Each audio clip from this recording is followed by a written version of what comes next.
Yunxiao's purpose was to distract the sight of various powers in Xiangyang and buy Yanwu more time. He was arrogant, but he was not a fool after all. Yanwu's current strength was not enough to fight against any power in Firecrow Empire. But since he had already stirred up a storm, he did not mind making it more chaotic.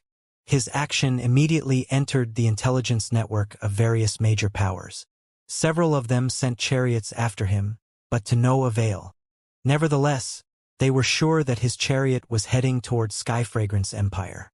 As a result, a series of events about Skyfragrance Empire also entered the eyes of the various major powers. Aren't you afraid of those old monsters in the city coming after you? Why should I be afraid when you are here? But those old monsters are all martial emperors.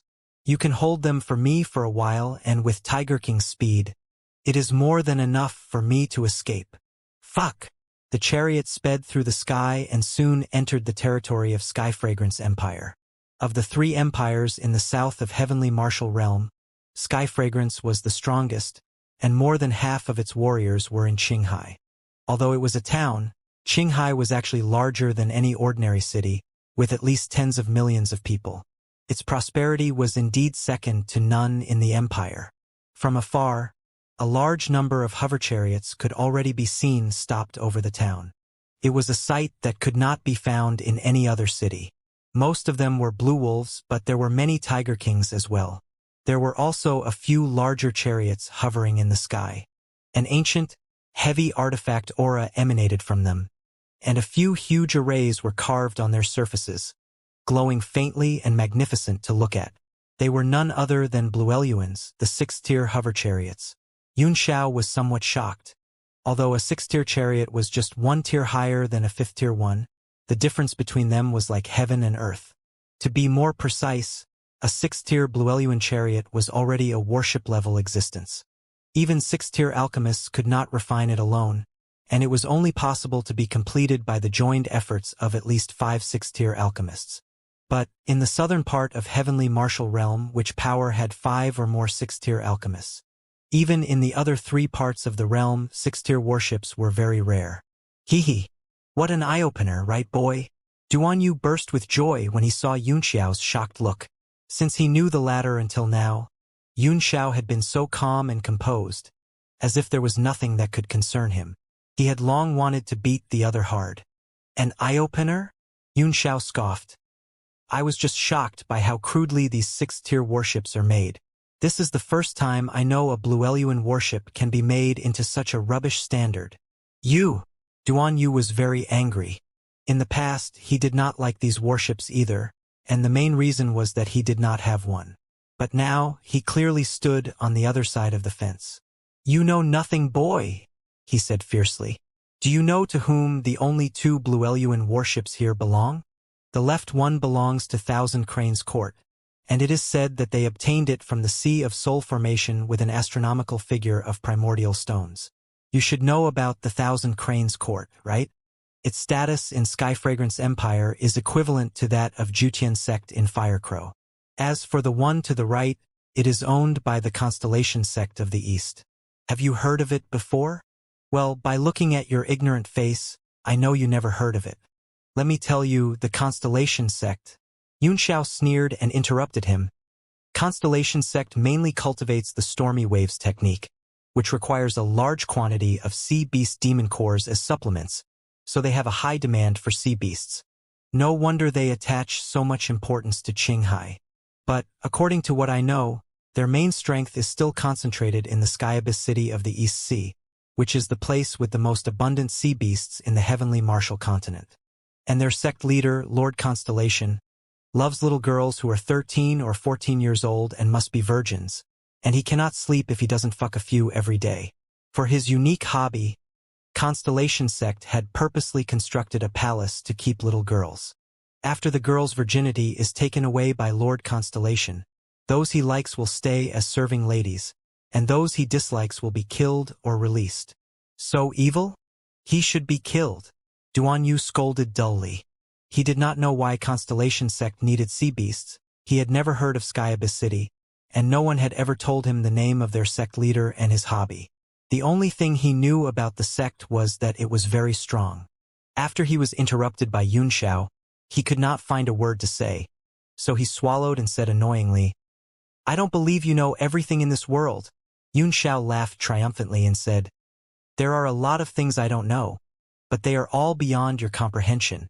Haha, you are only bringing yourself troubles by comparing intelligence with me." Frustrated, Duanyu paid him no mind. He found that when he was with Yuanxiao, he would end up like a child who knew nothing. "Let's go down and have a look. I want to buy something." Suddenly, Yuanxiao stopped the Tiger King and made it hover over Qinghai as he looked down at the bustling city, his eyes gleaming. "Ha! A boy is always a boy."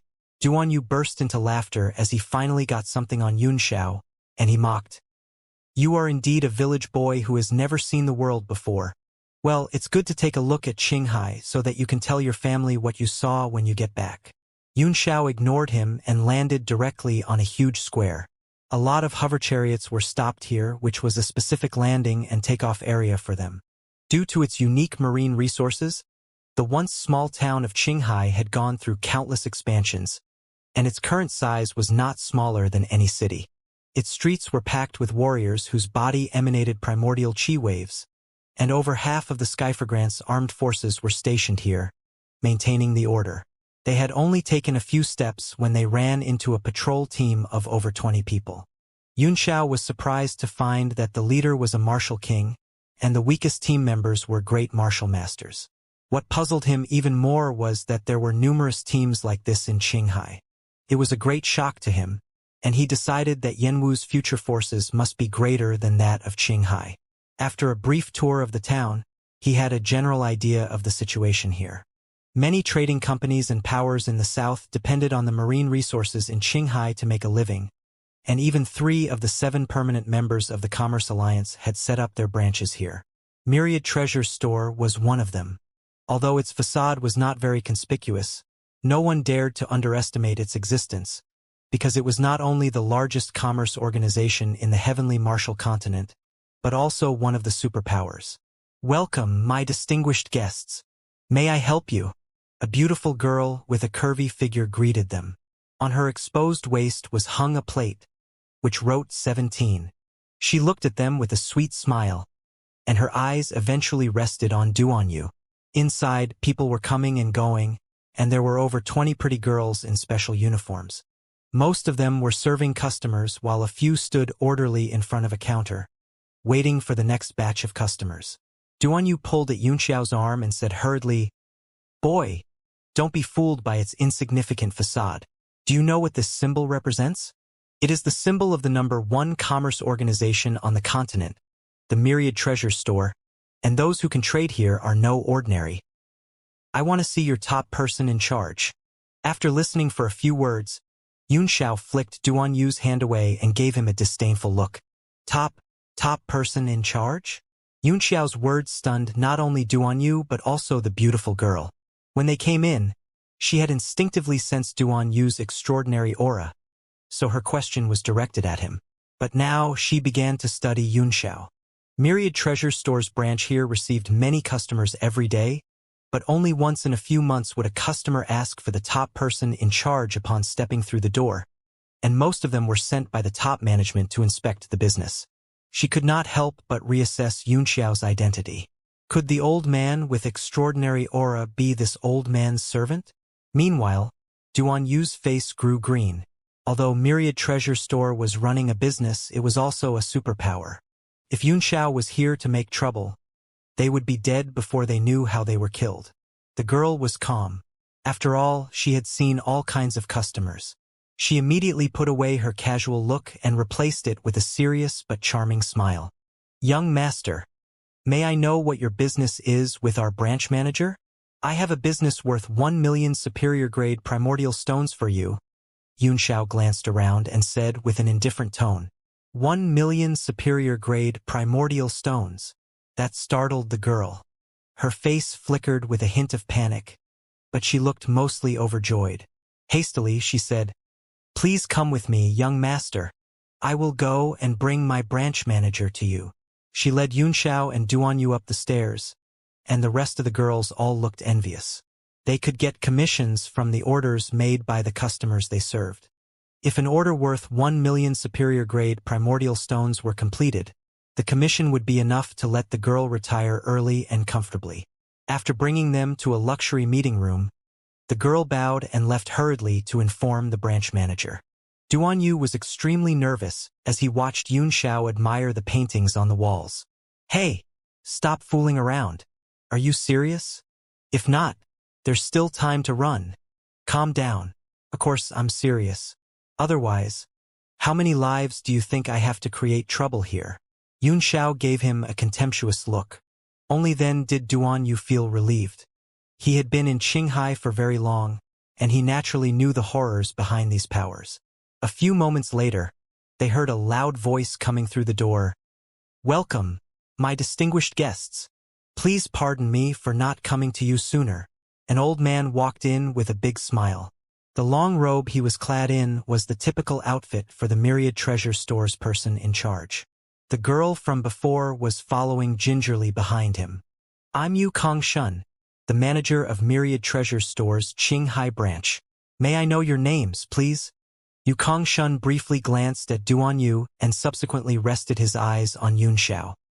He had heard about the two of them from the girl, and he, too, believed that Yun Xiao was the master while the martial grandmaster was just an attendant. In the south, it was rare for someone to have a martial grandmaster as an attendant, so his attitude grew respectful. My name is Li Yun Xiao. Manager Yu, you can just call me Young Master Yun, said Yun Xiao with a smile. Meanwhile, a look of surprise flashed in his eyes. I didn't expect Manager Yu to be a martial grandmaster. Generally, only branches in the capitals of empires would be presided over by martial grandmasters. For example, the branch in Firecrow Empire was overseen by 2 martial grandmasters. Qinghai was just a city of Sky Fragrance Empire. It could be seen from this that the situation here was indeed very complicated.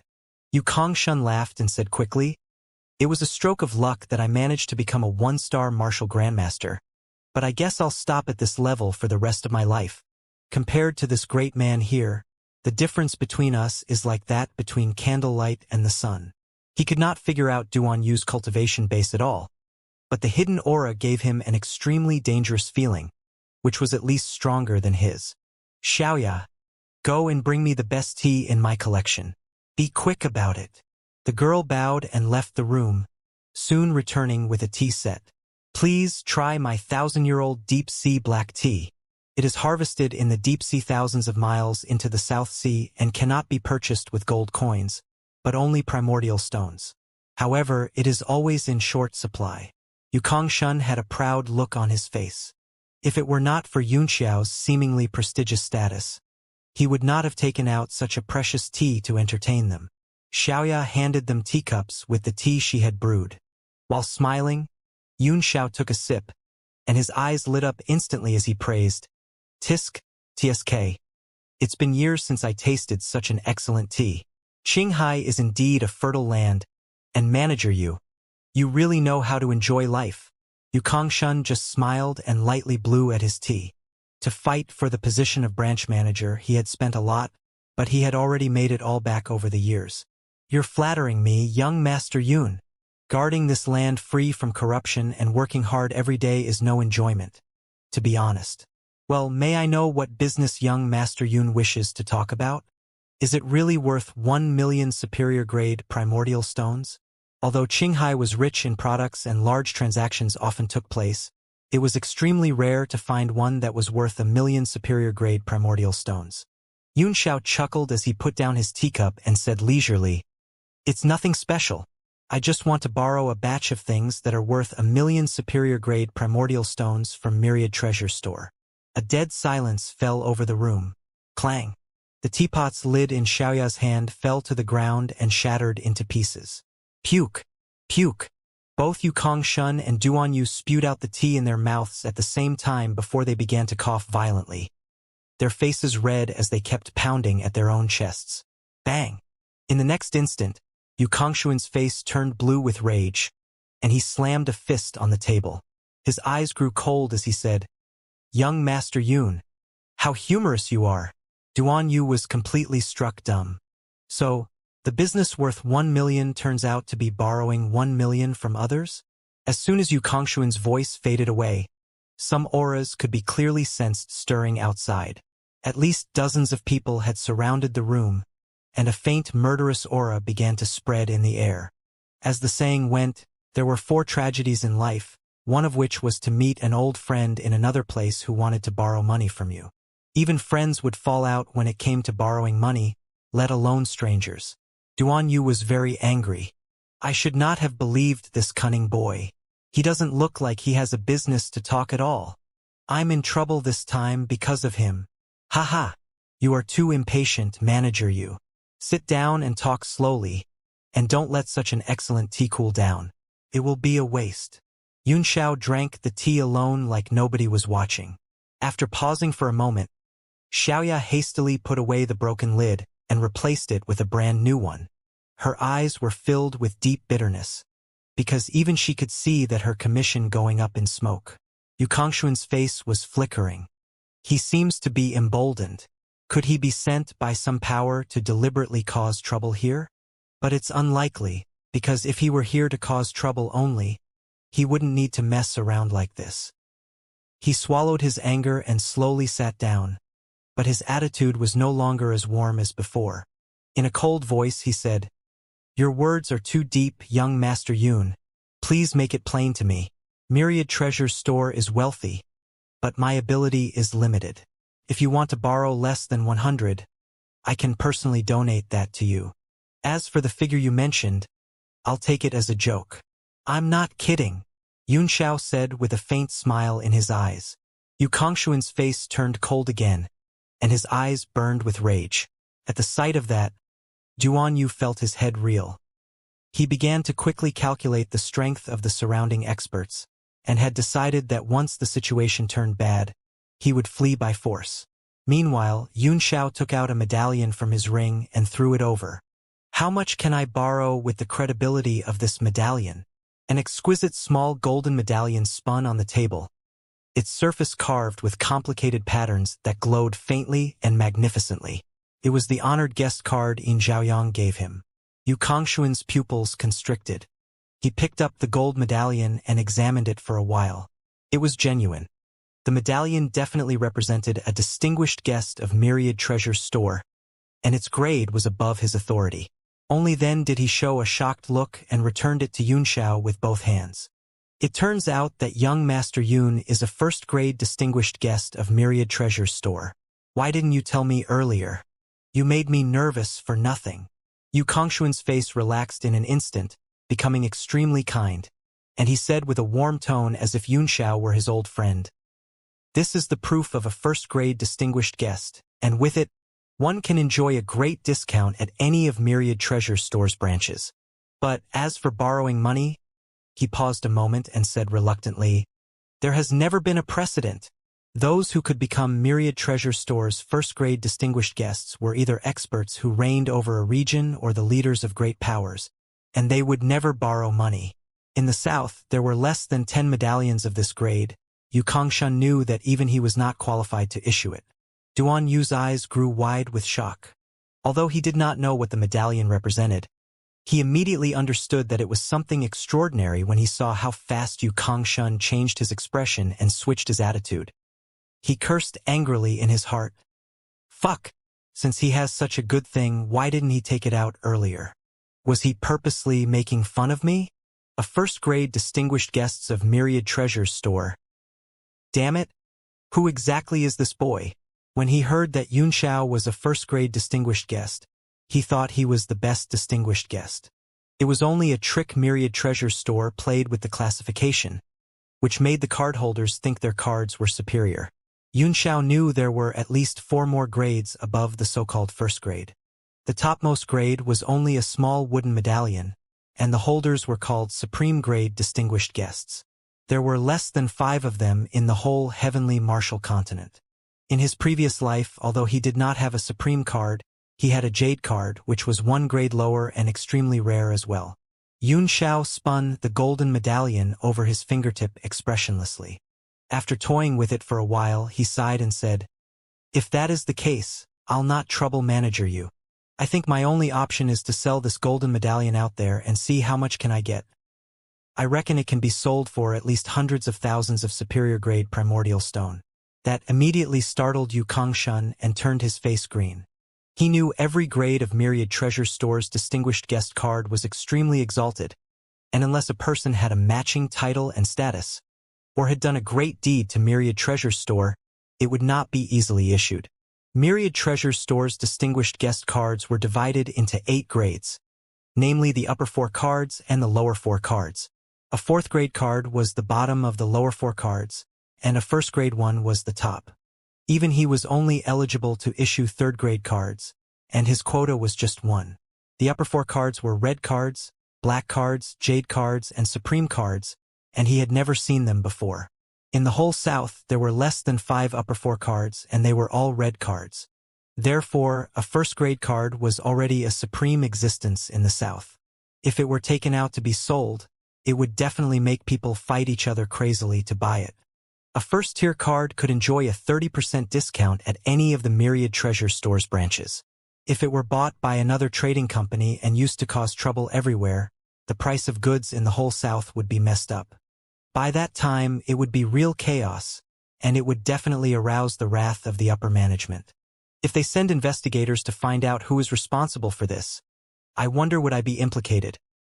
At the thought, a cold sweat broke out on Yu Kongshuan's forehead, and he roared in his heart. Who the hell issued a 1st grade card to someone like this? He's going to cause a huge trouble with it.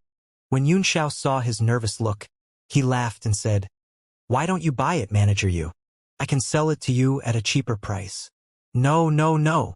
Yu Kongshun quickly shook his head as he waved and said, "Young Master Yun, you can't make fun with this. It concerns the Myriad Treasure Store's credibility and reputation. If a 1st grade card could be casually traded, our distinguished guests would become a massive joke. For a trading company, this is a serious humiliation. If you do that, you will not be able to escape Myriad Treasure Store's punishment, no matter how mighty you are." As he spoke, his tone grew unusually serious. Even Duan Yu understood the seriousness of the matter now. What kind of a person have I followed? Would I bring trouble to myself? Would it be all right if I follow him to the rainbow fog? A series of questions came into his head. Yun Xiao said as he beckoned with a finger, "Don't be so nervous." Yu Kongshun leaned over with a suspicious look, and he whispered into his ear. Suddenly, the others dimmed, cloudy eyes lit up, and his face beamed as if he had just been given a shot in the arm. "Really?" Yu Kongshun was stunned, his eyes gleaming as he said incredulously, "Is what you said true?" "Of course." Yun Xiao narrowed his eyes and said, "You can take your time to consider it. I will stay in Qinghai for several days, and I'll visit you again after some time." Yu Kongshun was slightly absent-minded. When he saw that Yun Xiao was about to leave, he quickly bowed and led the way. "This way please, young Master Yun. I really need to take some time to consider it." "Oh right, Myriad Treasure Store is considered a reputable existence in Qinghai. So if young Master Yun runs into any problem, you can just send a servant to inform us." "I appreciate that," Yun Xiao answered readily. Then, he chuckled and said with a meaningful tone in his voice, "You are at the height of your youth and vigor, manager you, and your future is boundless." Yu Kongshuan's body jolted. With an awkward smile, he said, "Thank you for saying that, young Master Yun." As he watched Yun Xiao and Duan Yu leave, he felt like it was all unreal, like a dream. He was dazed for a moment, and when he saw that Yun Xiao had gone far away, he put on a serious face as he turned and told Xiaoya, "I'm going to the branch in Sky Fragrance Empire and will be back soon. You will make your own decisions on everything until I'm back. If that young man comes again, try your best to fulfill any of his requests. If it works out this time, your salary will be increased tenfold." Tenfold? Xiaoya was shocked. She stared in terror as Yu Kongshun left, and she felt her head turn completely blank. "What did that young man tell manager Yu?" she murmured to herself. Suddenly, Yu Kongshuan's voice came from the distance, interrupting her thought. "I forgot to add. Any requests except borrowing money, Xiaoya?" On the way to the seaport, Duan Yu finally could not help but ask, "Boy, what did you tell him?" Yun Xiao glared at him and said while dragging his voice, "Curiosity kills the cat. Just follow me and don't ask if you don't understand." "Fuck you." Duan Yu was so angry that he wished he could kill the other with a punch now. All the way, he had not let me feel comfortable even once. Moreover, he keeps fueling my curiosity to a level that it is about to explode, and yet he just won't tell me anything. Damn it. Little Yu, you are familiar with this place, so lead the way. When they arrived at the seaport, Yun Xiao saw many warriors coming and going, each with a different expression, as if they were in a wet market. The sea was calm and windless, and the sky was cloudless. "Ha! So, you do need help from me, eh?" Duan Yu was excited, like he had just been given a shot in the arm. He beamed and walked to the front while holding his head high as he led the way. Duan Yu seemed to have made quite a name for himself in Qinghai. Many people looked at him in fear and stayed away when they saw him. The more that happened, the more imposing he felt. Finally, he could show off in front of Yun Xiao. Senior Duan?" Suddenly, a voice called out in surprise. Face wreathed with smiles, a middle-aged man in silk looked at Duan Yu as he hurried over and bowed. "I've not seen Senior Duan for the past few days, and I had even sent my men to search for you." Duan Yu turned to the man as he frowned and asked, "Ma Wendi, what do you want with me?" This Ma Wendi was a disciple of the Flying Sword sect, which was one of the major powers in Sky Fragrance Empire. He spent his days loafing about Qinghai and was fond of seizing every chance to gain advantages by trickery. "Of course, it's about something big." Ma Wendi glanced at Yun Xiao. The cultivation base of a one-star great martial master made him ignore the latter's existence. With an enigmatic look on his face, he grabbed Duan Yu's arm and said, "Recently, I found a good stuff and plan to organize a large operation. I wonder if Senior Duan is interested in participating." "Not interested." Duan Yu pushed his hand away and rejected without hesitation. The so-called good stuff was referring to a rare sea beast. Normally, when hunters encountered higher-level sea beasts, they would gather a group of people to hunt it down. Of course, the benefits would be agreed upon before departure. Ma Wendi paused a moment and then said hurriedly, "Oh, don't reject me so quickly. Senior Duan, you are a famous hunter, and you have always been seen in all kinds of large-scale huntings. I'll definitely not let you suffer any losses this time. I've told you, I'm not interested. I've fallen in love with acting alone these days. Get out of the way. I'm going out to sea now." Anxious to find the treasure in the rainbow fog, he did not have the mood to participate in any large-scale hunting. "This is not your style, Senior. The sea beast we are going to hunt this time is a 6th tier one." Ma Wendi lowered his voice and said, his eyes flashing with a hint of excitement. 6th tier. Duan Yu was taken aback, and he said in horror, "You're looking for death. What sea beast is it? Who else will join you?" A 6th tier sea beast was equivalent to a human martial grandmaster. However, as it was in the sea, only a martial emperor could rival it. As a lone warrior, Duan Yu had always been acting alone in Qinghai, but he liked to participate in this kind of large-scale huntings as well, because the earnings were much higher. His interest was aroused instantly when he heard that it was a 6th tier sea beast. "Hee." Ma Wendi smiled triumphantly as he lowered his voice and said, "Lord Cold Crow of the Cold Crow Palace, Shi Hongkai from the Foursquare Library, Yan Feiyue from the Tiger Slayer sect, Situ Xing and his wife and me. If Senior is joining us, our team will have 7 people. Oh, you plan to use the 7 stars array, don't you? With these people and the array, it's worth a try. What sea beast is it?" Duan Yu murmured. Ma Wendi's face grew slightly serious as he said, "A purple 9 neonate flood dragon." "What? You're crazy." Duan Yu's face fell, and his eyes were filled with terror as he said, "Where did you find that thing?" "It is a 7th tier existence." Standing behind him, Yun Xiao's pupils constricted suddenly. His eyes gleamed as he asked, "Is it a juvenile purple 9 neonate flood dragon?" How do you know?" Ma Wendi gave Yun Xiao a somewhat surprised look and said approvingly, "Yes, it is exactly a juvenile one. Otherwise, we would not dare to target it. no matter how bold we are. He continued to urge Duanyu. It is an extremely rare opportunity. Think about it, the beast has only the strength of a 6th-tier sea beast, but every part of it is worth the same as a 7th-tier one, and some even higher. Where are you going to find such a good fortune again if you skip this time? Duanyu was slightly moved, and his face looked hesitant. Yunxiao said softly, the purple 9 neonate flood dragon is rumored to have the blood of the ancient true dragon. When young, they are 6th tier, and when they become adults, they automatically evolve to 7th tier. If they can survive for more than 500 years, they can further evolve to 8th tier. A purple 9 neonate flood dragon who lives 1,000 years can even break through the 9th tier. After that, if it can experience a heavenly tribulation, it can evolve to a dragon, restore the blood of the ancient true dragon, and step into the 10 worlds realm. Ma Wendy froze a moment after he heard that. He did not know about these things either, and he only knew that purple 9 neonate flood dragons were generally 7th tier sea beasts, and that they were rare. Only then did he begin to seriously study Yunxiao. Little brother, since you know so much, you should be from an extraordinary family, right? He said in surprise. He was asking Yunxiao, but his eyes were looking at Duanyu. He guessed Yunxiao was Duanyu's disciple.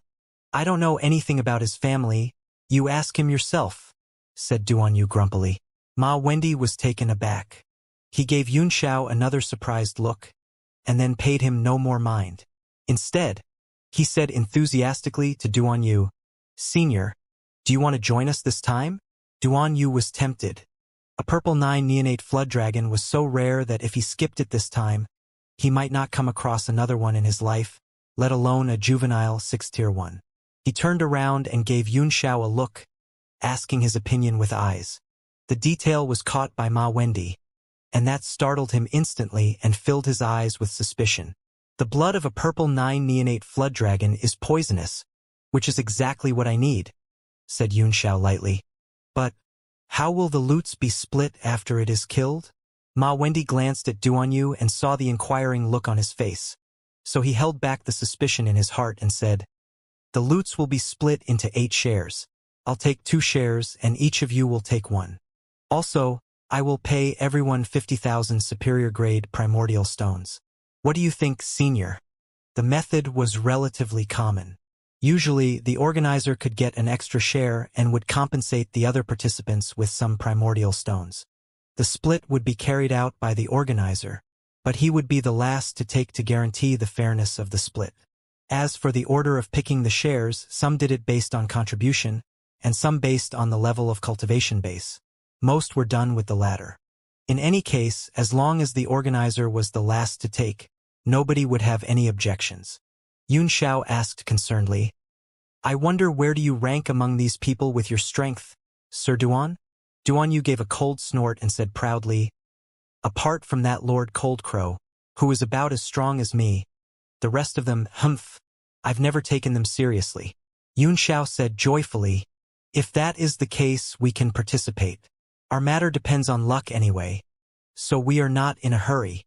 The timing for a rainbow fog to appear was irregular. If they were lucky, they could encounter it as soon as they arrived. Otherwise, they might have to wait a few years or even decades. Ha! Excellent. I'll join you and see what exactly is this legendary purple 9 neonate flood dragon. Duanyu was very happy. He was a seasoned hunter, so a rare sea beast like this, which was within his ability to kill, had a strong attraction to him. A shocked look came over Ma Wendy's face, and he studied Yunxiao once again.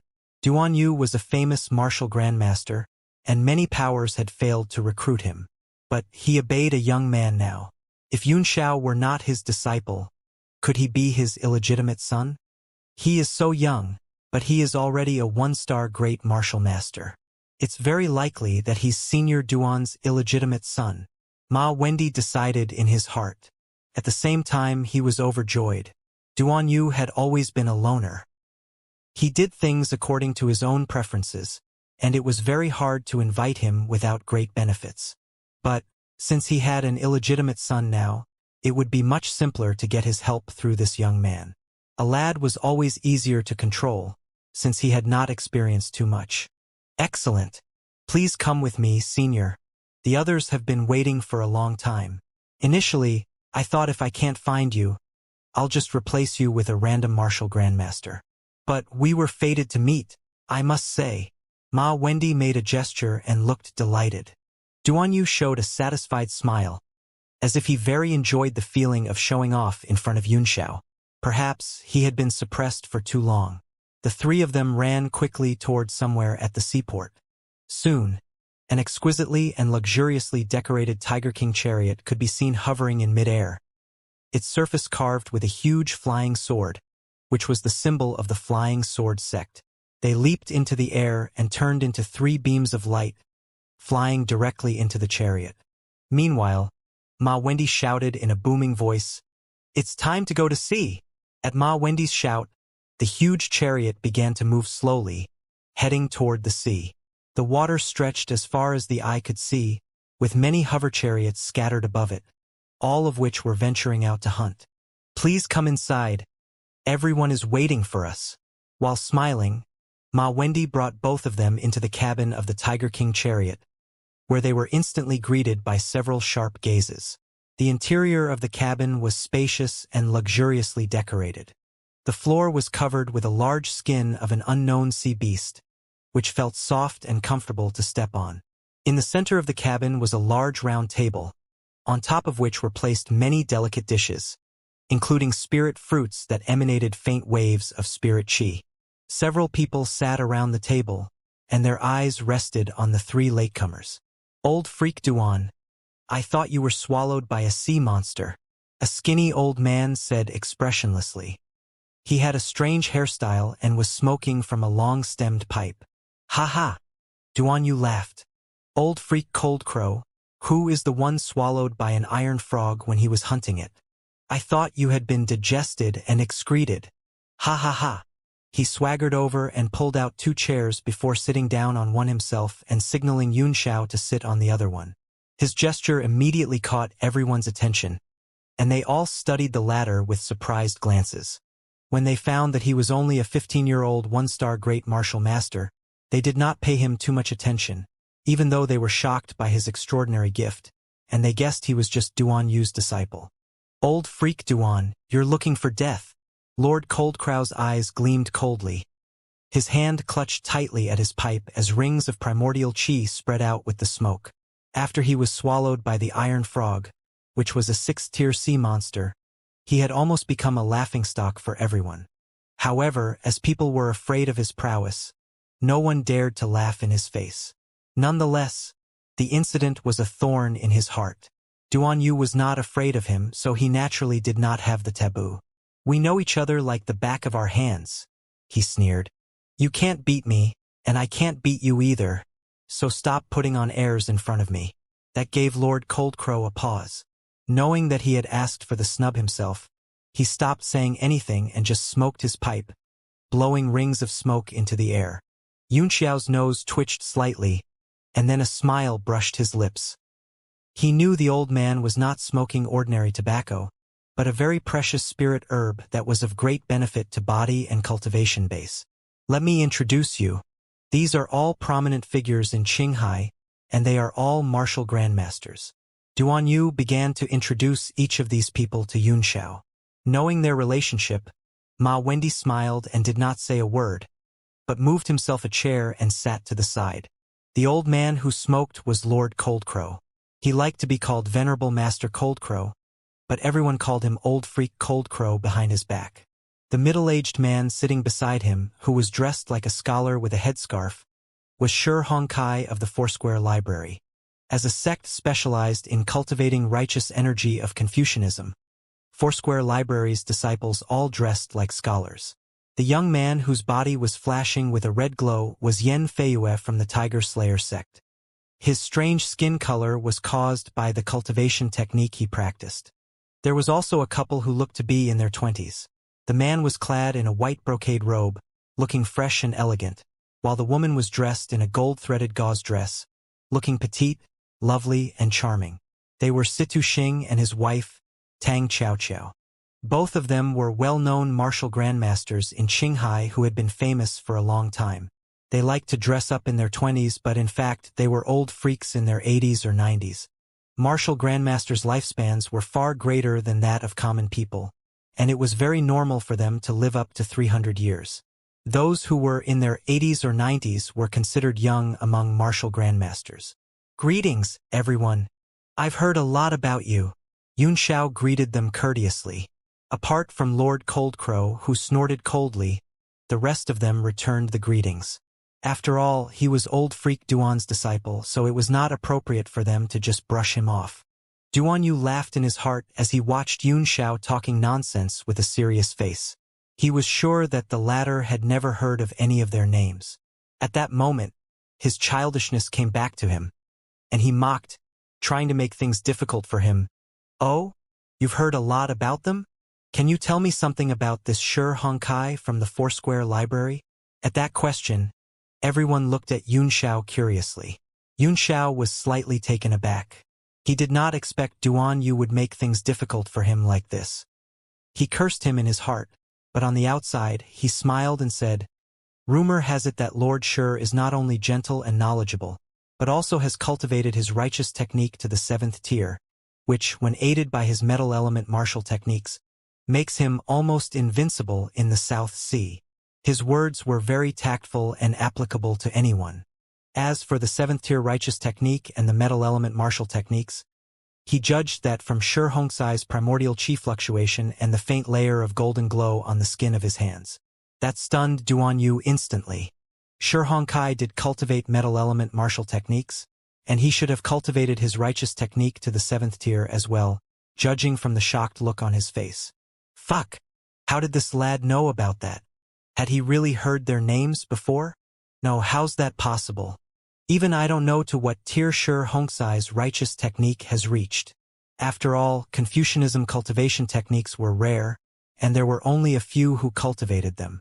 And he did not know that Xianxia had once absorbed a large amount of righteous energy, which allowed him to have a certain understanding of the technique. Under his powerful divine sense, he immediately found out the guy's cultivation base. Even Xianxia froze for a moment, and then he said incredulously, "May I know who told you that, little brother? My righteous technique had just broken through to the 7th tier last month, and I've not used it to fight anyone after that." He would never have thought that Xianxia found that out himself. Xianxia smiled and said, "Qinghai is packed with experts.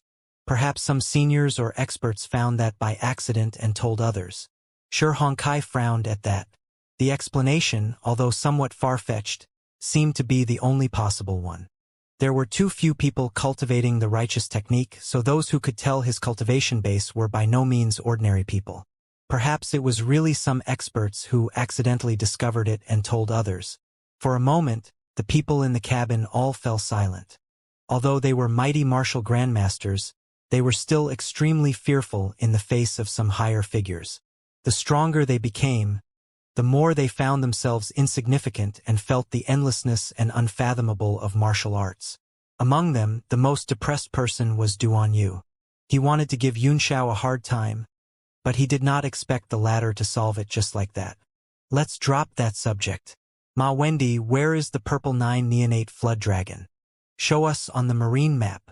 Only then did Ma Wendy take out a large marine map and spread it out on the round table. Pointing at a red marking, he said, "There it is, about 2,700 miles from Qinghai, at about 30 degrees. Duan Yu's heart raced, and his pupils constricted. It was in the same direction as the rainbow fog, and the distance between the two places was within 100 miles. Not good. What if they find the rainbow fog as well? He raised his eyes slightly and gave Xianxia a serious look, but he only saw a calm, expressionless face. I can't believe this lad can hide his thoughts so well. He cursed in his heart and pretended to be normal as he tried to calm himself down. But his shocked look was already seen by someone. With suspicion in his eyes, Lord Coldcrow said coldly, "Is there something wrong with this place, old freak Duan? Fuck! How did he notice my inner emotion? This old freak really has a woman's mind. Damn it. But I can only blame myself for not able to hide my thoughts as good as a boy. Damn it. Is this lad really just a boy?" After cursing in his heart, Duanyu put on a puzzled look as he frowned and said, "What do you mean by that, old freak Cold Crow? Stop pretending, you old codger." Lord Cold Crow stared coldly at him with an extremely dissatisfied expression and mocked. When Ma Wendy pointed at the red marking, "I clearly saw your face fall, and then it returned to normal immediately. We are on the same boat now, and our lives are interconnected. If you don't share with us what you know about the place, I think this operation will be very dangerous." Upon hearing that, everyone stared at Duanyu with nervous and shocked eyes. They all earned their living at the sea and naturally knew that there were puzzling dangers besides sea monsters in many places. Even martial emperors and martial supremes would not dare to visit these places at will, because it was simply looking for death. Therefore, with every additional piece of information, the chances for them to survive would be higher. Since Lord Coldcrow said so, at least Duanyu must know about the place. Ma Wendy frowned and said suspiciously, "Do you know this place, Senior Duan? Is there something wrong with it?" "Senior Coldcrow is right, we are on the same boat now, so it is best you can be honest with us if there is danger at this place." Beads of sweat oozed from Duanyu's forehead. How was he supposed to answer? Each one of the people present was an old freak as smart and sly as a fox, and a random made-up story could never deceive them. "Sir Duan, is this where you found a bloodfish Ganoderma last time?" Yun Xiao suddenly said with a shocked look. "A bloodfish Ganoderma?" Everyone's face flickered while Lord Coldcrow's eyes lit up and he cried out, "A bloodfish Ganoderma? Is it the legendary precious plant that can be swallowed directly to enhance the strength?" The bloodfish Ganoderma was a kind of very special precious plant. Its shape resembled a small fish covered in blood, but it was a spirit herb produced by heaven and earth. If one swallowed it directly, one could completely absorb the power within it. A 100-year-old bloodfish Ganoderma could increase the strength of even a martial grandmaster by 1 star.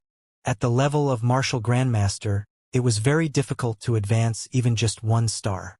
Therefore, a spirit herb like this was a huge temptation to any warrior. Taking a bloodfish Ganoderma had no side effects and could help one advance by a star directly. For any martial grandmaster, it was a fatal temptation. Therefore, when Yun Xiao mentioned it, everyone was shocked. The temptation was even greater than the purple 9 neonate flood dragon.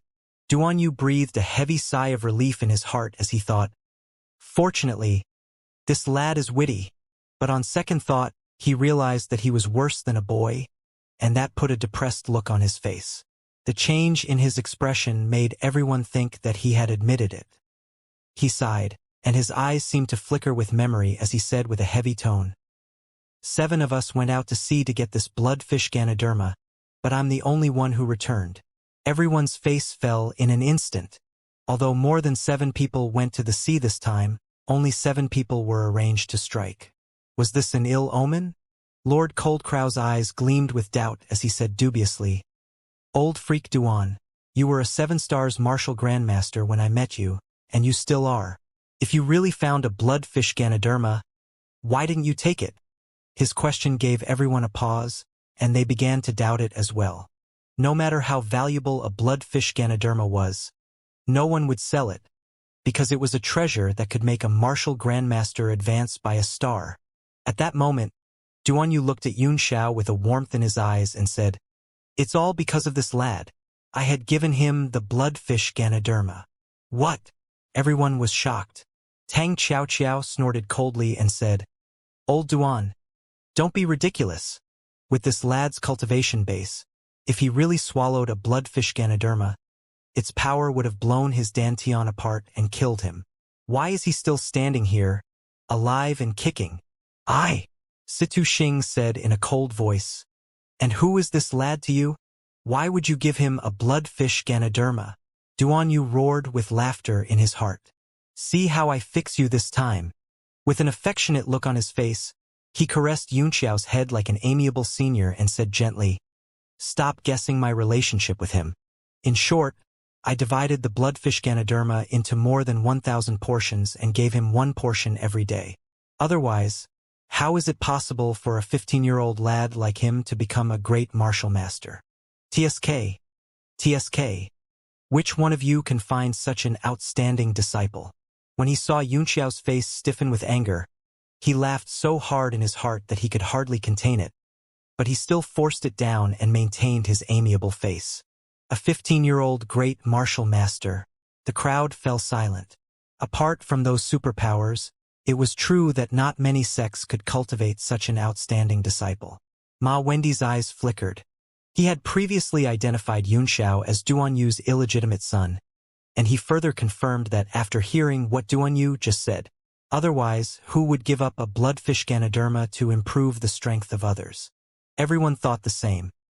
They all identified Yunxiao as Duanyu's illegitimate son, and with that in mind, they thought that both of them looked really alike. What a pity! Yen Feiyue said with a disappointed look. After a bloodfish Ganoderma is cut, a large amount of its energy will be lost. And this thing is very difficult to keep. By cutting it into over 1,000 portions and only taking one every day, at least 80 to 90% of its effects were lost. What a pity! You've wasted such a precious herb. Duanyu laughed joyfully in his heart. One of his hands kept pointing with primordial chi at the acupoints on his thigh, for he feared he might burst into laughter, and he had to pretend an amiable look at the same time. In this world, there are many things more important than cultivation base, including family ties. Don't say anything more, bro. Yunxiao gave a sudden cry. Then, with tears in his eyes and a sobbing tone, he said, I'm only your half-brother from a different father, and yet you treat me like a brother of the same parent. Don't say anything more, bro. Ah! Everyone was startled. A half-brother from a different father? Duanyu was at least 100 years old, so how old was his mother? And at what age did she give him a 15-year-old little half-brother? They all looked at the brothers in shock and amazement. Ugh! Duanyu gave a muffled grunt. A mouthful of blood rushed up into his throat, but he forced it back down, causing it to swim into his internal organs and injure himself. Meanwhile, a stream of primordial chi shot into his head, turning his mind almost completely blank. You are really vicious, boy. How am I going to make a living in Qinghai if this gets out? He gave Yunxiao a venomous look. He could taste blood when he breathed, and he felt his blood and primordial chi boiling inside him. Meanwhile, Yunxiao's eyes flashed fiercely and grew extremely cold. Humph! You asked for it. Compared to my wits, yours are nothing. The two of them exchanged a glance and fell silent while everyone else had beads of cold sweat trickling down their foreheads. Ma Wendy laughed awkwardly and said, Brothers should unite together to resist difficulties. I'm sure our operation will be smooth sailing with Senior Duan and your little brother working hand in hand. Ugh! Duanyu grunted again as he clutched his chest with one hand and swallowed back the blood in his mouth. Lord Cold Crow said hurriedly, Enough of family affairs. Come, let us study the marine map and the combat plan. Brother Duan, what kind of danger did you encounter here last time? Tell us about it. Duanyu took some time to calm himself down while murmuring in his heart, Rainbow fog, rainbow fog. For the sake of the rainbow fog, I won't quarrel with this boy for the time being. Nothing special, we just encountered an underwater whirlpool. I was lucky enough to escape alone. Fortunately, I didn't meet the purple 9 neonate flood dragon. Otherwise, I wouldn't be able to come back, he said moodily. The rest of the people froze for a moment, and then they all looked enlightened. An underwater whirlpool was a force of nature. It could be large or small, and could be strong enough to pull even a martial sovereign into it. Legend had it that the center of the East Sea was a huge whirlpool, which was larger than the entire Sky Fragrance Empire. No one knew where such a large amount of water was drained to. I see. Then it is beyond human control. Ma Wendy said lightly, We will use the 7 stars array to deal with that purple 9 neonate flood dragon. I'm sure you all are very familiar with the array, and what you lack is cooperation. Since it will take at least 1 day to arrive at our destination, why don't we practice a few times here? The 7 stars array was a very common joint array, one of the few arrays frequently used by the hunting groups in Qinghai. It was simple but powerful enough, and with good teamwork, there was absolutely no problem in trapping a sea monster that was 1 realm higher than them. But the people on the chariot now were all martial grandmasters, who normally held themselves aloft and always acted alone. So, they were not as good as common people when it came to working with others. However, at the thought of their target of the trip, the Purple 9 Neonate Flood Dragon, none of them felt confident, so they began to practice under Ma Wendy's arrangement. Yunxiao was not interested in their practice, so he stayed alone in the cabin next door to meditate. Since he broke through to become a one-star great martial master, he had been very busy, and his cultivation base had not moved at all. This was the first time he meditated in seclusion. He took out a few superior-grade primordial stones and crushed them all. A large amount of primordial chi spread out in the air and was trapped by him with an incantation seal as he took a deep breath, sucking all of it into his body. It then turned into streams of energy and circled over and over through his meridians. Throughout the whole process, a large amount of primordial chi was lost in the circulation, but it was absorbed by his flesh and bones. The rest repeated the cycle over and over again until it gradually sunk into his dantian, turning into his own energy. After absorbing the primordial chi, his flesh began to turn glossy and transparent, until his bones and blood vessels could be clearly seen. When the tyrant body tempering technique reached the first level, which is called the glazed body, it could be cultivated together with energy, and they would not interrupt each other. A day later, the chariot flew into the target range, hovering over the boundless sea. Beneath it was a vast expanse of blue, quiet and serene. The crowd stood at the front of the chariot, wantonly releasing their divine senses across the vast expanse of sea. Apart from some ordinary fishes, they found nothing else. Even Yunxiao could not sense the aura of any sea beast. Ma Wendy, are you sure this is the place? Lord Coldcrow could not help but ask. Could it be that the Purple 9 Neonate Flood Dragon has swum away? Situ Xing shook his head and said, No, sea beasts, like demon beasts, have their own fixed nests. That is, their territorial waters. Since the Purple 9 Neonate Flood Dragon is in this area, unless it was driven away by some stronger sea beast or dead, it will not leave easily. What Brother Situ said is correct. Ma Wendy smiled and clapped his hands. Out of the chariot came 6 men in identical attire, each with a tattoo of a flying sword on his arm, and all at the level of martial lords. Greetings, Elder Ma! They cried out in unison. Ma Wendy said lightly, Let's begin. Understood. The 6 men walked to the front of the chariot and each threw out an object, which expanded rapidly in the air. Surprisingly, the object was a hoverboard. Then they jumped to their own boards and flew out in 6 different directions. These hoverboards were a kind of simple flying artifact. They could travel far but were ineffective during combat. After flying for several hundred meters, the 6 men stopped and stood on the boards with a serious look as each took out a small bottle and poured a pale green liquid into the sea. Those small bottles were actually storage space. A large amount of green liquid flowed out of them, spreading out rapidly as soon as it touched the seawater. About 10 minutes later, the seawater within hundreds of miles around had turned pale green, emitting a strange smell. Yunxiao said in surprise, The raw juice of snake grass? Ma Wendy paused and looked at Yunxiao in amazement. You're amazing, young Master Yun. I can't believe you can identify such a rare spirit herb. The rest of the people looked surprised too. Normally, only alchemists would purposely practice the ability to identify spirit herbs. Could this lad be an alchemist as well? Duan Yu was the only person with a disdainful look as he thought, This is nothing. If you knew how talented this lad is, you would want to kill yourself by slamming into a wall, Yunxiao said with a calm face. The smell of raw snake grass juice is the most alluring for snakes and flood dragons, so it's the perfect bait to lure them out of their lairs. However, this Purple 9 Neonate Flood Dragon is already a half-dragon, and since the smell is diluted by seawater, it may not be attracted. I think Lord Ma should have a backup plan, right? Ma Wendy was really shocked by now, and he seemed to perceive something in Yunxiao's young face that made the latter seem different from other teenagers. With his eyes flickering, he smiled to Duan Yu and said, Your little brother is indeed gifted. Duan Yu's nostrils flared, but there was nothing he could do now to clear his name. So he just laughed dryly and shot a venomous look at Yunxiao.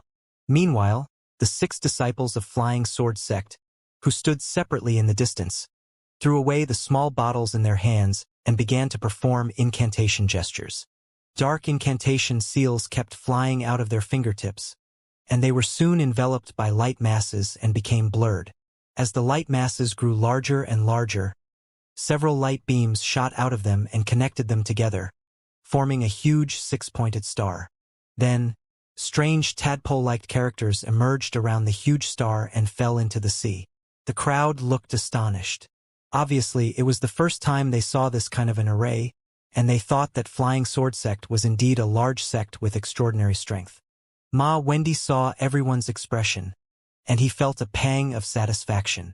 Yunxiao was the only one with a calm face and a faint smile as he observed, so the former asked suspiciously, "Do you know about this array, young Master Yun?"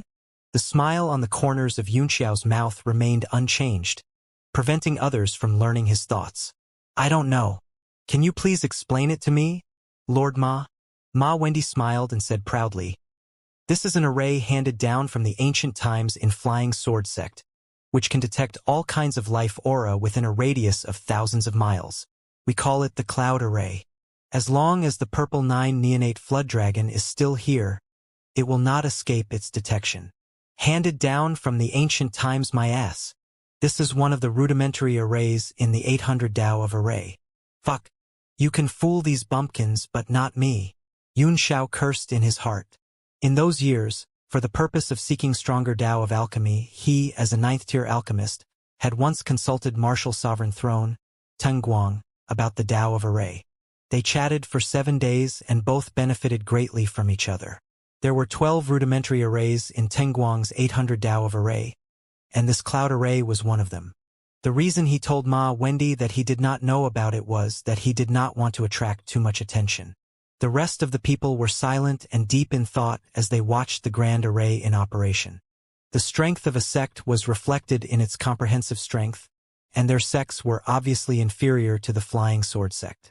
When Ma Wendy finished speaking, he looked at the thoughtful faces of the crowd and felt elated. The only thing that vexed him was that Yun Xiao was still so nonchalant, as if he did not listen to him at all. Suddenly, waves began to gradually appear across the calm sea surface, and the array also began to become unstable under the waves. Everyone's face fell, and each felt tense while staring unblinkingly at the sea. Meanwhile, dark clouds suddenly gathered in the sky, from which came a faint rumble of thunder, and the seawater churned fiercer while the waves rose higher and higher. Then, an ancient demonic aura gradually rose from the bottom of the sea, striking fear into the hearts of those who sensed it. The seawater seemed to have boiled in an instant, as a large amount of water vapor rose into the air, blurring the whole sea surface and obscuring everyone's vision. Yun Xiao narrowed his eyes and said in a deep voice, "Mount the clouds and ride the mist. It is indeed a flood dragon, although Purple 9 Neonate Flood Dragons were only 7th-tier sea beasts. This kind of a demon beast with the bloodline of an ancient true spirit had always been extremely precious." The crowd was startled as they suddenly found a huge water pillar rise from the sea. It was surrounded by white mist, with something purple vaguely visible within. "It's out. Let's do it." Ma Wendy shouted nervously and became the first to rush out. In his hand he held a sword, which he swung rapidly, sending rings of dazzling white light out around him. The other 6 people flew out of the chariot after him. "Drive the chariot farther away and hide. This is not a battle you can watch," Duan Yu said in a deep voice. Although he always wanted to beat Yun Xiao to death, he was worried about the latter at this moment, fearing that the shockwaves from the battle would hurt him. Yun Xiao smiled, and then he saw 7 figures appear around the water pillar, standing at their respective positions with serious faces and performing incantation gestures. The Purple 9 Neonate Flood Dragon in the water pillar seemed to have discovered something. A thunderous roar rang out, and a huge purple shadow slithered out of the water, revealing a large head with a pair of milky white horns, which slammed toward Ma Wendy.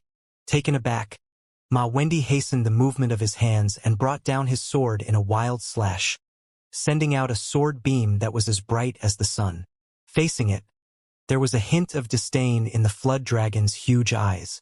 Instead of dodging, it rushed over and effortlessly smashed the sword beam into pieces as if it were just a bubble. Then, It abruptly opened its huge mouth and swooped down. Meanwhile, Lord Coldcrow flew at top speed up around the water pillar as he locked his hands into an incantation gesture. Then, he threw it up over his head and roared, "Open now, the 7 stars!" The incantation seal expanded from his palms and shot up into the sky. Suddenly, a gap was ripped in the dark clouds that veiled the sky, from which a shaft of golden light slanted through, shining on Lord Coldcrow. His hands flashed in incantation gestures, and the golden light immediately radiated out, enveloping the other 6 people. Ma Wendy felt relieved instantly. With a sneer, he grabbed a sheet of golden light with both hands and gently pushed it out. Rumble, the flood dragon, who was rushing toward him, crashed into a huge golden barrier and roared furiously while withdrawing its massive body into the water pillar. As if that were a humiliation, it wheeled even faster in the water. Gradually, the water pillar towering into the sky grew slimmer. As the flood dragon kept wheeling, a large amount of seawater began to gather in the air, forming into a colossal water ball, the color of which was pale purple. Rings of strange patterns could be seen spreading across its surface, and faint rumbles of thunder could be heard ringing out from within. The 7 people who stood at different positions had become the nodes that linked up to form a great sheet of golden light, which trapped the purple 9 neonate flood dragon inside. The dazzling golden light and the bright sun in the sky complemented each other while power kept being drawn down from the sky. Everyone, be careful. This big fellow is about to use its innate divine ability, the water dragon lightning. Ma Wendy's face grew very tense, and he shouted seriously, "We've cut off its access to the seawater, so as long as we can withstand 3 attacks, it will surely die." Lord Coldcrow roared mightily as well. "Don't worry. No matter how strong it is, it cannot be stronger than the 6 Directions realm. And since we've trapped it in the array, we can kill it once it has exhausted its power." The 7 of them were all martial grandmasters, and with the help of the array, they believed they could withstand 3 attacks from a mere sea beast. Besides, as the water element resource the flood dragon could muster was limited, its attacks would surely become weaker and weaker. Many disciples of the Flying Sword sect, including the 6 martial lords who went out to lure the flood dragon, watched nervously from the Tiger King chariot in the distance. It was an astonishing battle that they might not have another chance to witness in their lives. Yunxiao stared at the colossal water ball produced by the purple flood dragon. It was hundreds of meters in diameter, surrounded by countless electric arcs, and the flood dragon itself was slithering inside. Evidently, a very powerful attack was taking shape. Is that a water dragon lightning? I can't believe it has awakened its innate divine ability.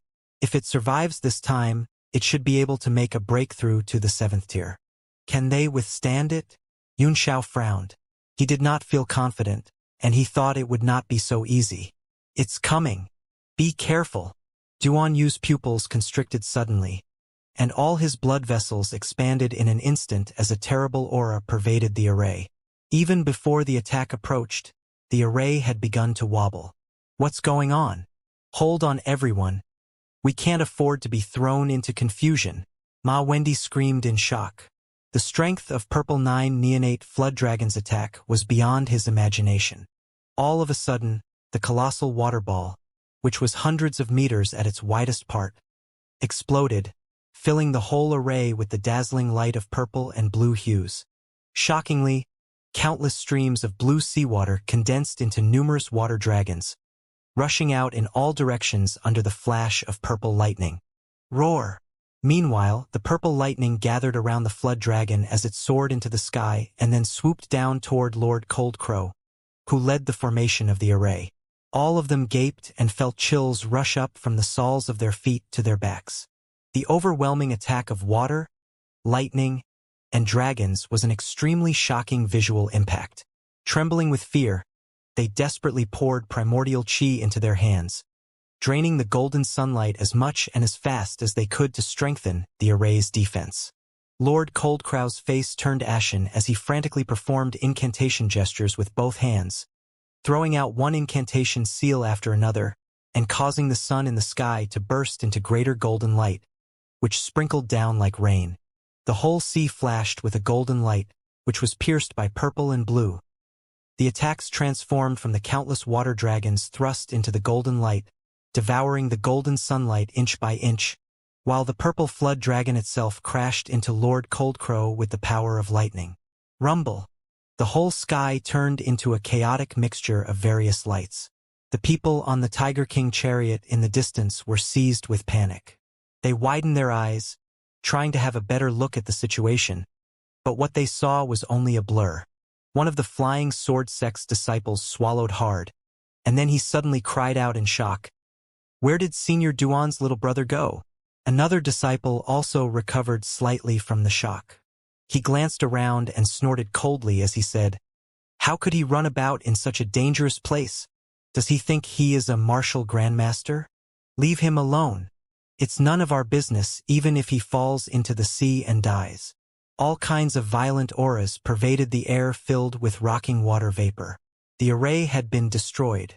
The huge flood dragon rode on clouds and mist, searching for the traces of its enemies with a pair of bright eyes. Suddenly, the flood dragon's eyes gleamed with killing intent. Staring ferociously at the mist somewhere in the void, it launched itself over. Even before it arrived, a bolt of purple lightning had smitten the place. A loud rumble rang out, and the shadow in the mist scattered instantly. It was fake. Meanwhile, a white light bloomed behind the flood dragon, illuminating the sea fog. In the middle of the light was a bronze halberd, which glowed dazzlingly and emanated waves of powerful artifact essence. The man who held the halberd high up with both hands was Duan Yu. While sending all his energy into the weapon, he laughed loudly and said, "You're truly a stupid beast. So easy to be fooled with just a small trick." His eyes glowed, and he brought down the halberd with a roar. "White Flame Ghost Kill, the 6th-tier halberd. Die now, you monster!" As it went down, balls of cold white flame emerged around the halberd, lighting up the sea fog. Although they were flames, they seemed to cause a sudden drop in the temperature around and fill one's heart with a chill that went deep into the bones. Roar! The flood dragon gave a furious roar. Its huge body prevented it from turning around immediately, so it simply lifted its tail and slapped it down toward Duan Yu. Bang! The halberd and the tail crashed hard into each other, and the collision of the two forces generated a tremendous blast, blowing away almost all of the sea fog within 1,000 miles. As sunlight poured down, the figures of a man and a flood dragon could be clearly seen in the air, but each was sent flying backward in the opposite direction. The flood dragon's body was larger, so it stopped after flying for hundreds of meters. A major part of its purple scales near the tail had turned scorching white, but they were quickly smeared red by its scarlet blood. It tossed and rolled painfully in midair while screeching and roaring. Anger and demonic aura exploded out of its eyes as it stared at Duan Yu, who had been thrown several miles away. Then, it turned its massive body around and slithered through the air with electric arcs crackled all around it. It was going to rip the man who had hurt it into pieces. Duan Yu, on the other hand, coughed out a mouthful of blood when the tail slapped him, and he was knocked flying back several miles. He felt blood clots and energy run wild in his internal organs, which nearly made him fall into the sea. His eyes were full of fear and horror as he murmured in disbelief, "How could it be so strong? Clearly, it is just a 6th-tier sea beast." Suddenly, his pupils constricted. The flood dragon grew larger in his eyes, and he sensed the void all around him get locked down by a mighty demonic aura. Meanwhile, the seawater began to boil and vaporize again, turning into a cloud of mist with lightning flashing within. The flood dragon's power pervaded the sky and the sea, and it felt like a sea god had descended. Duan Yu gave a bitter laugh. "I'm finished. I can't believe this fellow is so strong. Where did the 6 bastards go? Are they dead?" He tried to muster his energy. He could still fly, but it was extremely difficult for him to flee with the void locked down by the flood dragon's demonic energy. There was a flicker of determination in his eyes, and he calmed down, his face expressionless. "Since I will be dead anyway, I might as well die killing this beast. Kill my ass. If you don't want to die, come over now." Suddenly, A voice rang out from behind him. At some point in time, Xianxia had appeared there, standing on a Tiger King chariot. And those you called bastards are cleverer than you. As soon as the array was destroyed, they had all hidden themselves and fled. You are the only fool who hid and waited for a chance to sneak attack. What? Duanyu widened his eyes and said angrily. They had fled as soon as the array was destroyed? He was surprised by Yunxiao's appearance. But when he heard that, he trembled with rage instantly. I swear I will crush these bastards when I see them again. Hurry up and get in the chariot. Can you stop nagging like a woman? You are a fool yourself and yet you blame others. Yunxiao gave the chariot a slap, which began to move slowly. Duanyu leaped lightly and got in the chariot. Looking at the approaching flood dragon, he said with a grave expression, the speed of this 5th-tier chariot is slower than that beast. You'd better leave first. I can buy you some time. Yunxiao said expressionlessly. Oh, if that is the case, I'll not stand on ceremony with you. Please hold it back for some time. I'm leaving now without you. Fuck. I was only being polite when I said that. Don't you think of abandoning me? Duanyu gave him a hard look as he moved a chair over from a corner and sat down. This Tiger King chariot was Yunxiao's, and the one Ma Wendy had brought was still 1,000 miles away. The people of Flying Sword Sect had not figured out the situation and dared not to leave. But seriously, what are you going to do? We are about to be overtaken. Although Duanyu tried to pretend a relaxed look, his divine sense had not left the flood dragon even for a brief moment. A Tiger King chariot was quick, but it was nothing when compared to a sea beast who could ride clouds and mist and had the bloodline of a true spirit. Find someone to stop it. Since you don't want to contribute, I can only rely on them. Yunxiao pointed out a finger at the Flying Sword Sect's chariot in the distance. Great idea. That bastard Ma Wendy, his people deserve this. Duanyu's face lit up as he stood up and cried, I'm ready. He mustered his energy and grabbed Yunxiao before leaping into the air, zooming toward the Tiger King chariot in the distance. Who goes there? The people of Flying Sword Sect were startled by the 2 men who suddenly rushed into the chariot. When they saw who they were, one of them said in surprise, Duan? Senior Duan, what's the situation in there, Senior? They were shocked and puzzled. The fog on the sea was too thick, so they could not see anything. Even their divine senses were blocked by some kind of power. Humph! Duanyu snorted coldly and swept the group of disciples with his eyes. Frightened, they stepped back hastily. Their faces blue as no one dared to say a word. Yunxiao was staring into the fog. His divine sense was very powerful, enough to break through the restriction of the flood dragon's demonic energy and see the purple figure. When the sea beast approached the abandoned chariot, his eyes grew cold and he performed an incantation gesture. Detonate! Rumble! There was a loud explosion, and a blast pushed the chariot tens of meters away. What's going on? The disciples of Flying Sword Sect were in a panic. Where is Senior Duan? And his little brother? Where are they? In the next moment, they heard a furious roar and saw a purple figure rush at them. That scared the wits out of everyone in an instant. Meanwhile, Yunxiao and Duanyu had boarded another chariot and driven it thousands of meters away. When he heard the screams and shrieks in the distance, Duanyu clapped and cheered. Ha ha! Serves them right. This is the price of scheming against me. You should have detonated their chariot as well and further injured that flood dragon. Yunxiao said lightly, Do you take me as a 9th-tier alchemy sovereign? With my current soul power, I can only detonate my chariot by setting up a divine seal and a restrictive spell on it. Even so, it had already consumed a significant amount of my soul power. Duanyu glanced at Yunxiao, who wore a calm face. He finally could not help but admit defeat. I'm truly convinced now. You are just a 1-star great martial master, and yet you can still keep your composure under such an environment and even save me from the flood dragon. I owe you my life this time. Yunxiao gave him a cold look as he snorted and said, Don't celebrate too early. It's not over yet. If I were you, I'll try my best to heal myself now. He threw over a small bottle and said, Take all these medicinal pills. It may need your help later. Why? Looking at the purple shadow in the distance, Duan Yu asked. At the distance we are from it now, we should have no problem running away, right? Yun Xiao stared at him as if he were an idiot.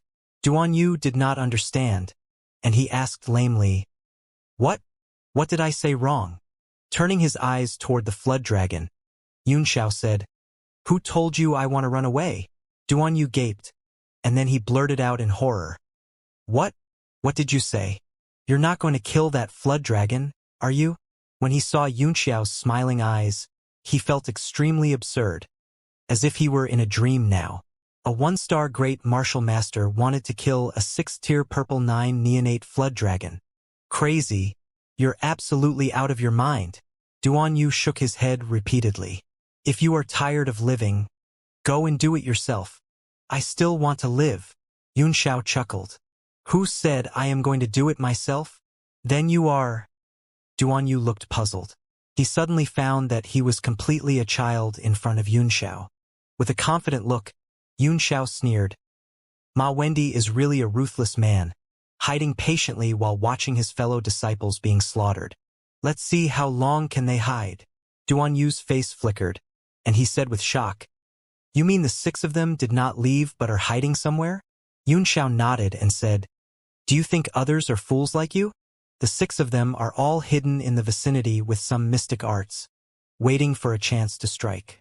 Everyone expects others to make moves first, and will only come out to reap the benefits when it is over. Only a fool like you would be the first to rush out. You have no idea how happy they were when they saw you rush out. Bastards! Duan Yu gnashed his teeth in hatred. When I recover my strength, I'll definitely teach them a lesson. As an experienced hunter, he attached great importance to credibility and rules. Because of that, many hunting groups preferred to invite him to go out to the sea together, even though he was expensive. He hated those who abandoned their teammates in the face of danger. Stop complaining. If you want, blame yourself for being stupid. Now, quickly regulate your breath and energy. I'll need your help later. Yun Xiao looked quietly at the exploding chariot in the distance and the purple 9 neonate flood dragon, who rushed out of the explosion and sped in their direction.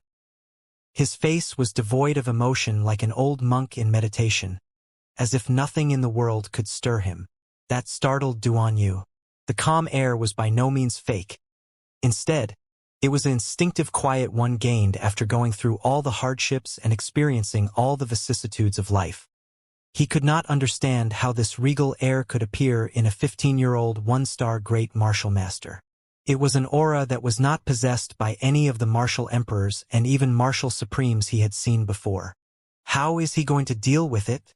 No matter how hard Duan Yu racked his brain, he could not figure out Yun Xiao's plan. Sulkily, he poured all medicinal pills out of the bottle and gulped them down. A cooling sensation went into his stomach, and he felt refreshed in an instant. Wisps of power nourished his internal organs while his messy energy began to straighten out. His eyes gleamed with amazement. He was a 7-stars martial grandmaster, and there were very few medicinal pills that could work on him. Basically, only 5th-tier medicinal pills were useful for him now, and 4th-tier ones were barely effective. But the pills he had just taken were clearly not 5th-tier, and might not be 4th-tier either. What kind of medicinal pills were they? Duan Yu was once again extremely curious about Yun Xiao's mystery, and slightly confident that the latter could deal with the flood dragon. The lad's means were always unexpected. Perhaps he really had ways to deal with the beast. The purple 9 neonate flood dragon was very fast. Yun Xiao's chariot hovered merely several miles away, and it took the sea beast almost no time at all to catch up. After suffering Duan Yu's full-force attack, being injured by the explosion of a 5th-tier chariot, and attacked by the desperate disciples of Flying Sword Sect when it slaughtered them, the flood dragon, even with its tough fleshly body, was already scarred, with blood flowing down the purple patterns on its skin. As it was about 100 meters away from the chariot, Yun Xiao took a deep breath and gave a loud cry, unleashing the cauldron of 5 elements from his hand, which expanded rapidly under his control. In the blink of an eye, an illusory purple cauldron that connected the sky and the sea emerged. When the flood dragon rushed into the illusory cauldron, The symbol of a flaming cloud flashed upon his forehead, and then an illusory phoenix true flame emerged over the cauldron of 5 elements, as if it were about to melt the whole cauldron. Roar! The purple 9 neonate flood dragon, who was moving through the illusory cauldron, suddenly roared in horror, and its frightened eyes stared at the power that came from over the actual cauldron, which struck fear into its heart. Flood dragons were water element true spirits who were innately afraid of fire, let alone the illusory flame that possessed the aura of a true spirit fire phoenix. Although its power was not great, the hierarchical repression still terrified the flood dragon. It was the hierarchical repression among demon beasts. Xianxia immediately understood what was going on when he saw that, and he was overjoyed. His original plan was to use the cauldron of 5 elements to trap the flood dragon for a short time, but he did not think that the true spirit aura in the illusory phoenix flame could frighten such a mighty sea beast. If he could use the complete phoenix true flame, Xianxia had the confidence to thoroughly subdue the beast, but the flame was too powerful, and he could only conjure up its illusory form. So he did not think he could trap it for too long. When it got used to the flame, it would break out of the cauldron. Shrink! He gave a soft cry, and the cauldron of 5 elements conjured up in the void began to shrink rapidly, overlapping with the actual cauldron and trapping the purple 9 neonate flood dragon inside.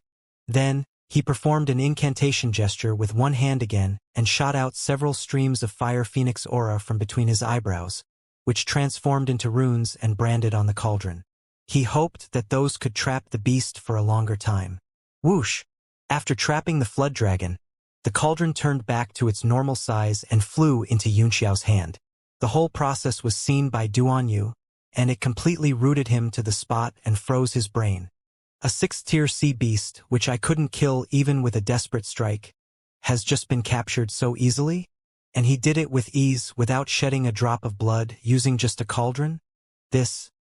Just as his brain froze and could not think, several light beams suddenly shot over from the sea in the distance, and several figures landed in the chariot in a flash. They were none other than Ma Wendy and the others who had disappeared, a total of 6 of them, with not even one missing. Ha! Congratulations, Brother Duan and young Master Yun. You two are so amazing. I can't believe you have just captured the purple 9 neonate flood dragon alive. This trip is not fruitless after all, and we should celebrate. Ma Wendy was the first person cheeky enough to laugh, but his eyes rested on the purple cauldron in Xiao's hands, and he looked dubious. At a glance, he recognized the purple cauldron's level, which was no more than 5th tier. He did not understand how it could capture the purple 9 neonate flood dragon. But no matter what, he could not watch and do nothing as the 2 of them took the flood dragon away. When Duanyu saw the 6 of them and heard what Ma Wendy said, he was so angry that he almost coughed blood. While fuming, he said, "Your trip is fruitless or not is none of our business. We are going back now, and the 6 of you can scram back to where you came from." Hee. It's inappropriate for you to say that, Brother Duan. You have drunk the water and quenched your thirst. So how can you forget us, the well-diggers? Lord Coldcrow said with an eccentric tone as he moved his feet lightly and blocked Duanyu's escape path. Meanwhile, his hands flickered with energy, a clear sign that he was ready to strike at any time. Well-diggers? Bah! Duanyu almost fainted from anger, and he really admired their cheekiness. When he saw the 6 of them move quickly and block all the escape paths, he knew there was no way he could escape, so he did not speak again but hurried up to recover his primordial chi. Situ Xing sneered as well. If it were not for the 7 stars array the 7 of us had laid out together, which greatly consumed the flood dragon's power, do you think you could stay alive after being hit by it? And do you think your little brother, who is merely a 1-star great martial master, could capture it so easily? Tang Xiaoqiao gently leaned against Situ Xing's arm, putting on a charming look as she giggled and said, "Duanyu, let's be frank.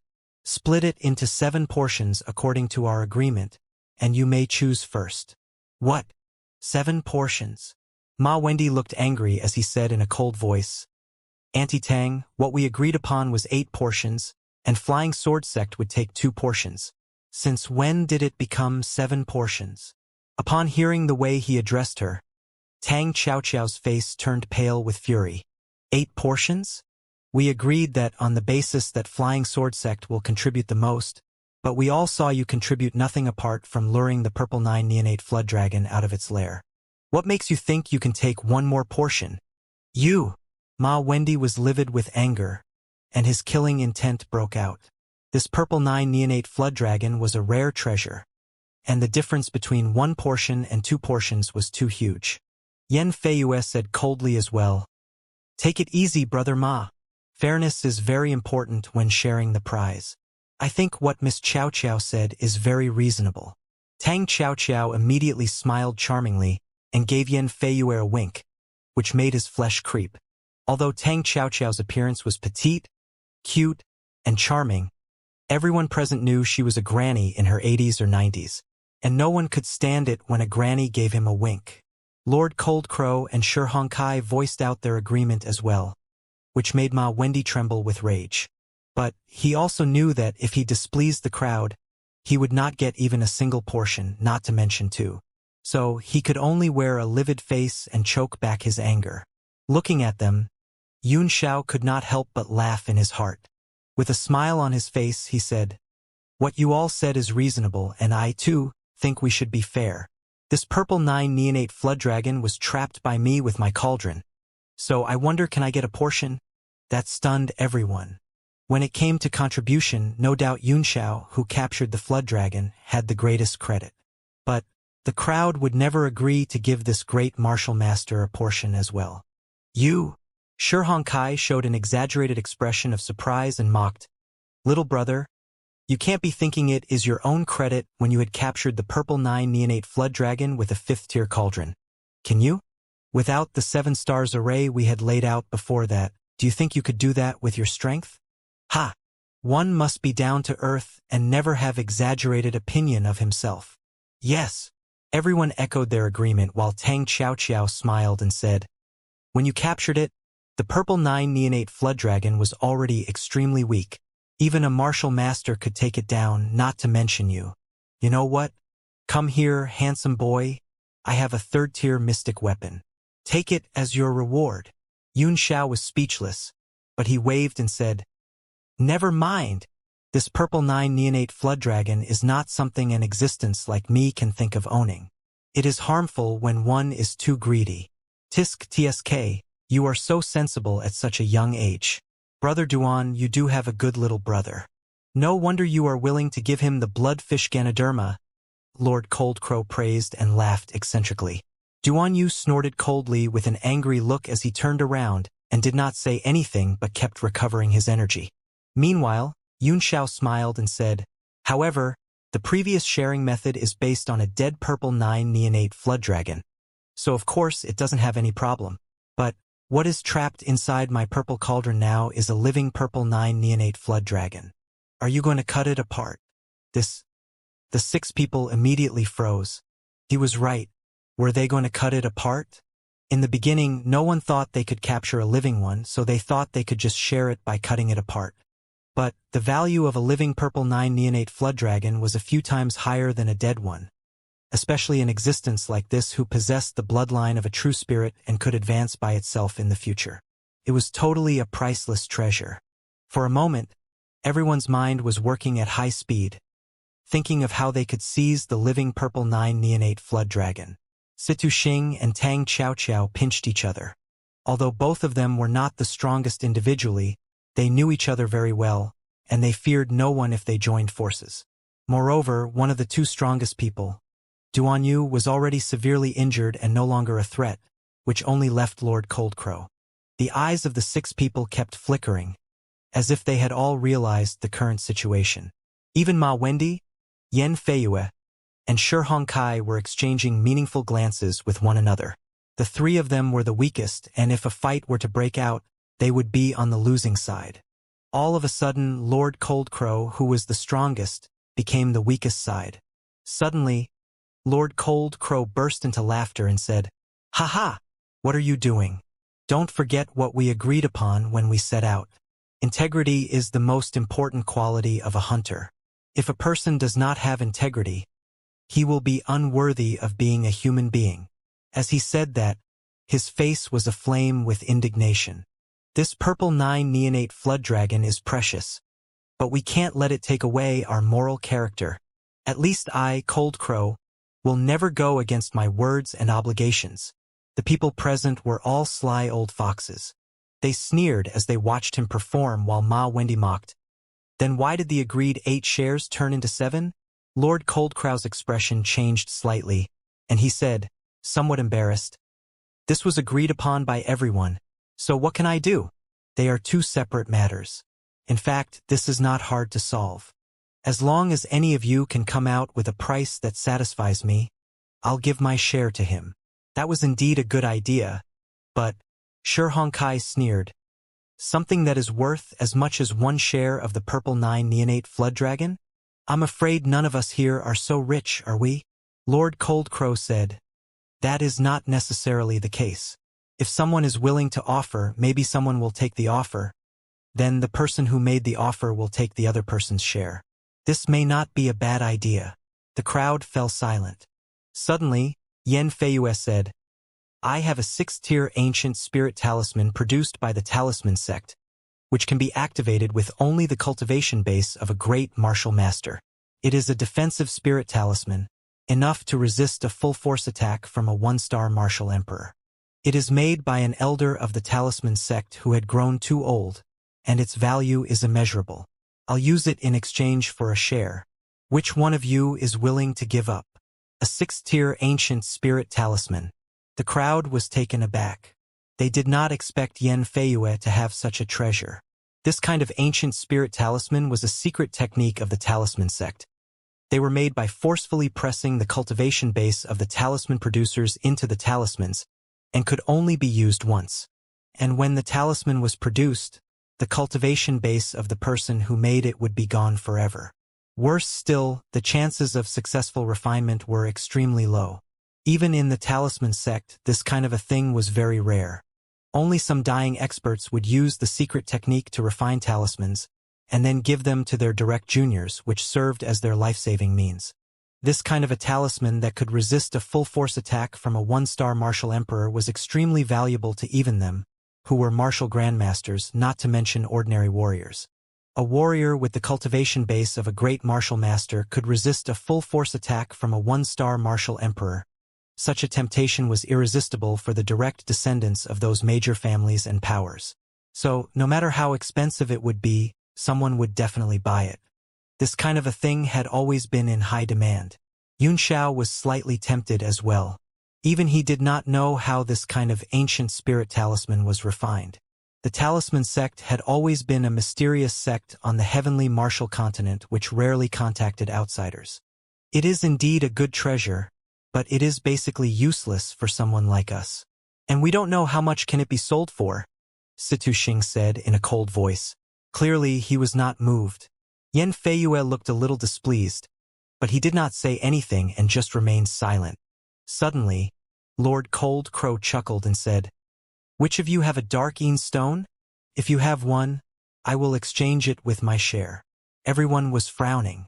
Dark-een stones were a kind of stone that produced an extreme een and cold energy after absorbing a large amount of dead aura, and it was very expensive. It was closely related to the cultivation technique Lord Coldcrow was cultivating. Yun Xiao sighed in his heart. A dark-een stone and the outworld dark jade were the same kinds of things, but the dark-een stone's grade was much lower than that of the dark jade, and the outworld dark jade was the supreme grade of the dark jade. A pity that he had only stolen only one piece, which had been blown apart when he used it to wipe out the Xingyang family. However, an outworld dark jade was something that even martial sovereigns would fight for, and it was impossible for someone at Lord Coldcrow's level to learn about its existence. So, getting a dark-een stone to cultivate was already his biggest hope. Unfortunately, after waiting for a while, he saw everyone shake their heads. Ma Wendy was a little impatient and he said, "If we keep doing this, how long will this go on for? Why don't we just trade with primordial stones? As long as the quantity reaches a certain level, I'm sure someone will accept." What he said was reasonable, but no one would accept if the number of primordial stones was too less, and no one could take out too many in such a short time. Suddenly, Yun Xiao's expression changed slightly, and he glanced at the cauldron of 5 elements. He clearly sensed that the purple 9 neonate flood dragon in it seemed to have gotten used to the hierarchical repression from the phoenix aura, and the cauldron should not be able to trap it for much longer. He hurriedly said, "Lord Yen, give me your ancient spirit talisman and 100,000 superior-grade primordial stones, and my brother's share will be yours." Yen Feiyue's eyes lit up, and he said in surprise, "Really?" Then, he turned to look inquiringly at Duanyu, who was healing aside. Duanyu snorted coldly. He had completely lost his affection for these people. What he said fully represents my opinion. Overjoyed, Yen Feiyue hurriedly took out the ancient spirit talisman and a bag of primordial stones before handing them to Yunxiao. Yunxiao slightly perceived the ancient spirit talisman's aura, and he knew that it was not a fake one. The refinement method was very attractive even for him. In his previous life, he had obtained many things that belonged to the talisman sect from those old codgers in the Sea of Soul formation, but his research on them did not yield him any result. Now, my brother's share has been transferred to Lord Yen. So, this cauldron, I'll let you take care of it. Yunxiao reluctantly threw the purple cauldron to Yen Feiyue and said, "It is a very expensive peak 5th-tier mystic artifact, but it is yours now." Yen Feiyue took the purple cauldron with great joy. When he heard Yunxiao's words, he felt embarrassed and fumbled through his body. Soon, he took out a pair of copper rings and threw them toward the other. "This pair of dragon and phoenix rings is my weapon when I was a martial king. It is also a 5th-tier mystic weapon. Take it as a compensation for your purple cauldron." Yunxiao was surprised. While smiling, he took the pair of rings and slapped on his ring. A beam of light shot out of it, placing another Tiger King chariot outside the one they were in. Both chariots hovered side by side. "Now that the things have been exchanged, how you are going to split the prize is no longer our business. Farewell, everyone. Take this Tiger King chariot as a gift from me," he said courteously with a smile and beckoned to Duanyu. Then, they jumped into another chariot and drove into the distance. Out of the 3 Tiger King chariots he got from Tianyuan Trading Company, one had exploded when he used it to deal with the purple 9 neonate flood dragon, and now he gave away another one. So, the one they were riding now was the last Tiger King chariot he had. The amazement in Duanyu's eyes grew stronger. "Where did you get so many 5th-tier chariots? These are not some cheap things you can buy anywhere, but genuine 5th-tier Tiger King chariots, and each costs a lot." Yunxiao showed him a disdainful look and said, "Poor people like you will never understand my lifestyle. You better focus on healing yourself. I've told you I will need your help later." Duanyu paused a moment and snorted, "Don't pretend you are rich in front of me.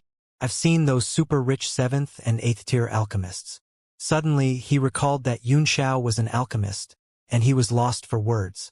He found that no matter what he said, he seemed to be no match for the latter, and that depressed him. "Why do you need my help? Aren't we going back now?" His eyes lit up in the next instant, and he said excitedly, "Oh, right. We are going to find the rainbow fog. I had forgotten about it after being caught up here." Staring at the dwindling Tiger King chariot, Yunxiao sneered, "We will go to find the rainbow fog, but I want that purple 9 neonate flood dragon as well. They have rested for so long, so it's our turn to rest now." He drove the chariot directly into a huge white sea fog and hid inside. At the same time, he sent out several incantation seals and laid out a layer of restriction around the chariot, which could shield against the probing of common divine sense. Coupled with the great distance between them, it was extremely difficult for those people to discover them. "What you mean is they will fight among themselves for the share?" Duanyu asked in shock. Yunxiao smiled and said, "I don't know, but I think that's quite likely." "What quite likely? Can you state what you mean clearly for once?" Duanyu was confused by him and became frustrated. He was about to scold when he suddenly heard an explosion in the distance, followed by a furious roar that belonged to the purple 9 neonate flood dragon.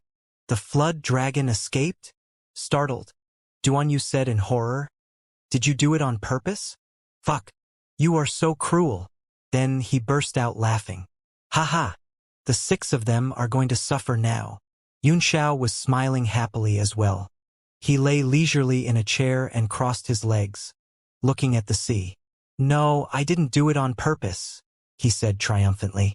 "I'm just a one-star great martial master, and I'm not capable of taking down a purple 9 neonate flood dragon myself. Even with a 5th-tier cauldron, it is still absolutely impossible. I had only temporarily trapped it with a secret technique.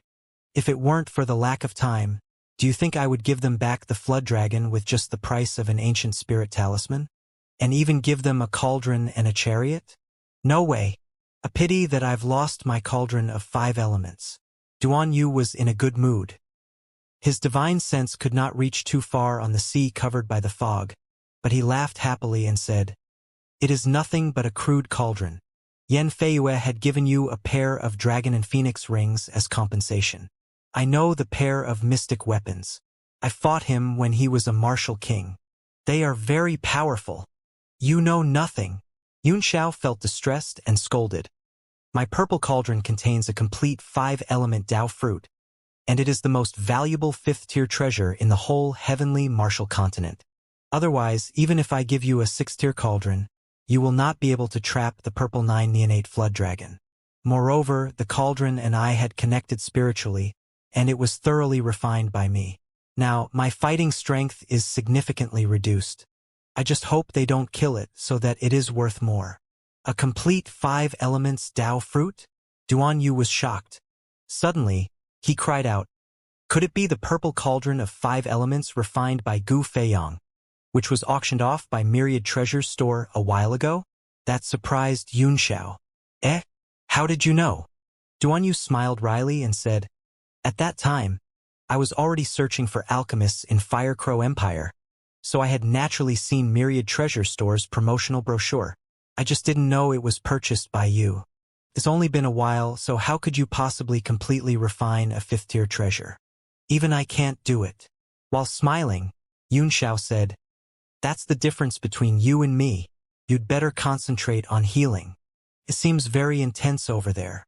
Duan Yu closed his eyes and began to meditate while Yun Xiao's eyes were half closed, not knowing whether he was meditating or watching the battle. The 6 people on the other side were already in great trouble. Massive energy waves kept spreading out, and everyone was covered in blood in just 10 minutes, panting while their eyes burned with killing intent and rage. The purple 9 neonate flood dragon was not much better. Riddled with shocking wounds, it went berserk over the sea. Waves of seawater rushed up and exploded in the air and turned into jets of water that shot out in all directions, which brought with them wisps of electric power.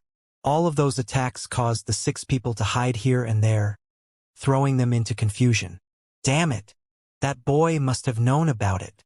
When I see him again, I'll definitely rip him apart." Yan Feiyue quickly dodged and avoided the attack in the air while roaring and scolding. When the cauldron exploded and the flood dragon escaped, he was the first one to be seriously wounded. He was now covered in blood and did not have the strength to attack. Dodging alone was already very difficult. Anyhow, the other 5 were no better. They were caught unprepared by the flood dragon's escape, and now they could only hold on from being defeated with their combined forces. Anyhow, it was indeed getting difficult. Fighting a sea beast of the same level over the sea was a deadly thing to begin with, let alone fighting a purple flood dragon who possessed the bloodline of a true spirit. Now, even if they wished to flee, the surrounding void was already completely sealed off by the flood dragon's demonic power, so they could only fight on desperately. "I didn't expect Duan Yu to be so treacherous, and he has a good reputation. Had I known, I would never have let him join us." Ma Wendy's face was terrifyingly dark. Under the double attacks of water arrows and lightning, they greatly consumed their energy even though they could still avoid and dodge. Clearly, they could not last too long under that assault. Lord Cold Crow gnashed his teeth and said, "I knew he was a bad guy, but I didn't expect he would give up the most basic moral character for such little benefits. Damn it, he's not worthy of being a man." Situ Xing and his wife were livid with rage as well. Tang Xiaoqiao's beautiful face was streaked with blood and looked messy. In a voice thick with hatred, she said, "What's the point of complaining now? The pressing matter at the moment is to join hands and kill this beast, or we will all die." Ma Wendy agreed that and said, At this critical juncture, if anyone tries to hide his strength, we will all attack him together. Yen Feiyue said in a deep voice. Good. Since everyone is so open and honest, I won't hold you back. These people immediately exploded out with their aura, which repelled the flood dragon's demonic aura in an instant. Hence, the whole situation had changed dramatically. A large scissor appeared in Lord Coldcrow's hand, which he unsealed and transformed into a crocodile that was as long as the combined height of 3 men. It jumped in the air like a living thing, while emanating a terrifying and fierce aura, as it exhaled streams of gray primordial qi and made them swirl around its body. Shi Hongkai widened his eyes as a vast righteous energy broke out of him, and a phantom of a saint quietly emerged behind him. Vaguely, a sound of all schools of thoughts contending for attention rang out, forming into a separate space. Situ Xing and his wife, on the other hand, combined 2 swords into one. A massive sword emerged over them, emanating a powerful blue aura which pushed the sea fog away, looking like a huge blue gemstone embedded between the heaven and sea. Ma Wendy and Yen Feiyue, too, exercised their ultimate moves. They stood over the flood dragon, one to the left and one to the right. One's body shone with golden light like a hot sun, while the other one sucked in the nearby primordial qi like a black hole, forming into a terrifying power and wheeling in the sky. The 6 people went all out and immediately trapped the purple 9 neonate flood dragon between the heaven and sea. Now, it could not fly into the sky or dive back into the sea, and just kept roaring and struggling violently. In the distance, Yun Xiao gave a cold snort and said contemptuously, "A motley crowd! If they could make a concerted effort like this when the 7 stars array was destroyed, they would not have fallen into this situation." Sure enough, teammates like pigs are the most frightening. Duan Yu, who was recuperating quietly, sensed the few powerful auras in the distance as well and sneered. The 6 of them are all crafty old scoundrels, and they all pray for the others to strike first so they can reap the fruits later. Even if they can kill the flood dragon this time, they will suffer greatly. We just have to wait for them to finish. He could not help but ask, "What medicinal pills did you give me just now? I'm almost fully recovered." At that moment, Yun Xiao's expression changed slightly, and he gazed into the distance with his eyes full of doubts. Suddenly, a restless feeling rose within him. He spread his divine sense to the maximum, but he found nothing. However, the unusually restless feeling hung in his heart. With his current soul power and cultivation base, such a restlessness would never appear for no reason. What kind of danger will it be? Why can't even my divine sense it? Could there be a stronger sea beast? Yun Xiao murmured to himself. His face turned serious as he said, "Sir Duan, prepare to flee at any time. I'm afraid things have changed." Changed? Duan Yu did not understand. "I thought the situation is very good now? Everything is within your expectations." He halted suddenly and his pupils constricted as he looked into the distance in horror. A mighty power suddenly emerged over the horizon, pressing down everyone's aura, including that of Ma Wendy and his group, as well as the flood dragon. It was so strong that it could be sensed even across such a great distance. A huge hover chariot suddenly appeared in the sky over Ma Wendy and the others. A figure stood quietly on it, looking down coldly with a hint of a sneer on the corner of his mouth. Then, he threw out a hand, and a weapon shaped like a ghost claw immediately expanded in the air, pulled by a string of huge chains that rattled and clanged noisily. The ghost claw's power was astonishing. It fell and grabbed, which shocked the 6 people as they felt the void seem to be held in its palm, and a mighty power spread and held them in place. Meanwhile, the purple 9 neonate flood dragon was directly captured out by the ghost claw, struggling desperately with unwillingness as the man pulled it up. "Ha ha! It is indeed a purple 9 neonate flood dragon." The man's eyes lit up. After the flood dragon was captured by his mystic weapon, they shrank rapidly together and disappeared into his hand, put away by him in some unknown mystic artifact. The 6 people down below were all fuming, their eyes grown wide. But the powerful aura emanated from the man made them shut their mouths. Moreover, they were all seriously wounded at the moment. looking at the piece of fat meat that they were about to enjoy fly out of their mouths. Ma Wendy could hardly contain his anger, and he said in a deep voice, "Your Excellency, this flood dragon, get lost." The man's lips parted slightly and gave Ma Wendy a scornful glance. His fierce gaze fell like sharp blades, which made the latter shudder and hurriedly shut his mouth. "You are from the Constellation sect." Lord Coldcrow's eyes gleamed as he said fiercely, "Although your aura comes with the essence of the 7 constellations realm, it is faint, so you should still be a peak 9 stars martial grandmaster. For all I know, among the experts of the Constellation sect in Qinghai, there are 2 guardians who are 9 stars martial grandmasters, apart from Lord Sufeng, who is a martial emperor. May I know if your Excellency is one of them?" The man grinned. "Ha ha! Old freak Coldcrow certainly has some insight. You're right, I'm Hung Yuan, one of the 2 guardians of the Constellation sect in Qinghai. If you are sensible, get lost now, and you can still keep your lives. Otherwise, it seems not bad to make this sea a place where you end your lives." Lord Coldcrow's face turned extremely unsightly, and he said with difficulty, "Guardian Hung, Lord Sufeng and I—" "That's enough!" Hung Yuan interrupted him impatiently and said, "Don't try to form ties with me. If you don't want to get lost, you can die now." Without any sign, he threw out a punch. The blast pierced through the air and struck the unprepared Lord Coldcrow, ripping a large hole through him.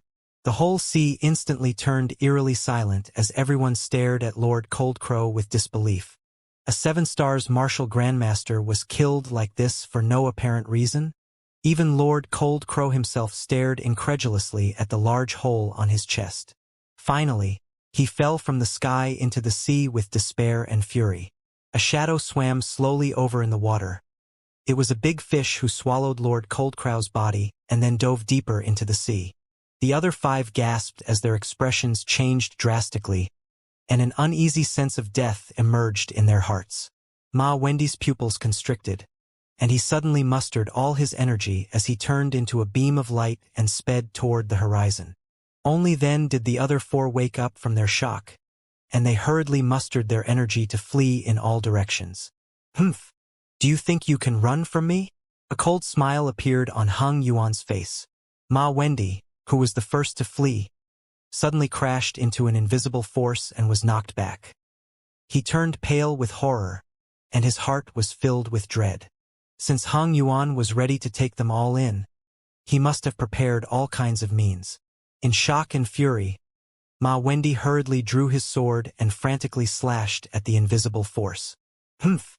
With your current weak strength, do you think you can cut me?" A figure gradually stepped out in the void over the invisible force as he casually lifted a hand and knocked back Ma Wendy's attack with just 1 punch. Meanwhile, a cold, mocking smile emerged on his face. "Who are you?" Ma Wendy was shocked, and his heart sank. "I'm Li Yuanyu, and I serve under Lord Sufeng, the martial emperor from the Constellation sect. I've been ordered to kill you all," the man said coldly. Meanwhile, the other 4 people who fled in 4 different directions ran into someone as well. Judging from their aura, these people were all genuine martial grandmasters. Hung Yuan looked scornfully at the few despairing people and sneered, "A precious item such as this purple 9 neonate flood dragon is not something that people like you can enjoy. The sect leader of the Constellation sect, Lord Constellation, will celebrate his 200th birthday in a month, and Lord Su is worried that he cannot find anything good as a gift. Now, the demon core of this purple flood dragon is just nice to give to the old senior and let him nourish his body." Ma Wendy's face was grave as he said angrily, "If you want the purple flood dragon, take it. Why do you still want to kill us?" Hung Yuan's face flashed with a hint of killing intent, and he said in a cold voice, "It is to avoid trouble. You all are martial grandmasters, and you are considered famous figures in Qinghai. Lord Sufeng doesn't want any trouble." His eyes flickered with killing intent as he said, "Li Yuanyu, I'll leave this place to you. Settle them as soon as possible. There are 2 more ants over there that have slipped through the net. I'm going to clean them up."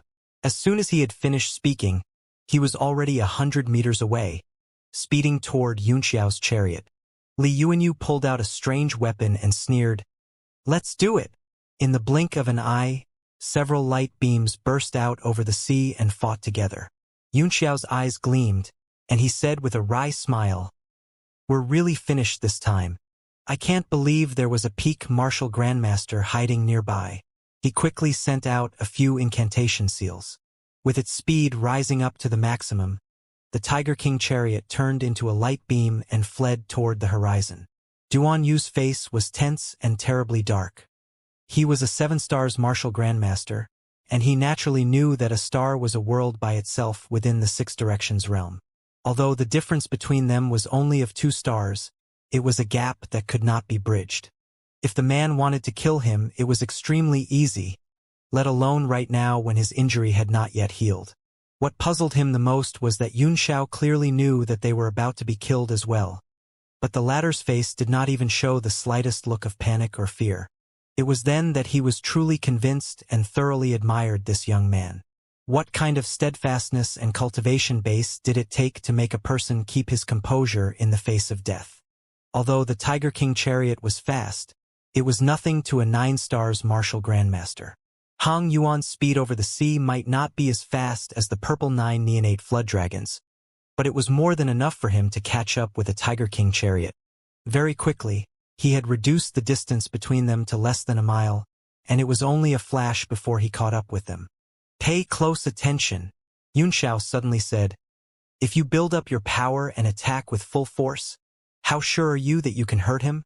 Duan Yu frowned as he thought for a moment and said, "If I can land a blow right on his body, although it may not kill him, it should be able to at least seriously injure him. But how could he stand there and let me hit him? That's enough." Yunxiao's eyes gleamed as he said, "Later, when he is about 10 meters from the chariot, I'll stop his movements for a brief moment. That's when you will attack. You can start building up your power when he is about 100 meters away from us." "What?"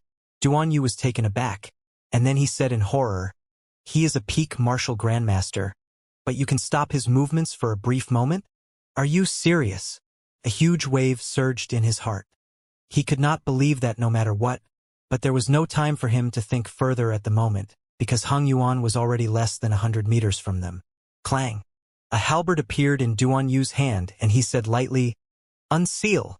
Waves of ancient aura spread out of the halberd as it tripled in size instantly, hovering in front of Duan Yu. Quietly, he closed his eyes and grabbed its shaft with one hand, sensing the wind blowing around him and the waves churning across the sea. He was going to borrow the power from the law of the world. When warriors cultivated to a certain realm, they could comprehend the law of the world and communicate with the elements of earth, water, fire, and wind that constructed the world, so as to achieve the effect of borrowing the power of the heaven and earth. That was what Yunxiao had done at Jialan Academy when he attacked with the floating life seal. Under the waves of combat intent unleashed from the halberd, the chariot began to sway, as if it could feel the fear. "Humph! How can candlelight compete with the sun and the moon? Duan Yu, for the sake of your uncommon strength, I will spare you from death as long as you are willing to join the Constellation sect." As Hong Yuan approached, he also sensed the great power, and he was shocked. A full-force attack unleashed by a 7 stars martial grandmaster after building up power was so strong that even he dared not to fight it head-on. Therefore, he provoked with words, trying to ruin Duan Yu's effort of building up power so that he could defeat the latter easily. "Even if you don't consider for yourself, this young man should be your illegitimate son, right? At least think of his life.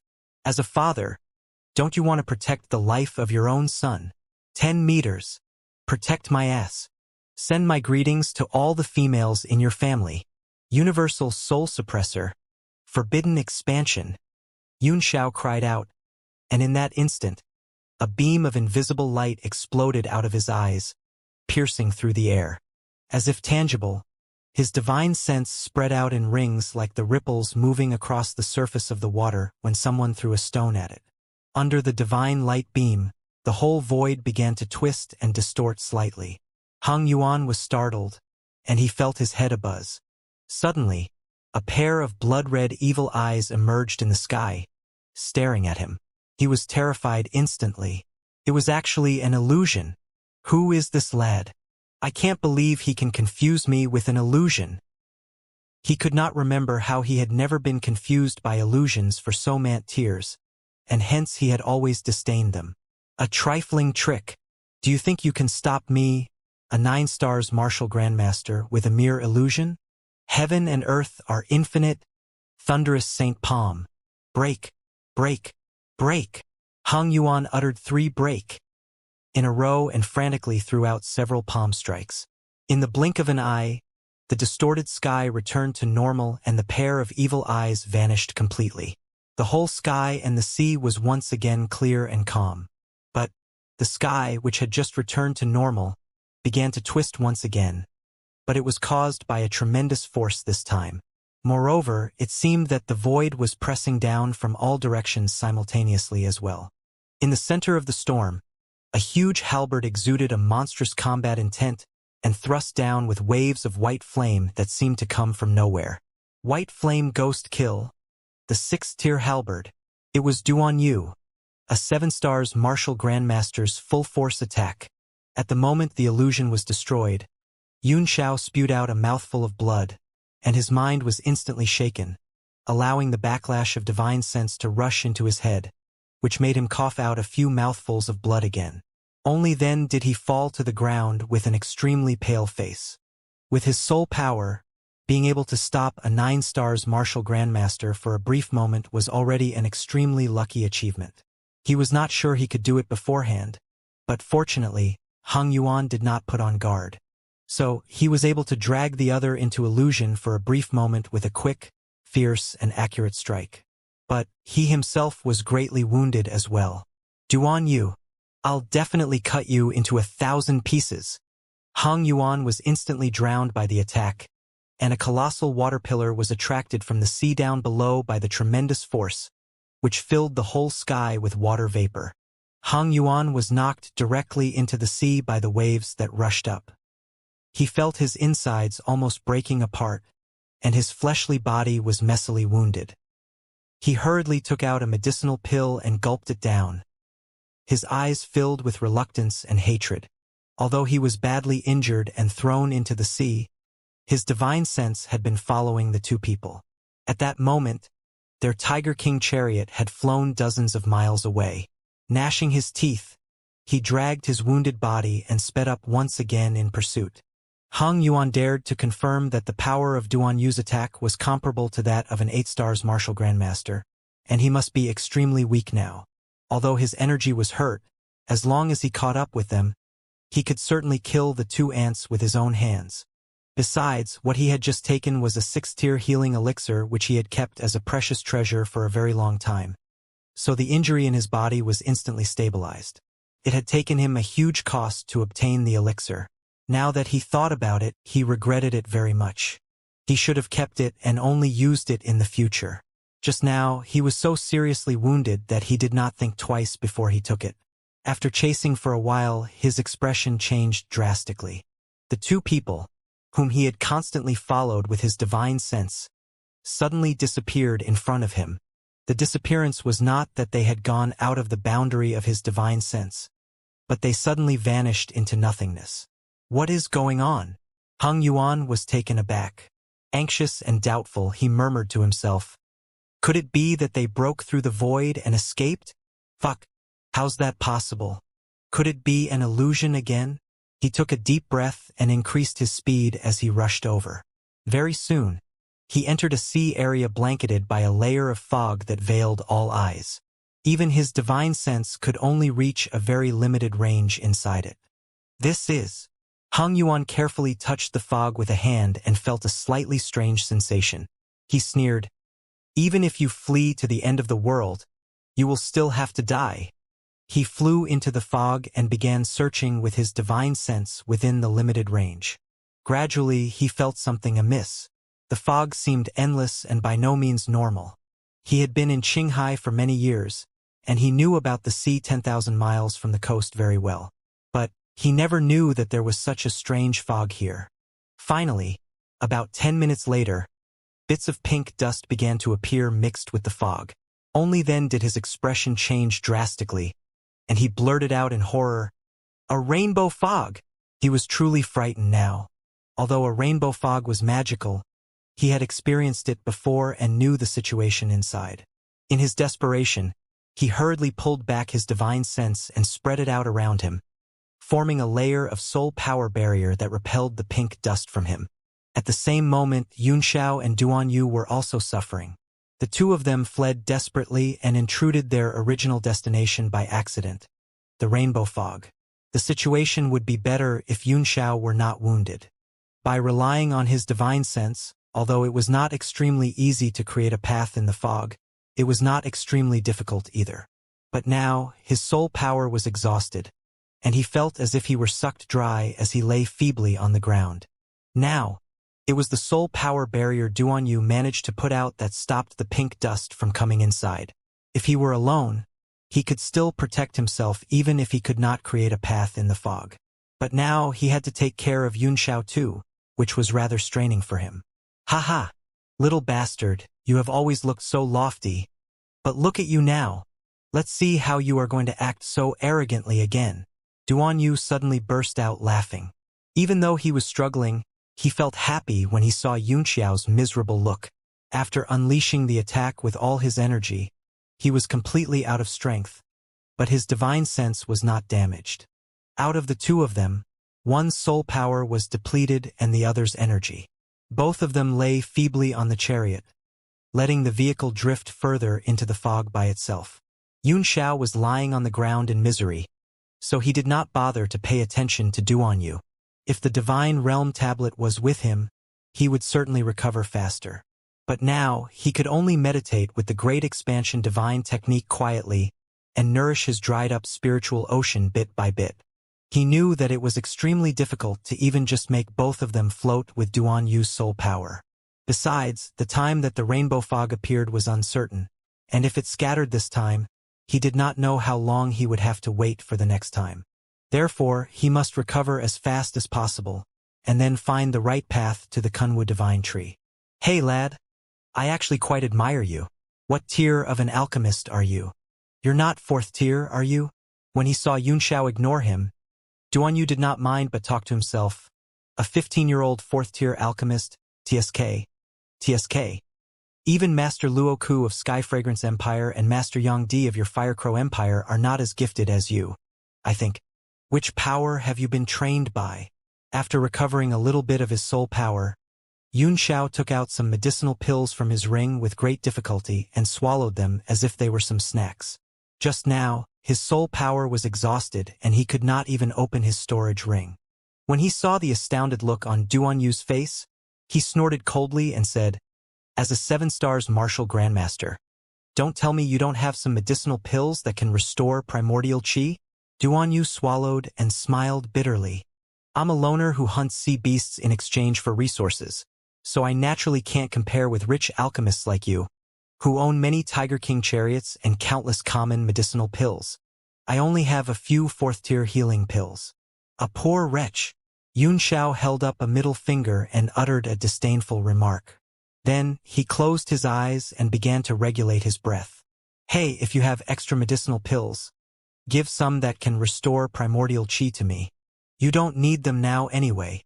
Upset by the remark, Duanyu took out the only few 4th-tier healing pills he had, hesitating whether he should take them or not. He was exhausted of primordial chi and not wounded, so they were useless to him. That was why he asked Xianxia for some medicinal pills. Xianxia opened his eyes slightly as he snorted and said, "Can't I keep them if I don't need them now?" "Well, it is not that you can't have them, but you need to exchange them with something." "Fuck, are you serious?" Duanyu glared at him and scolded. "We are in the same boat now and our lives are tied together, and yet you are still so stingy? If I had money, I wouldn't ask you for medicinal pills." Xianxia said, "Stop pretending to be poor with me. Since you hunt sea beasts every day, you should have many demon cores of sea beasts, right? You can exchange a chi converging pill with a 4th tier or above demon core." "This is robbery," Duanyu said angrily. "A chi converging pill is the most basic 3rd-tier restorative medicinal pill. Why must I exchange it with a 4th-tier demon core? Besides, 3rd-tier medicinal pills are not of great use to me." Yun Xiao glared at him and said coldly, I haven't charged you for the medicinal pills you took earlier. As for whether they are useful or not, you should know very well, since you've taken them. Duan Yu was speechless instantly. Those healing pills he took earlier were indeed third-tier medicinal pills, but their effects were better than the fourth-tier medicinal pills he kept as treasures. He said lamely, Even so, they can't be so expensive, can they? Whenever I go out to sea, I can kill a dozen sea beasts at most, but it takes me more than a month. And not many of them are fourth tier. Humph. It took me several days to refine a medicinal pill. If you don't want to exchange, shut your mouth. I don't have time to argue with you. After saying that, Yun Xiao closed his eyes and began to regulate his breath, paying Duan Yu no more heed. The cold shoulder treatment made Duan Yu think for a moment with a dark face. Only then did he pull out a storage bag and reluctantly throw it over. A total of 76 fourth-tier demon cores exchange for 100 chi-converging pills. You won't be so calculative about the small difference with me, right? After counting them, Yun Xiao threw out a storage bag as well. Duan Yu took it, and when he glanced inside, he became so angry that he almost fainted. There were exactly 76 chi-converging pills in the bag. Not a pill more and not one less. He was so angry that he turned around and sat down with his back facing Yun Xiao. Then, he grabbed a handful of pills and shoved them into his mouth, as if to vent his anger. But he still sent out his soul power to envelope both of them. So they sat back to recover their strength. After drifting for an unknown amount of time in the rainbow fog, the pink dust began to gradually turn fainter, and the fog slowly faded. After some time, the sky gradually grew clear and bright. They opened their eyes slightly and saw a quiet world with the sea and the sky merge into one. Duan Yu stood up and gazed solemnly at the sea. A moment later, he said in a deep voice, This is no longer the sea at Shanghai. Yun Xiao lifted his eyes and glanced back over his shoulder at the rainbow fog that began to gradually fade away. A hint of a smile emerged on the corner of his mouth as he said, Isn't this perfect? The space tunnel of a fixed rainbow fog like this one is also fixed. Since we can come out, it proves that this is the place with a Kunwu divine tree. Duan Yu glanced at him in astonishment. When he saw his face beam with color, he asked, You've recovered? With a wry smile, Yun Xiao said, Almost. Had I known, I would rather not recover. Why? Duan Yu was shocked. It was common knowledge that it took an alchemist a very long time to recover after his soul power was exhausted, and he knew that as well. But how long had it been? He immediately credited that to those medicinal pills Yun Xiao had taken. Only then did he feel relieved. Why would you rather not recover? Yun Xiao's eyes flickered as he said, Because, as soon as I sent out my divine sense, I discovered that we've been surrounded. Ignorance is bliss. Look at how happy you are when you know nothing. That gave Duan Yu a fright, and he quickly glanced around in terror. The sea was unusually calm, without even a gust of breeze, and there was a faint oppressive feeling, but he found no traces of the enemy. However, he had a great admiration for Yun Xiao's ability now, so he raised his vigilance to the highest level and was extremely careful. Yun Xiao smiled wryly and said, Take it easy. Resistance is useless. They are all under the sea. This place should be a deep sea somewhere. We've entered the territory of a certain sea clan. As soon as he finished speaking, numerous splashes exploded on the sea, as if a bombardment had blown many holes in the water. Hundreds of sea people rose out of the sea, and the Tiger King chariot was tightly surrounded in just a flash. Duan Yu was dumbfounded by the sight. These sea people were all standing in the air, each with a huge bubble under his feet that seemed to be controllable. That made him breathe a sigh of relief. Just now, when he saw these hundreds of people standing in the air, he thought they were all martial grandmasters, and it nearly frightened him to death. Damn humans! How dare you come here again? Among the hundreds of sea people, a man standing in the middle with a smaller frame spoke coldly. They were not much different in size or appearance from humans, except for some scales on the arms and a fin that protruded from the back of the head. Are you going to allow yourself to be seized without putting up a fight, or you want us to do it with force? The aura exuded from the seaman reached the level of a 5-star martial grandmaster. Although Duanyu was not afraid, there were simply too many of them, and there were also many sea people of the martial grandmaster level scattered among them, not less than 10 of them. Yunxiao took a deep breath and said in a loud voice, "Please pardon us, my lords. We just accidentally entered your waters while running for our lives, and are not trespassers. I hope my lords understand." Humph. Still trying to quibble. No matter how you come here, as long as you trespass the Firefish clan's water, you will have to allow yourself to be seized without putting up a fight and let our clan leader decide your fate. The man's eyes flashed coldly as he lifted a golden fork, as if he would strike if they could not agree to each other. Looking at the hundreds of Firefish people with a murderous look on their faces, Yunxiao broke out in a cold sweat. The struggle between these sea people was very fierce, which made them all cruel and unreasonable. Especially when dealing with human beings, they even took pleasure in killing without asking anything. Otherwise, he would not have slaughtered all the sea people within 8,000 miles of waters and smeared the sea red with blood when he was chased by the imperial clans of the Four Seas and the Bo family. Anyhow, one had to be humble when trapped in an inferior situation. Yunxiao smiled lamely and said, "Brothers, we bore you no malice. You can take us captive, but you have to spare our lives." He and Duanyu immediately gave up the thought of resisting, allowing the people of the Firefish clan to come over and bind them up tightly. Yunxiao struggled lightly and found that the rope was made with the tendon of some unknown sea beast, which was very elastic and could not be broken. "Humph.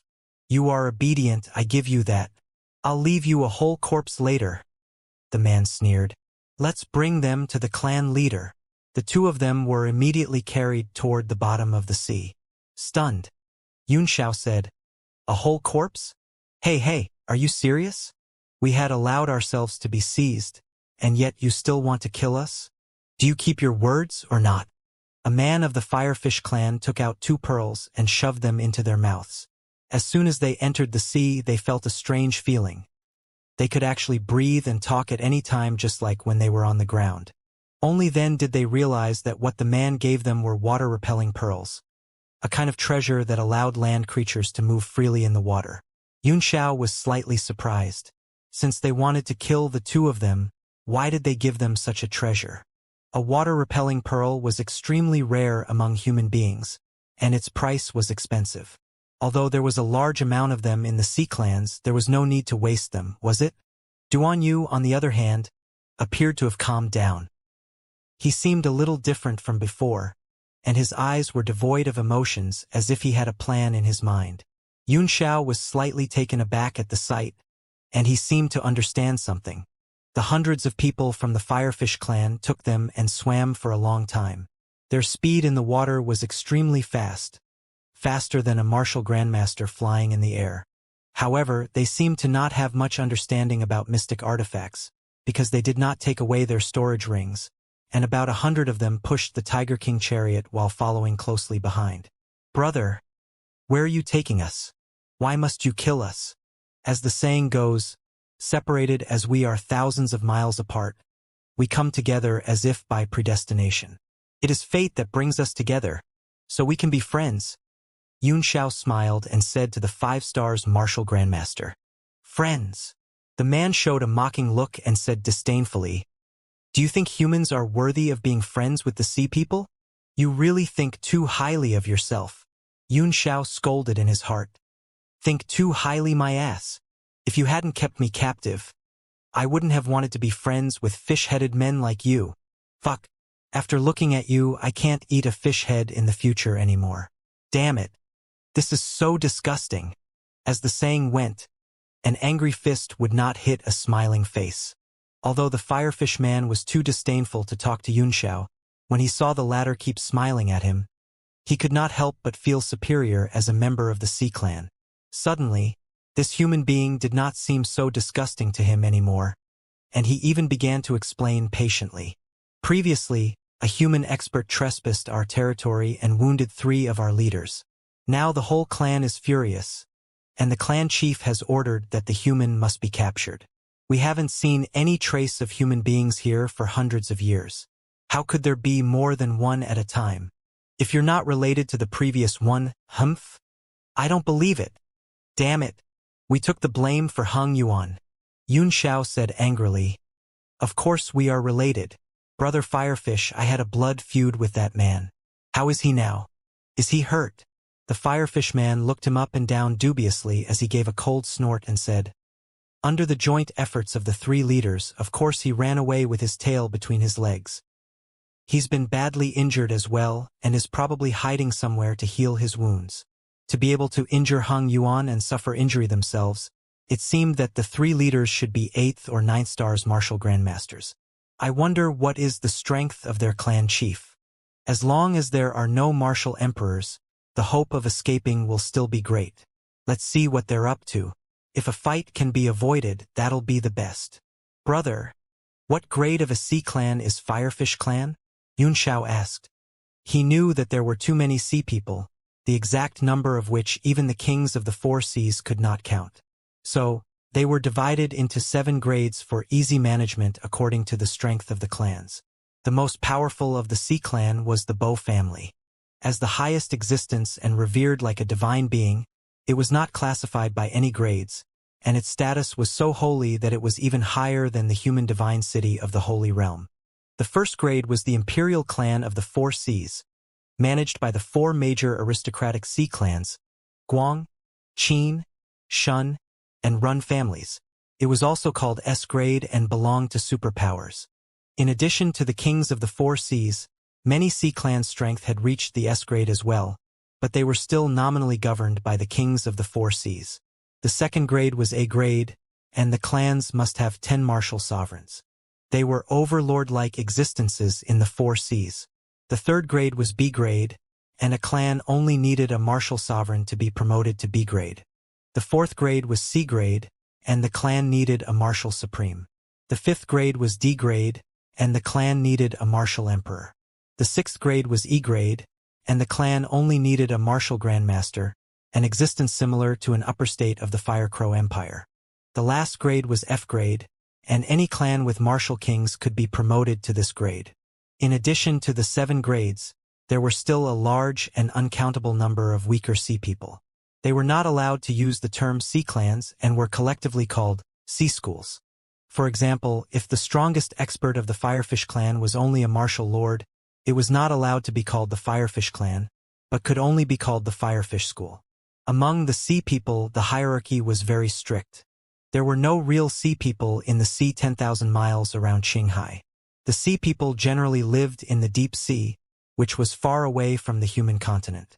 So, even though Duan Yu had been living in Qinghai for years, he was not very clear about the classification of the sea people. Upon hearing that, he immediately became interested and pricked up his ears. The Firefish man's eyes flashed with a look of alarm, but when he saw Yun Xiao's pure and innocent face, he relaxed and said proudly, "We, the Firefish clan, are a D-grade clan, the overlord within a radius of 10,000 miles. Yun Xiao's expression changed slightly. Since it was a D-grade clan, the Firefish clan must have at least a martial emperor. Otherwise, according to the strict iron law of the sea people, it would never be allowed to misuse the grade.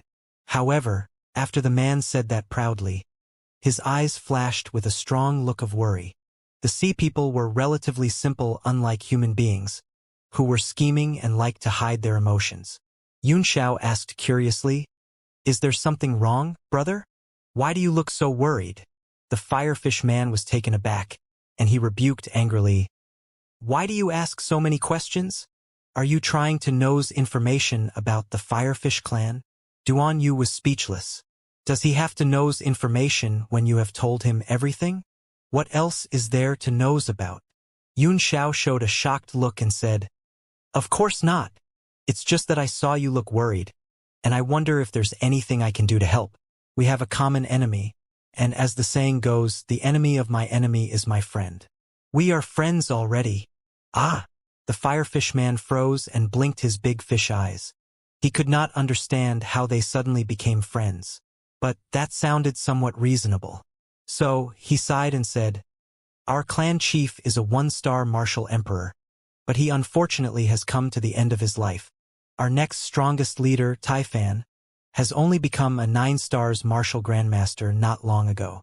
Originally, the clan chief intended to use a mystic technique to directly pull leader Tai Fan to the peak of the 9 stars at the cost of his remaining longevity. When he came to that, his eyes flickered with a trace of anger, and then he went on with a voice thick with killing intent. But the human expert who recently trespassed our territory severely wounded leader Tai Fan. It is already extremely lucky for him to keep his realm from falling, and it is no longer possible for him to use the mystic technique to break through the peak of the 9 stars.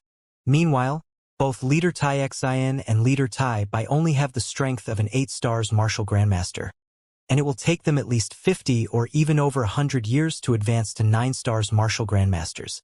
But clan chief can't wait for so long. The firefish man had a strong worried look in his eyes as he said painfully, "If leader Tai Fan cannot break through to become a martial emperor before clan chief passes away, the firefish clan will fall to the E grade. This is something that none of the firefish people can accept. So, we must capture that human expert and cut him into 1,000 pieces." Duan Yu was completely speechless. What a fool! He just told us everything about the firefish clan. These sea people are really stupid. On the other hand, Yun Xiao's eyes flickered.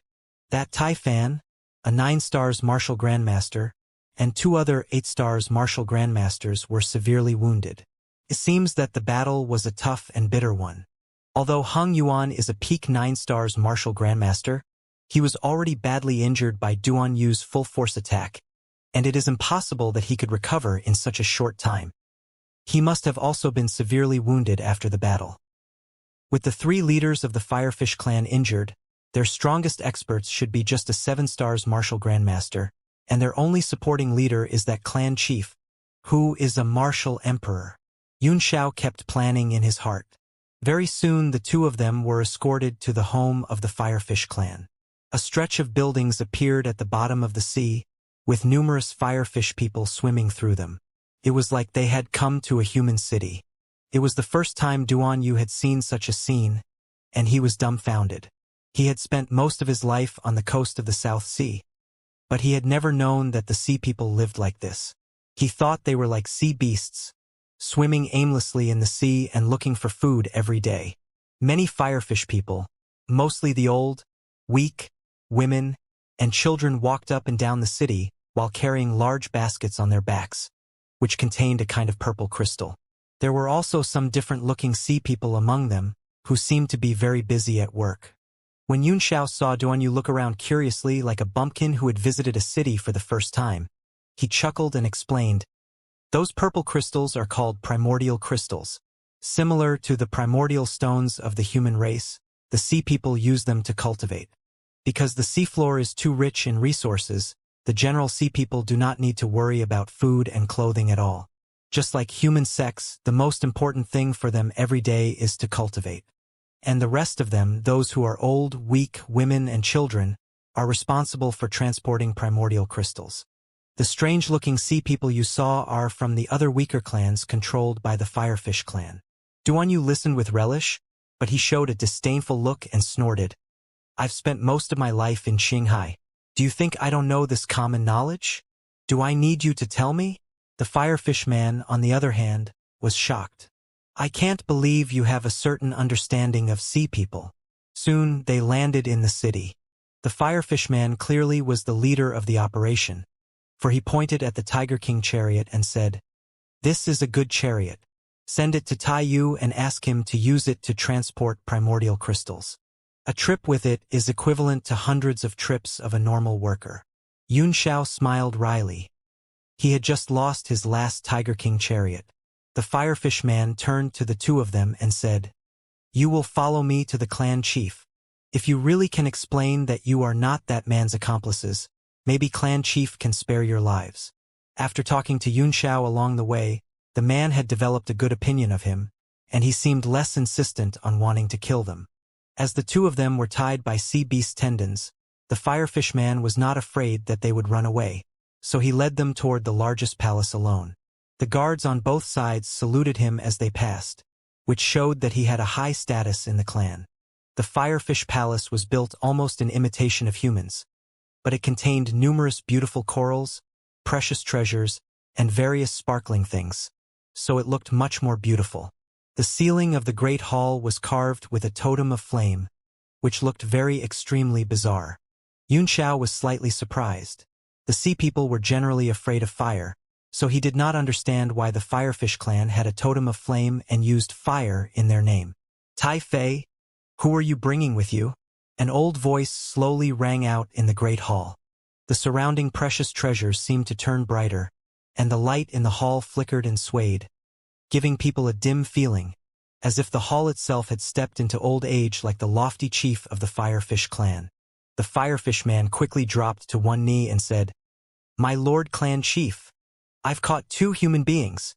2 beams of light suddenly shot out of the old clan chief's cloudy and dim eyes, as if a sleeping lion had suddenly woken up, and an extremely powerful pressure spread out across the hall. Tai Fei looked nervous.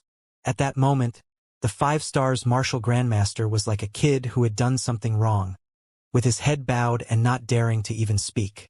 Under the pressure, Duan Yu's expression changed drastically, and beads of sweat oozed out on his forehead. Even he would tremble in the face of a martial emperor. Although Xiao's face was livid as well, he clenched his teeth and gazed coldly at the clan chief, showing no sign of fear. What flickered in his eyes was a proud and unyielding look. Once a peak martial sovereign, how could he bow to a mere martial emperor? Wasn't that a big joke? The clan chief's face showed an astounded look, and then he slowly retracted the pressure and said in an old voice, "Do these 2 humans have anything to do with the previous one?" Tai Fei thought for a moment and answered, "These 2 humans said they have a blood feud with the previous one." "Oh!" The clan chief stared at Xiao for a while, as he snorted coldly and said, "An excuse. No human being is good. Drag them out, kill them, and feed them to the fishes." That gave Tai Fei a pause, but he stood up obediently and gave Xiao a pitying look. "Feed my ass."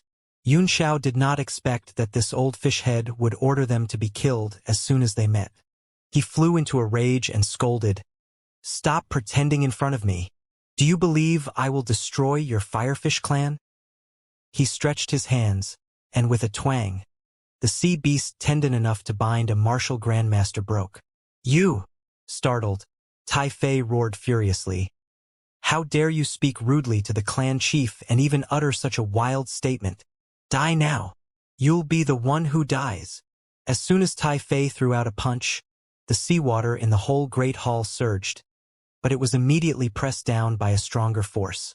Duan Yu stared at him with a cold face as he lightly destroyed the punch force and smashed out an attack backhandedly, which frantically compressed the water within several meters around into a ball, trapping Tai Fan inside. Although the sea beast tendon was tough, Xiao managed to break it by burning it with the illusory phoenix flame. Duan Yu's attack by itself was a kind of extremely cold white flame, so he had also easily burnt the tendon. "How dare you!" the clan chief bellowed. He unleashed his aura once again, which formed into an extremely strong pressure and spread out across the great hall. "Are you 2 not afraid that I will cut you into 1,000 pieces?" Xiao sneered. "I've asked you to stop pretending. Yes, you are a martial emperor, and you do indeed have the ability to kill us with one strike."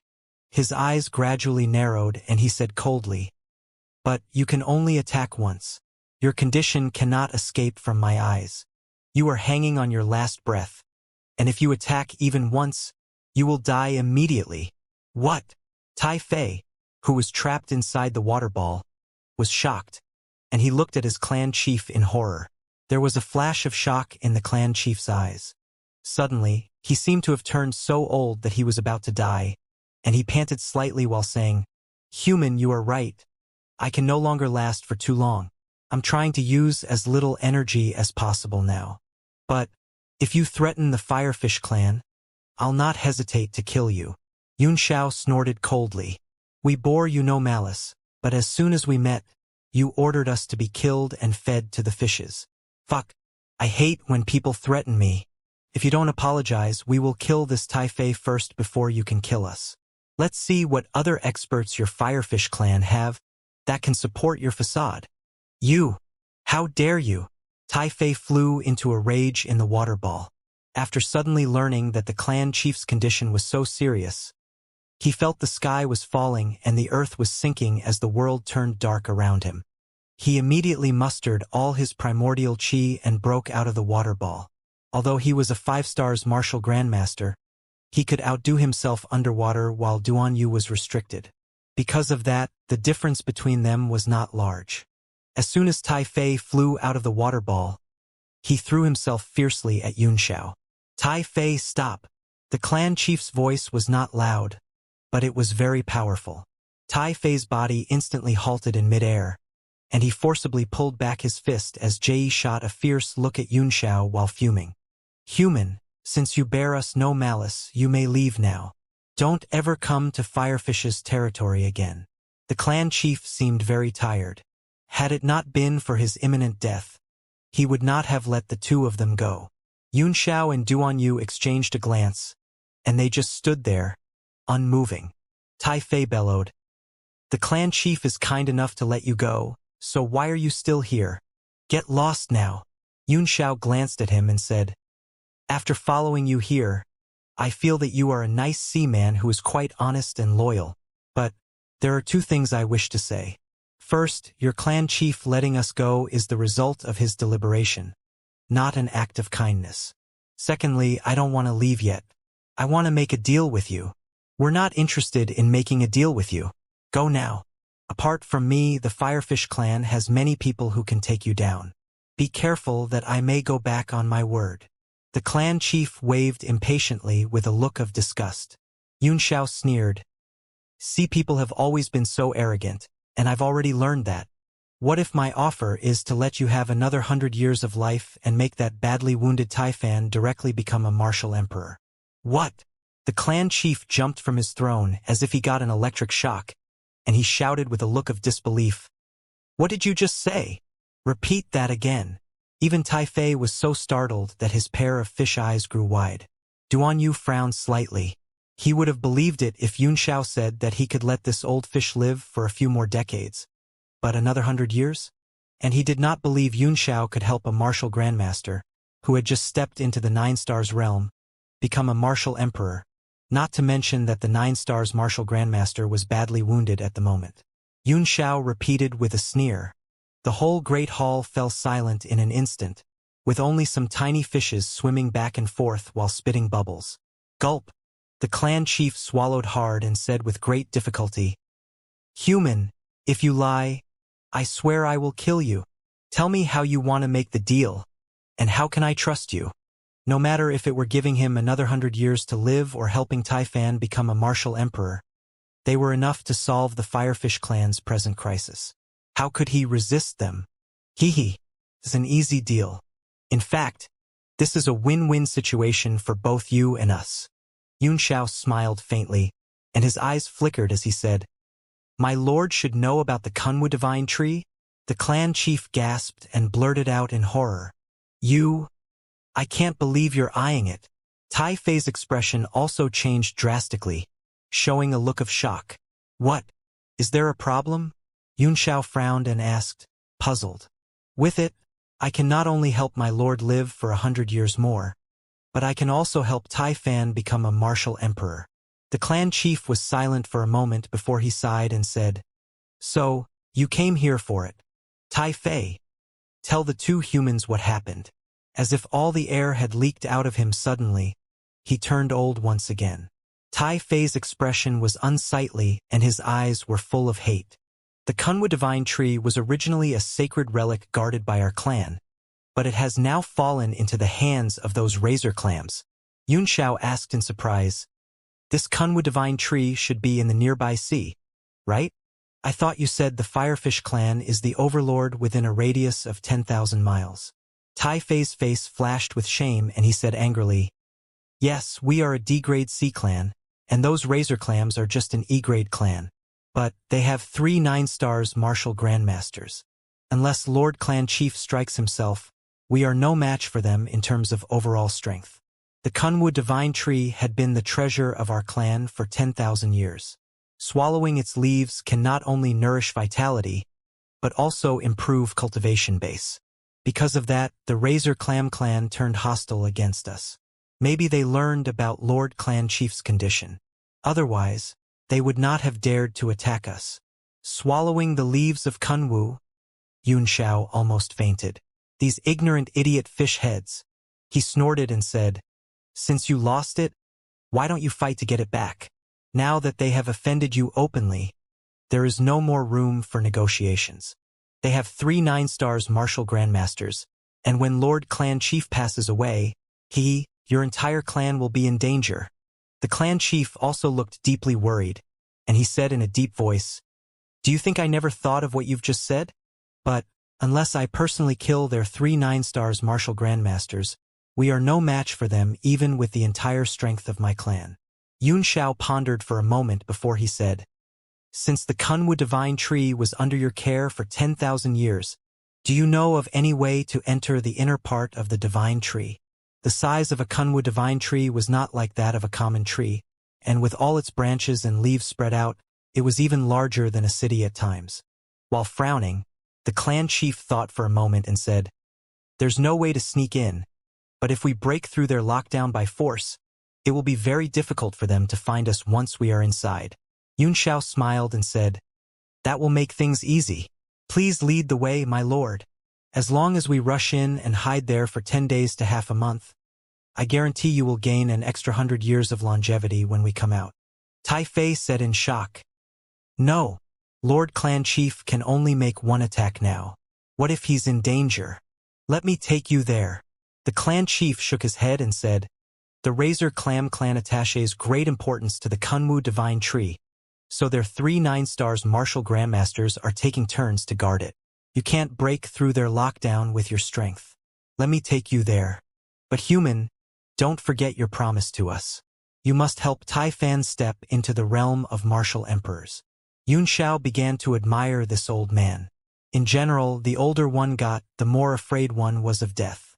But, judging from what he said, he was prepared to sacrifice himself. "Haha! If that's the case, bring Tai Fan together. As long as we can enter the inner part of the divine tree and stay there for 10 days to half a month, I'll have ways to help him to break through and become a martial emperor." The reason he was so confident was because of his understanding of the precious plant. These underwater races occupied a tremendous amount of resources, but they did not know how to fully utilize them. It was also a kind of fairness of creation.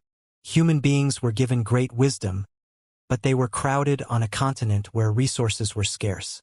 If a sea territory like this were in the heavenly martial continent, all the top powers would have fought each other to death for it.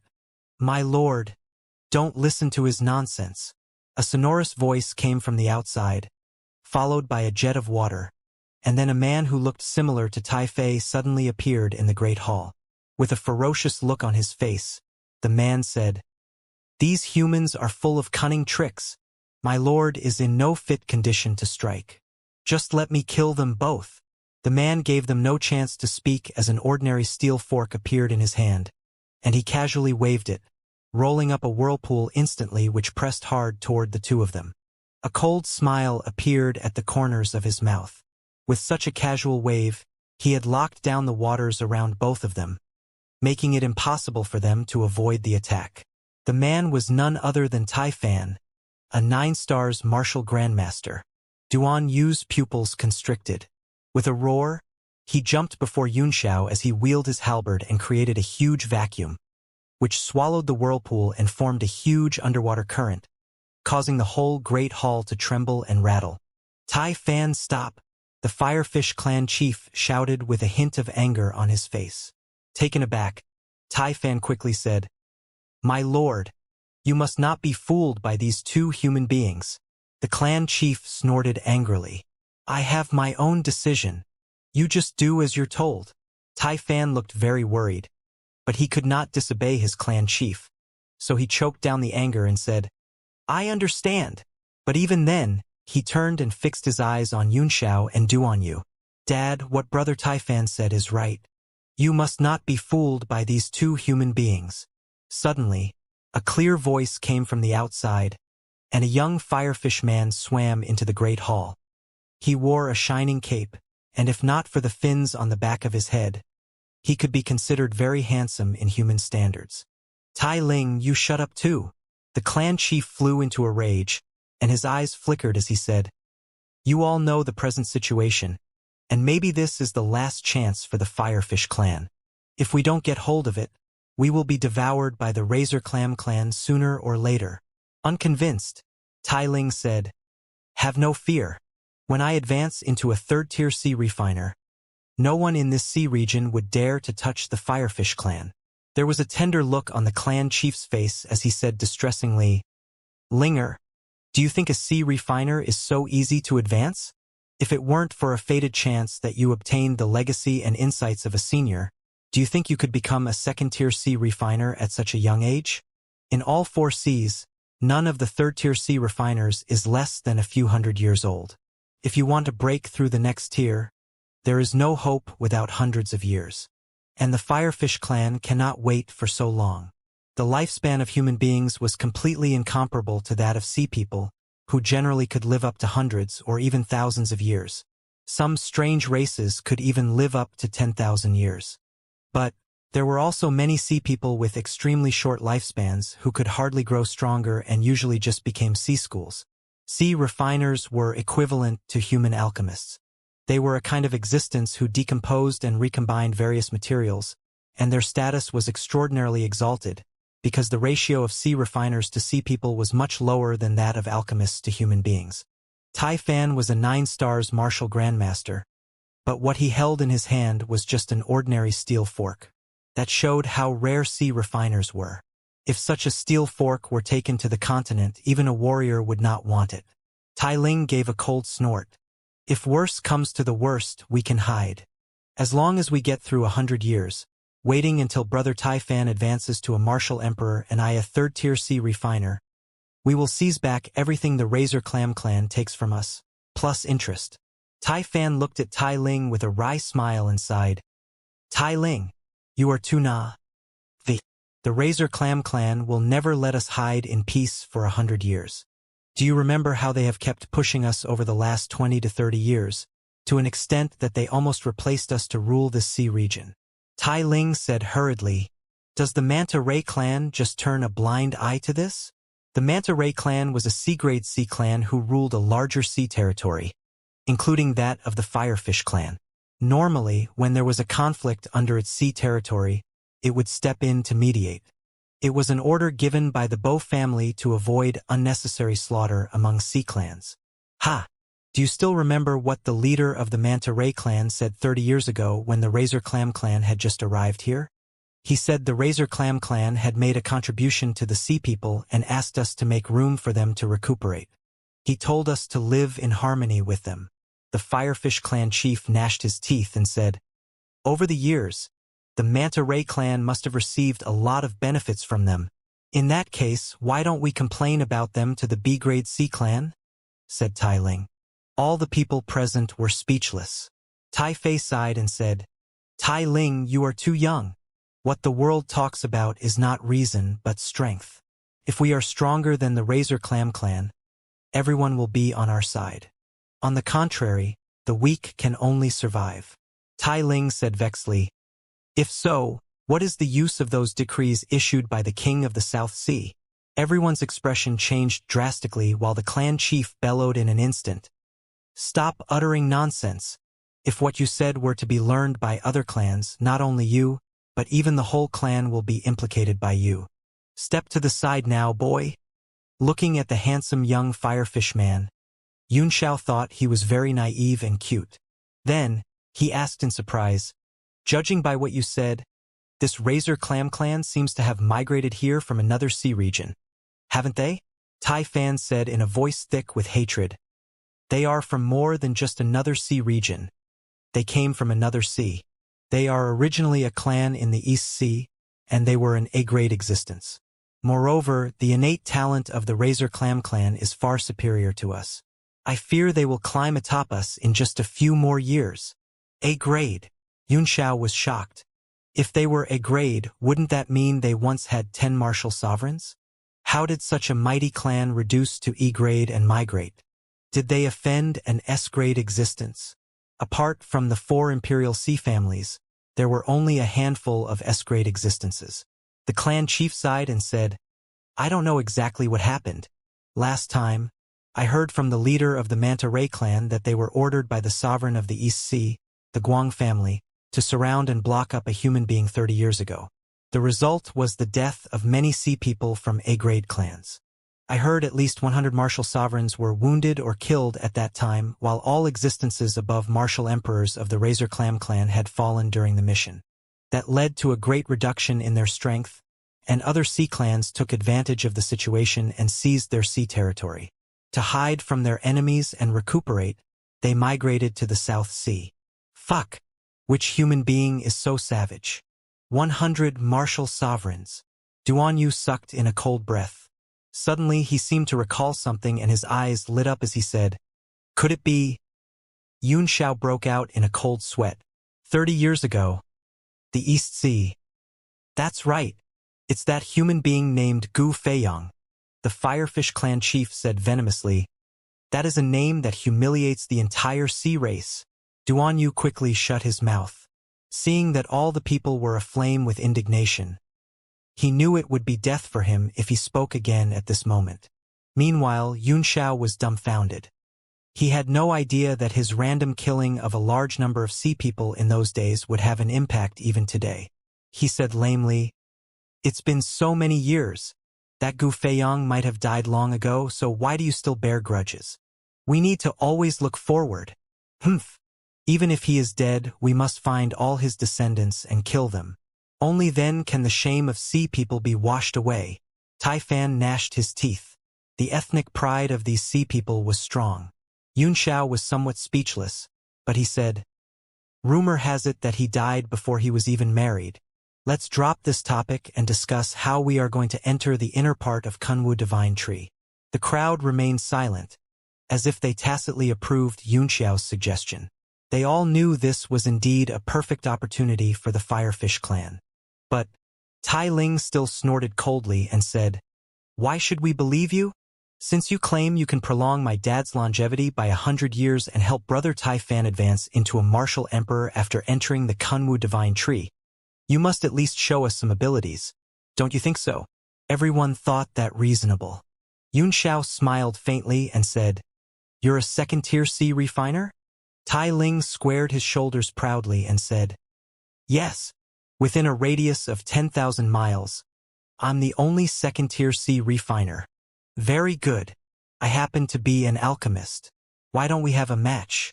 If you win, I'll obey all your words. But if you lose, I'll be in charge of this operation, and you all have to listen to me. What do you think? Yun Xiao's gaze moved between the Firefish clan chief, Tai Fan, and the others. He also wanted to take this opportunity to subdue the Firefish people, lest they became rebellious during the operation. The few Firefish people paused a moment, as if they did not expect that Yun Xiao was an alchemist. The way they looked at him became somewhat respectful instantly. As if pricked by Yun Xiao's provocative gaze, Tai Ling snorted coldly and said, Let's have a match then. I'm not afraid of you. What do you want to compete on? I'll let you choose the topic. Duan Yu laughed in his heart, and he looked at the group of people without saying a word. He was not clear about Yun Xiao's alchemy level, but there would be no problem to suppress these fish heads at least. Yun Xiao also narrowed his eyes as he smiled and said, I think it's better for you to choose the topic. Just pick the one you are best at. Apart from swimming, anything will do. Humph! What a damn human being. How dare you underestimate me? Tai Ling growled. Let's compete in artifact refinement. See whose quality is better and higher. Yun Xiao had to laugh. Are you sure? Don't go back on your word when you lose. At the same time, he sighed in his heart over the sea people's wits. How could I lose? Haha, you must be joking. Within a radius of 10,000 miles. Tai Ling, the clan chief interrupted him. This is not the time for you to play the hero. A match with the human will affect the honor of the Firefish clan and the entire sea race. Compete with fire control, your best ability. What? Fire control? Tai Ling paused a moment. There was a faint expression of resistance in his face, as if he were very disdainful of the suggestion. Yun Xiao and Duan Yu were very surprised. Normally, what sea people feared most was fire, and even sea refiners would try their best to search for other natural elements to replace fire when refining.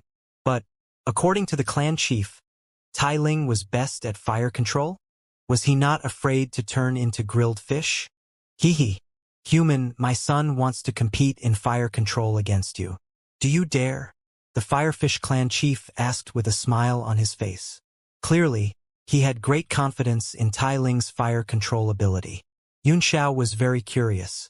He narrowed his eyes and said, Good. Let's compete in fire control ability. I also want to see how you play with fire. But, what about the conditions we mentioned just now? The Firefish clan chief chuckled. No problem. As long as you can defeat Tai Ling, you will be in charge of the operation. Tai Fan and Tai Fei looked relaxed, too, which made Yun Xiao feel interested and curious. They seemed very confident of winning. Duan Yu was vaguely worried as he watched the fish heads smile sinisterly. Do you have confidence, young Master Yun? Yun Xiao snorted and said disdainfully, If I lose, I'll eat these few fish heads. Ugh, I'm just asking. You don't have to swear such a venomous oath. Do you? You are too cruel on yourself. Duan Yu held up a thumb and praised. But then he was relieved. He knew this lad's strength, and he knew the latter would not say that if he were not sure. Tai Ling gazed coldly at him and said mockingly, Let's compete in this great hall. You will set the rules. Yun Xiao said, Fire control is nothing more than precision and strength. Well, I'll make a few moves. If you can imitate them, you win. If not, I win. How about that? With a playful smile on his face, Tai Ling made a gesture, signaling his approval. Yun Xiao's eyes grew cold. He could not believe he was despised by a group of fishheads, and he could not help but feel a little angry. He sneered in his heart and thought, Let's see if you can still smile later. He was slightly provoked by Tai Ling's disdainful and provocative glance. It looks like if I don't show you some of my abilities, you bunch of fish heads will never stop looking down upon me. He pondered a moment and reached out his right hand as he said in a cold voice, Watch carefully! With a poof, a wisp of flame rose in his hand, and he used primordial chi to protect it as he pushed away the surrounding water, creating a vacuum area. But the air under the water was not as plenty as on land after all. Yun Xiao's expression changed slightly as he discovered then that it was very difficult to control fire underwater. He took no chances and began to carefully control it. Under the control of primordial chi, the flame in his palm began to slowly grow larger, thinner, and longer, like a thumb-sized little sapling beginning to grow at a rate visible to the naked eye. In the blink of an eye, it was as thick as an arm, and the details of the little tree gradually emerged while its trunk, branches, and even leaves began to slowly grow out. The eyes of the clan chief, Tai Fan, and the others gradually grew wider as they stared at the artistic control in shock, their faces filled with disbelief. Even Duan Yu was dumbstruck.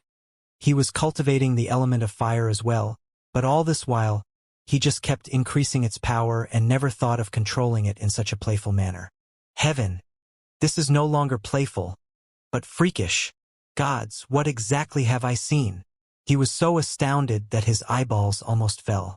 Yun Xiao's fiery tree had grown to 4 or 5 feet tall, so thick that it took half a man to embrace it. By now, even its bark was imitated, with wrinkles clearly visible across it. And the leaves. He saw veins emerge on the surface of those leaves formed by millions of tiny flames. Everyone took a few steps backward in horror. Heaven! Is this still human? This is simply God's work. Even the God of fire cannot control flames to such an extent. Can he? Looking at the petrified look of all the people, Yun Xiao snorted coldly and clapped his hands. With that, the tall fiery tree vanished instantly, and the whole great hall suddenly dimmed down.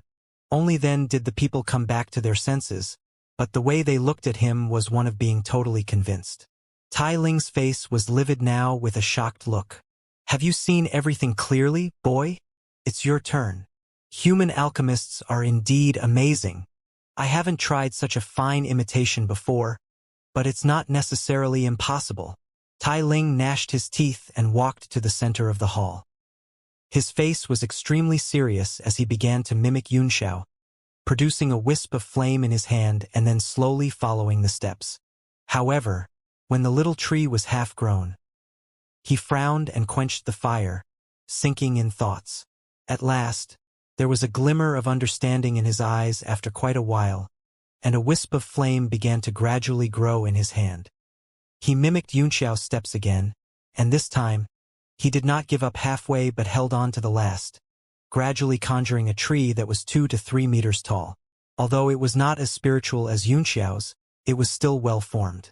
Pa! Tai Ling clapped his hands, and the fiery tree vanished. He bowed his head and said nothing. Although he also successfully conjured a fiery tree, the quality was obviously inferior. The Firefish clan chief was a sly old fish. Fearing that Tai Ling might directly throw in the towel, due to his pride from a young age, he quickly said, "Haha, not bad. This should also be regarded as a success, right? Human, what other tricks do you have? Show them all to us." Yunxiao was not upset, but just looked at Tai Ling in shock. He nodded and praised. "Although this is your first attempt, you can already reach this level. You have a great talent in controlling fire. I'm not as good as you at innate talent. You try the following one. This time I'll show my best fire controlling technique. If you can do it, I will admit defeat." Tai Ling quickly retreated to the side, his face slightly warm. He was a proud firefish, so he felt ashamed to gain an extra advantage by unfair means. Even then, the way he looked at Yunxiao began to be filled with respect. When Duanyu, the clan chief, and the others heard that, their nerves tensed up. What came next would determine the winner, they knew. But, judging from Yunxiao's previous means, there was little chance of losing. Yunxiao walked to the center of the hall again as he folded his arms over his chest and thought for a while. Only then did he narrow his eyes. A tremendous wave of primordial chi exuded from his body, and with a poof, plumes of flames blazed all around him, as if they were about to form into a sea of fire. "Watch carefully," Yunxiao shouted. The sea of fire around him suddenly began to transform and kept spreading out, and the whole great hall was filled with a sea of red flames in just a flash. Even the guards at the door were alerted, but Tai Fan waved at them, sending the shocked guards away. Everyone was taken aback as they saw the roaring sea of flames begin to transform into a forest.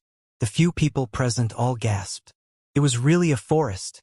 Although each tree was not as detailed as the previous one, there were many of them and every tree looked different and lifelike. Suddenly, a bird's cry rang out, and then a little red bird flew out from between trees and kept chirping while flapping its pair of tiny wings. It looked like a real bird. Just as everyone was completely petrified, their brains frozen and unable to think, numerous bird cries echoed throughout the forest. For a moment, all kinds of birds flew out and began to chase and play with one another in the fiery forest. The scene completely turned everyone's mind blank. Is this still fire control? Even the god of fire cannot control flames to such an extent. Can he? Heaven? Am I dreaming now? The Firefish clan chief's fish eyes almost fell out as he watched a bird made of flames fly past. "It's not over yet. Keep your eyes open," Yunxiao shouted with a cold face.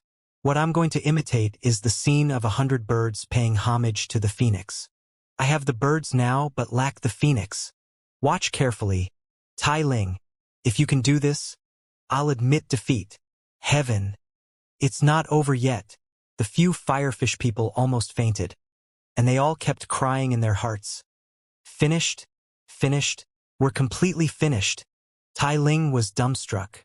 The reason the Firefish clan had a fire in their name was that they were proud of their fire controlling ability passed down from generation to generation. But now, in the face of Yunxiao's performance, his proudest ability was like a stone compared to a pearl. At that moment, all his pride and confidence collapsed, and he murmured numbly to himself, "It's not over yet." Yunxiao took a deep breath, and his face turned pale instantly. "Since it is a scene of 100 birds paying homage to the phoenix, I need to come out with a real phoenix. There was a hideous gleam in his eyes. He was sure to win the match. For even if Tai Ling could conjure a forest and 100 birds, he would never be able to conjure a real fire phoenix. Condense now, Phoenix True Flame. He shouted as the flaming cloud symbol between his eyebrows appeared abruptly, and a long cry of the phoenix seemed to come from the boundless void. Everyone in the great hall was startled and began to glance around in horror. An illusory phoenix flew out from between his eyebrows, bringing with it a faint fiery red color as it danced gracefully in the fiery forest. Am I still only able to condense its illusory form? Xianxia was slightly disappointed. The Phoenix True Flame was too powerful. Even with his current peak strength, he could not condense its corporeal form, and just a wisp of its projection. But even so, it was enough to stand out amongst all the other flames. After the illusory fire phoenix appeared, the whole fiery forest and all the birds immediately retreated in terror, as if they had seen something terrible, fleeing toward both sides of the great hall.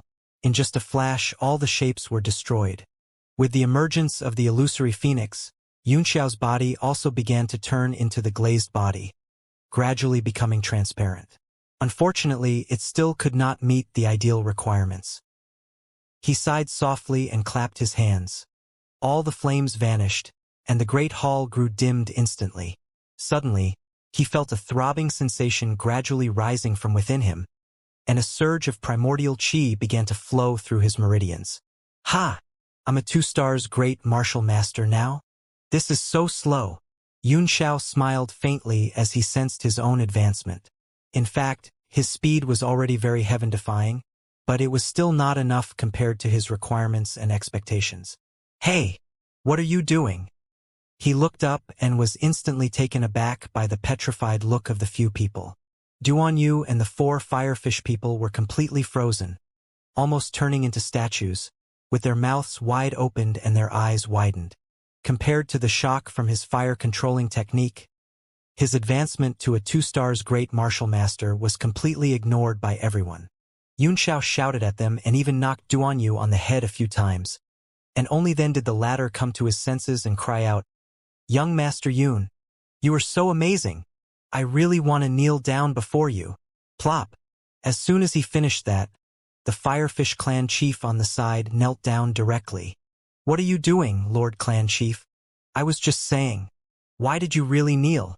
Duanyu was taken aback, and he quickly avoided doing that.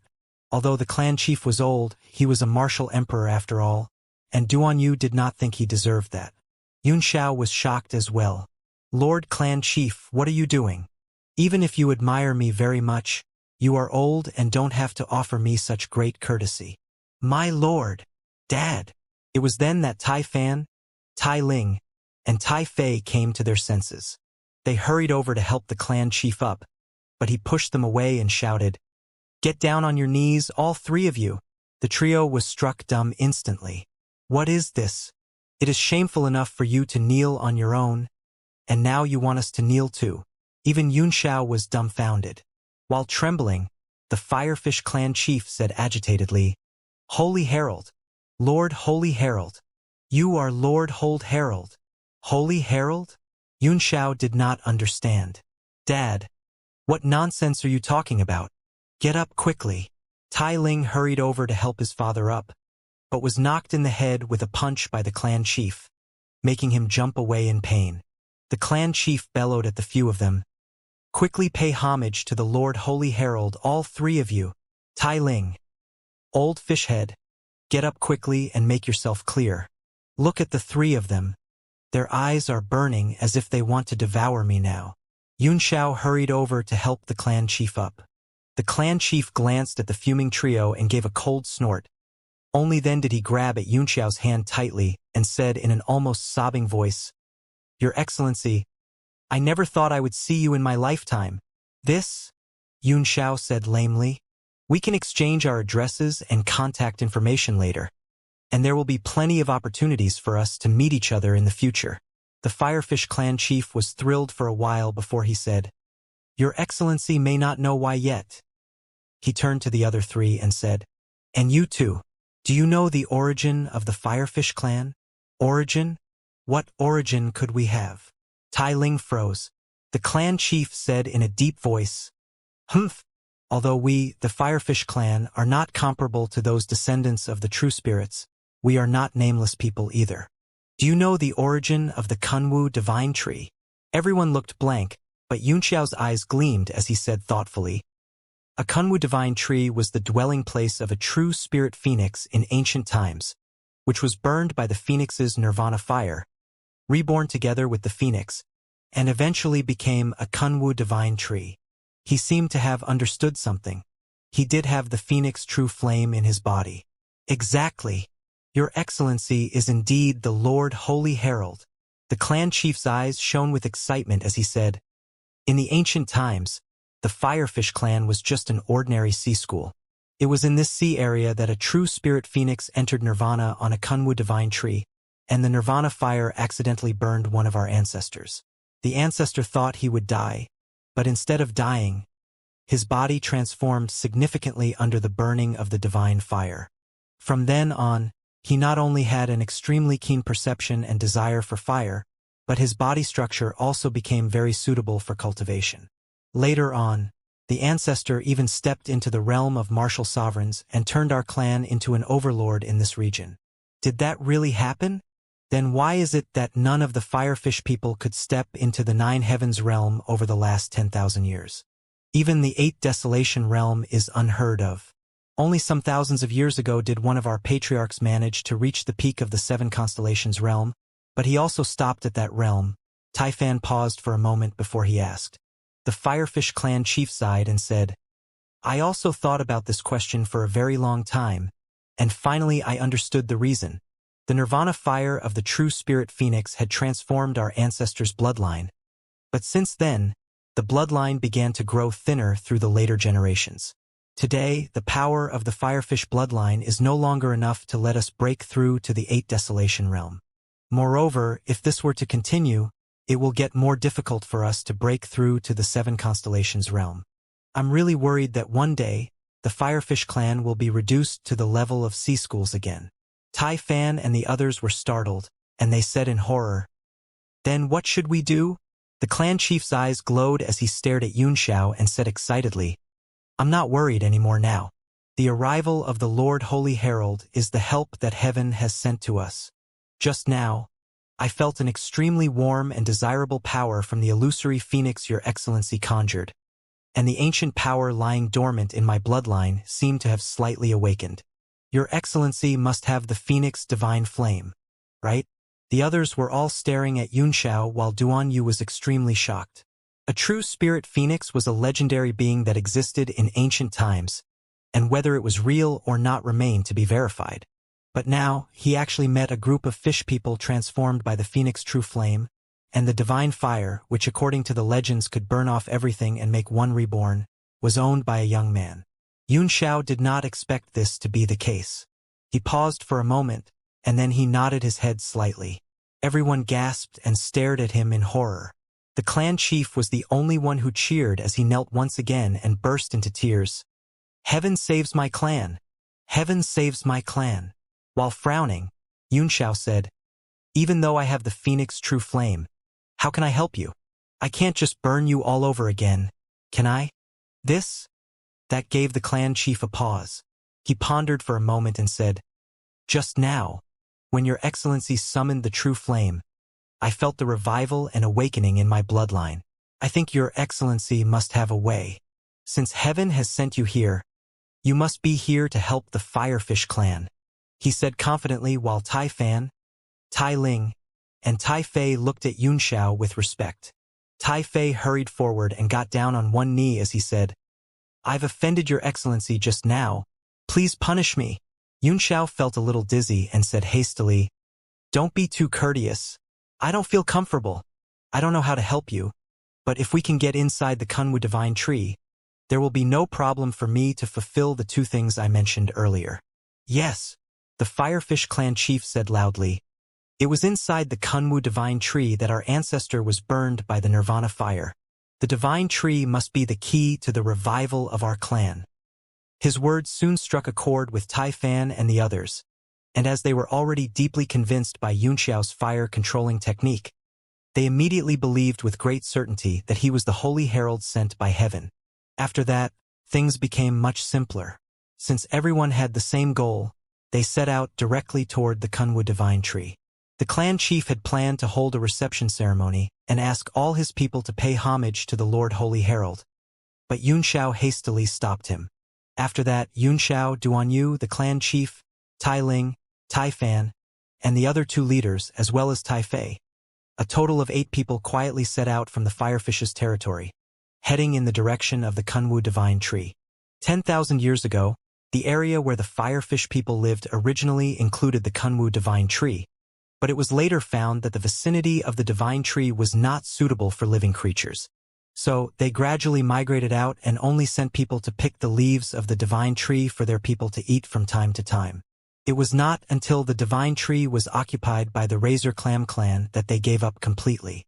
With the Firefish people leading the way, they soon entered a sea area where Yunxiao perceived a faint, strange fluctuation. The water here was unusually quiet, with not even a small fish to be seen, as if it were a dead sea. Yet the water was full of life force. He finally understood why the Firefish people had migrated. This should be the sea area where Kunwu divine tree was located, and there was a strange power in the seawater that seemed to make underwater creatures uncomfortable. Who goes there? Stop right now. A loud shout came from the distance, spreading through the waves. Meanwhile, several sea people swam up. They were nearly the same size from top to bottom, with very thin, mud-black limbs, and 2 bean-sized eyes that glowed fiercely at Yunxiao and the others. So, they are from the Razor Clam clan? Stunned, Yunxiao thought for a moment and then said, I seem to have some impression of them.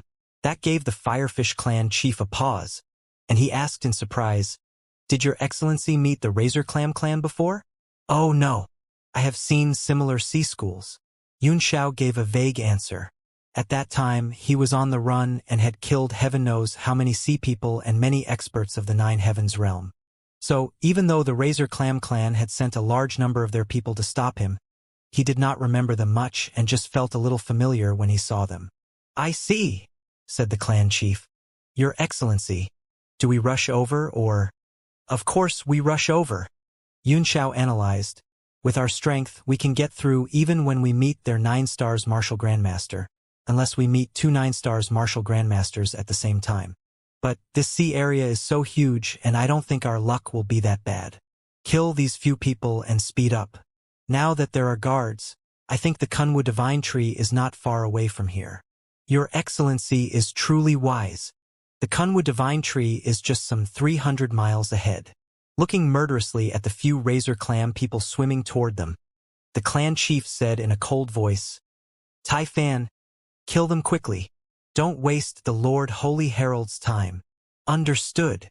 Tai Fan suddenly bent his body and then catapulted himself out, his speed faster than a bird flying in the sky.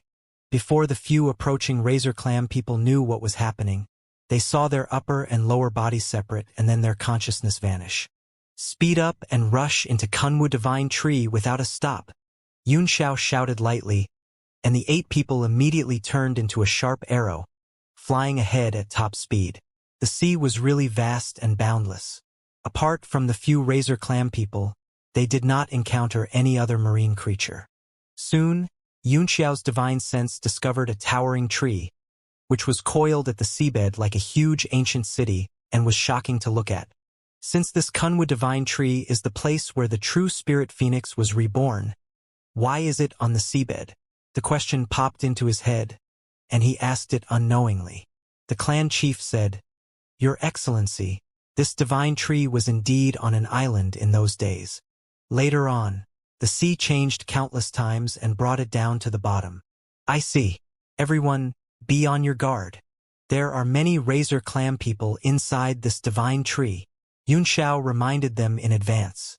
His divine sense was the strongest, and it had enveloped half of the divine tree in just a flash. Come with me. As long as we enter the divine tree, they will definitely not find our trace. The Firefish clan chief was very confident as he led the way in front. Soon, the 8 of them sped up and rushed forward. Glup! Glup! Glup! Suddenly, A strange force weighed down at the direction where the 8 people were heading. It was like they had entered a kind of highly concentrated liquid from water. Their bodies became sticky and kept producing a large number of bubbles that rose to the surface, as if it were difficult for them to move forward. Xianxia, on the other hand, sensed a power in this liquid that gave him a faint feeling as if the primordial qi in his body were about to boil, a very comfortable and enjoyable sensation. This is... The clan chief's expression suddenly changed drastically as he roared in fury. HHH, those animals. This is the sap of Kunwu divine tree. I can't believe they actually destroyed the tree. So much sap. To what extent have they destroyed the tree? He was completely mad. After all, the tree was the sacred relic of his clan. He did not have much anger after the divine tree was taken by the Razor clan. After all, the sacred relic was still there, and as long as his clan was strong enough, he could take it back sooner or later.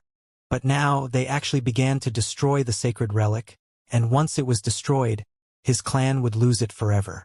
How could he not be mad? And how could he explain to all the ancestors of the Firefish clan? My lord, don't be angry yet.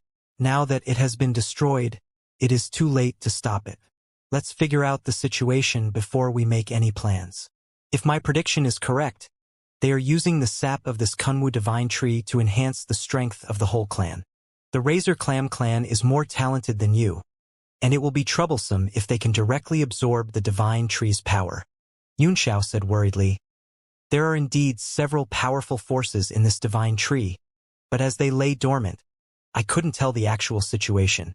I feared the tree had been destroyed for a very long time.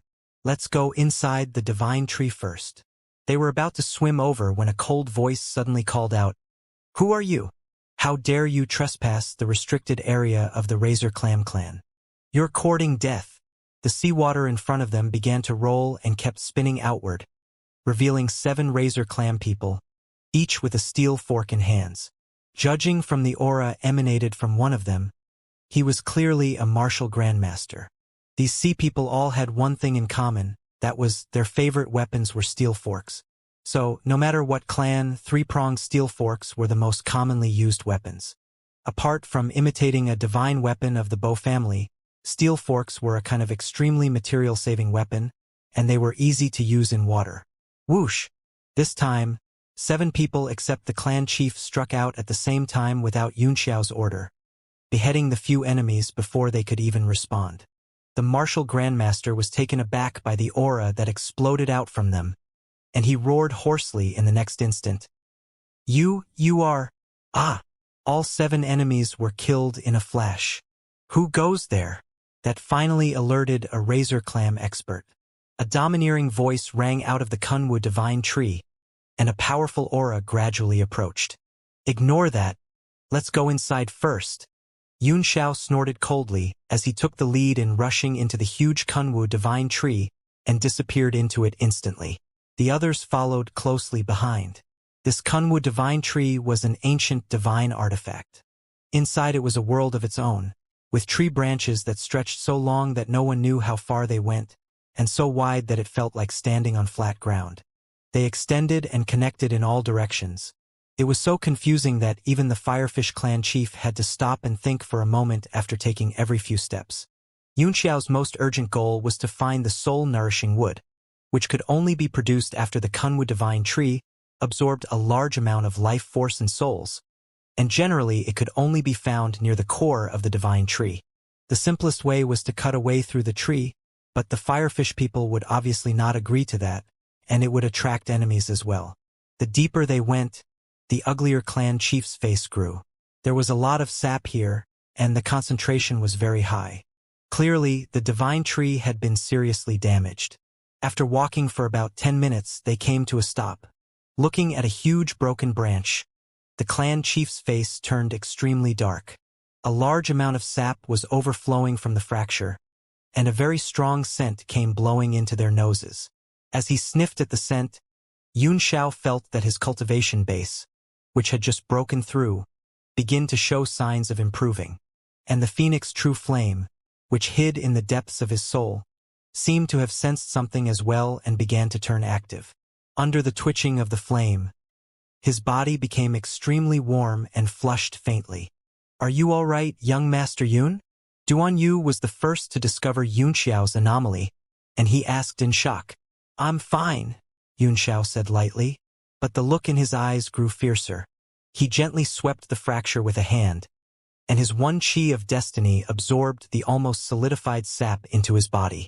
A refreshing and comfortable sensation immediately flowed through him, while the endless primordial chi contained in the sap transformed into a stream of energy and repeatedly circulated in his body, before finally sinking into his dantian and turning into his power.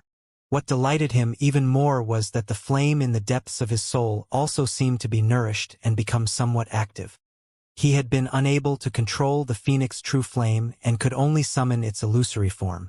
If he could use the power of this Kunwu divine tree to completely control the phoenix true flame, it would definitely bring him unimaginable benefits. It is indeed a treasure of the heaven and earth. His eyes gleamed with cold light and his heart was filled with anger. And yet, such a precious treasure was destroyed to such an extent. "Damn these people," the Firefish clan chief said in a deep voice. "Your Excellency, the divine tree is divided into 3 outer layers and 3 inner layers. We are at a junction between the outer and inner layers now. If we go further inside, we will find the inner 3 layers. We have not seen any Razor Clan people along the way. I fear they must be hiding and cultivating in the inner 3 layers." Yun Xiao narrowed his eyes and said coldly, "Exactly. I've already sensed that there are many strong auras inside. They must be adopting the method of killing the goose that lays the golden eggs, which drains the power of the Kunwu divine tree at once to enhance the strength of their whole clan. I wonder how long this has been going on for. I'm worried that the Razor clan's strength may be greater than what we expected." The clan chief said in horror. "How could it be? What should we do then?" Yun Xiao said, "Humph. Let's see who wins first. They are robbing the sap, so we will rob as well. Let's see who robs more. Hee. That's a good idea. But too bad that you will die now." A figure suddenly appeared over them, and he was the Razor Clam who pursued them just now. With an unruly expression, he looked coldly at them and mocked. "I was wondering who had intruded this place, but it turns out to be the pieces of rubbish from the Firefish school. How dare you come back here? It is a great honor to your school that my clan occupied this divine tree. How could you be so ignorant?" The expressions of the few Firefishes changed drastically. They were from a clan, and yet this Razor Clam mocked them as a school. It was a great insult, and among sea people, such an insult was a feud that could only be resolved by death. The Firefish clan chief gnashed his teeth and said in a voice thick with hatred, "We, the Firefish clan, have been yielding and retreating, but you keep pushing your luck. This time, even if it takes the strength of my whole clan, I will fight with you." "Fight?" The Razor Clam chuckled as if he had heard some funny joke. "You and what army? If it weren't for not wanting to create too much disturbance, do you think shrimps like you could live to this day? You always thought that the C-grade C clan was protecting us, but in fact, they were saving your shrimps' lives." "Bah!" The clan chief flew into a rage. "When you first came to the South Sea, the strongest one among you was just a peak 9 stars martial grandmaster. At that time, if I had made up my mind, none of you would have lived. How I hate myself now. It was my indecision that led to the present situation. Humph. None of us would have lived? How arrogant. When my clan was in the East Sea, we ruled over millions of sea areas, and even the kings of the East Sea treated us with courtesy when we met. Shrimps like you are not even worthy of carrying shoes for my clan. It is a great honor for you to offer the divine tree to my clan, and yet you still complain? You really deserve to die. Ha ha. Tai Ling could not help but sneer. You were really mighty, with all your martial emperors and above slain by a human being, and then tucking your tail between your legs to flee all the way to the South Sea. Amazing. How amazing. It was exactly the pain point of the Razor clan. So the martial grandmaster immediately flew into a rage and roared like a madman, "You're courting death." He threw out his arms abruptly, and 2 great forces appeared in his palms as he clenched them together. Suddenly, Two whirlpools emerged in the water and merged together, stirring all the surrounding water as they converged into a tremendous force and pressed down like a drill. All the branches of the divine tree broke and shattered under the force. A 9 stars martial grandmaster. Typhon was shocked. It seems that, as the Lord Holy Herald said, we underestimated the Razor Clam clan's strength. It is likely that they have progressed significantly during the time when the Kunwu divine tree was in their possession. This Razor Clam is not one of the leaders we've seen in the past, and yet he actually has the strength of a 9 stars martial grandmaster. Typhon, get out of the way. Suddenly, the clan chief said in a deep voice as a mighty power exuded from his body, pushing Typhon to one side. That startled Typhon, and he said in horror, "My lord, your body?" "I'm fine." The clan chief's face was livid as his aura began to climb, and a terrible aura soon spread out and instantly stopped the falling whirlpool. "I will not die before I kill all these animals," he said coldly. This power." The Razor Clam was shocked. Looking at the clan chief's murderous face, he cried out in horror, You are the clan chief of the Firefish clan. Humph. Now that you know me, you can die." The Firefish clan chief's aura exploded out in a flash. A terrifying force suddenly targeted the Razor Clam, and then the seawater in all directions plunged toward him. The Razor Clam hurriedly turned to flee in horror, but how could he run away now? He was crushed out of shape on the spot, and his whole body began to twist, even rolling in water, as if he were about to twist into a rope. Alarmed and panicky, he roared, "How dare a lowly school like you attack me? Are you really not afraid of the wrath of the Razor Clam clan?" "Wrath? Humph. Now, it's time for the Razor Clam clan to taste the wrath of the Firefish clan." The Firefish clan chief roared furiously, "Starswirl double kill. Die!" He clapped his hands, causing 2 currents to immediately rush up and devour the grotesquely twisted Razor Clam. "Ah! You all will die like dogs. You lowly sea school will soon be completely wiped out by the Razor Clam clan." "Ah!" The Razor Clam uttered a heartrending cry, and he was ripped to pieces by the currents in an instant, turning into gore and being washed away by seawater.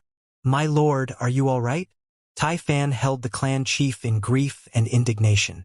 After killing the foe, the clan chief lost his spirits, and his body aged instantly, looking wizened.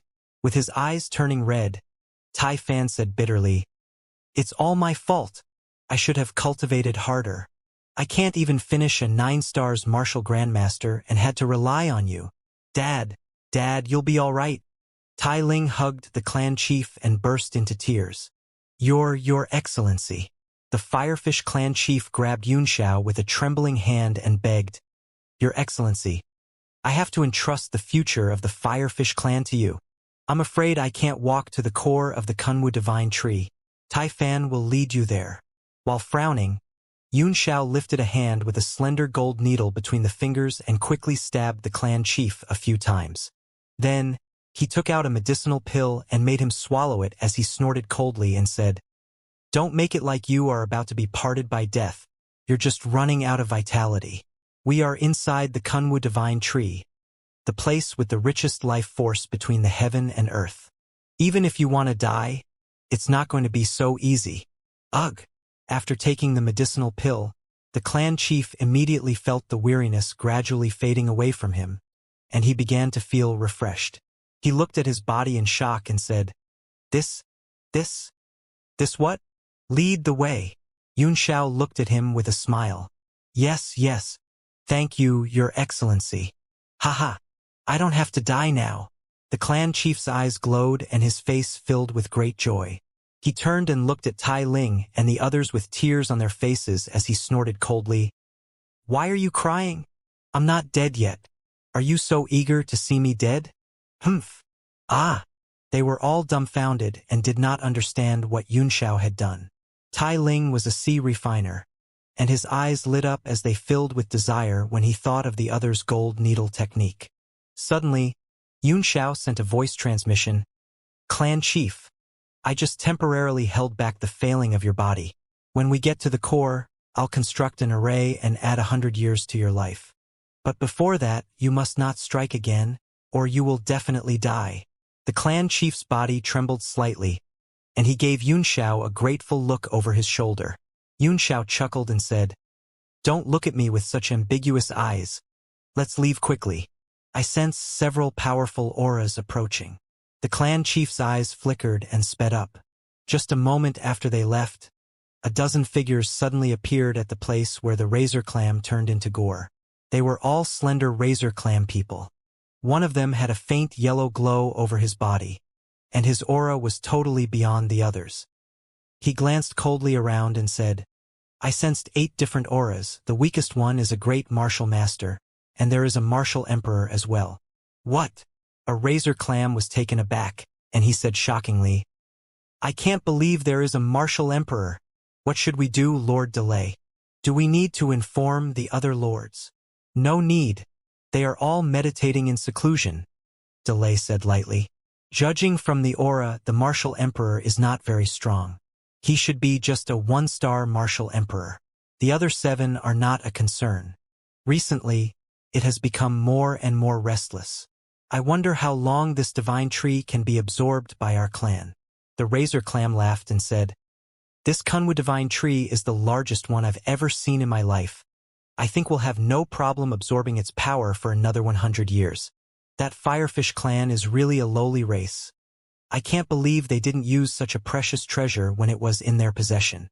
"Humph! Such a precious treasure can actually be enjoyed by everyone," Delay sneered. "If we can absorb its power for another 100 years, even if our clan cannot return to our peak 30 years ago, it is very likely for us to produce at least 1 to 2 martial sovereigns. By that time, we will return to the East Sea and kill all those ungrateful clans who bully the weak and fear the strong." The razor clam chuckled, and then he suddenly asked, "Lord Delay, what about the 8 people who broke in this time?" Delay thought for a moment and snorted coldly as he said, "Since there is a martial emperor among them, let them be. This Kunwu divine tree is too huge. We could not have swallowed it without the Manta Ray clan's help. As the saying goes, finders keepers. As long as they don't affect our clan's plans, why not let them have a piece of the pie? Understand? Lord Delay is indeed wise." The razor clam immediately flattered. As the saying went, flattery would get one everywhere. Even experts would inevitably feel complacent of themselves, and Delay seemed to enjoy the flattery very much as well. He gave a soft snort and brought the group, disappearing from the place. Led by the Firefish clan chief, Yunxiao and the others soon came to a place where tree branches were messily intertwined. Space was growing smaller here, and the life force was getting richer. The clan chief said happily, "Your Excellency, this is the core. Although it seems that the space is extremely small, there are cavities of different sizes in it.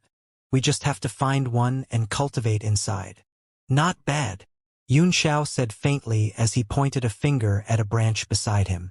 A glob of green liquid burst out, and the branch quickly opened to both sides, revealing a cavity.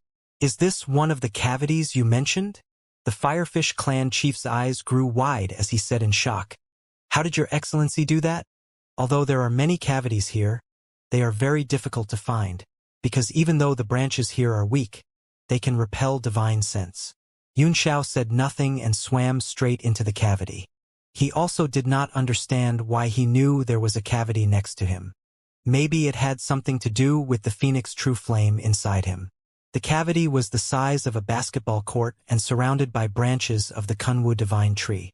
Yunxiao inspected the surroundings and said in satisfaction, "Not bad. I'll construct an array here and let everyone enjoy." As soon as he finished speaking, he began to construct the array. From time to time, he asked Tai Ling to help him while the others carefully guarded the entrance. Soon, a simple array took shape in the cavity, surrounded by various primordial crystals, which would provide primordial chi to make the array run. "Your Excellency, what kind of an array is this?" A few parts of it seemed to have violated some basic principles of arrays. Tai Ling could not help but ask. In the process of setting up, he was sure that Yunxiao's knowledge was far superior to his. Together with Yunxiao's current status, he did not dare to question him. But, The sea refiner's instinct for knowledge still made him ask. Haha, not bad, you have a pair of keen eyes.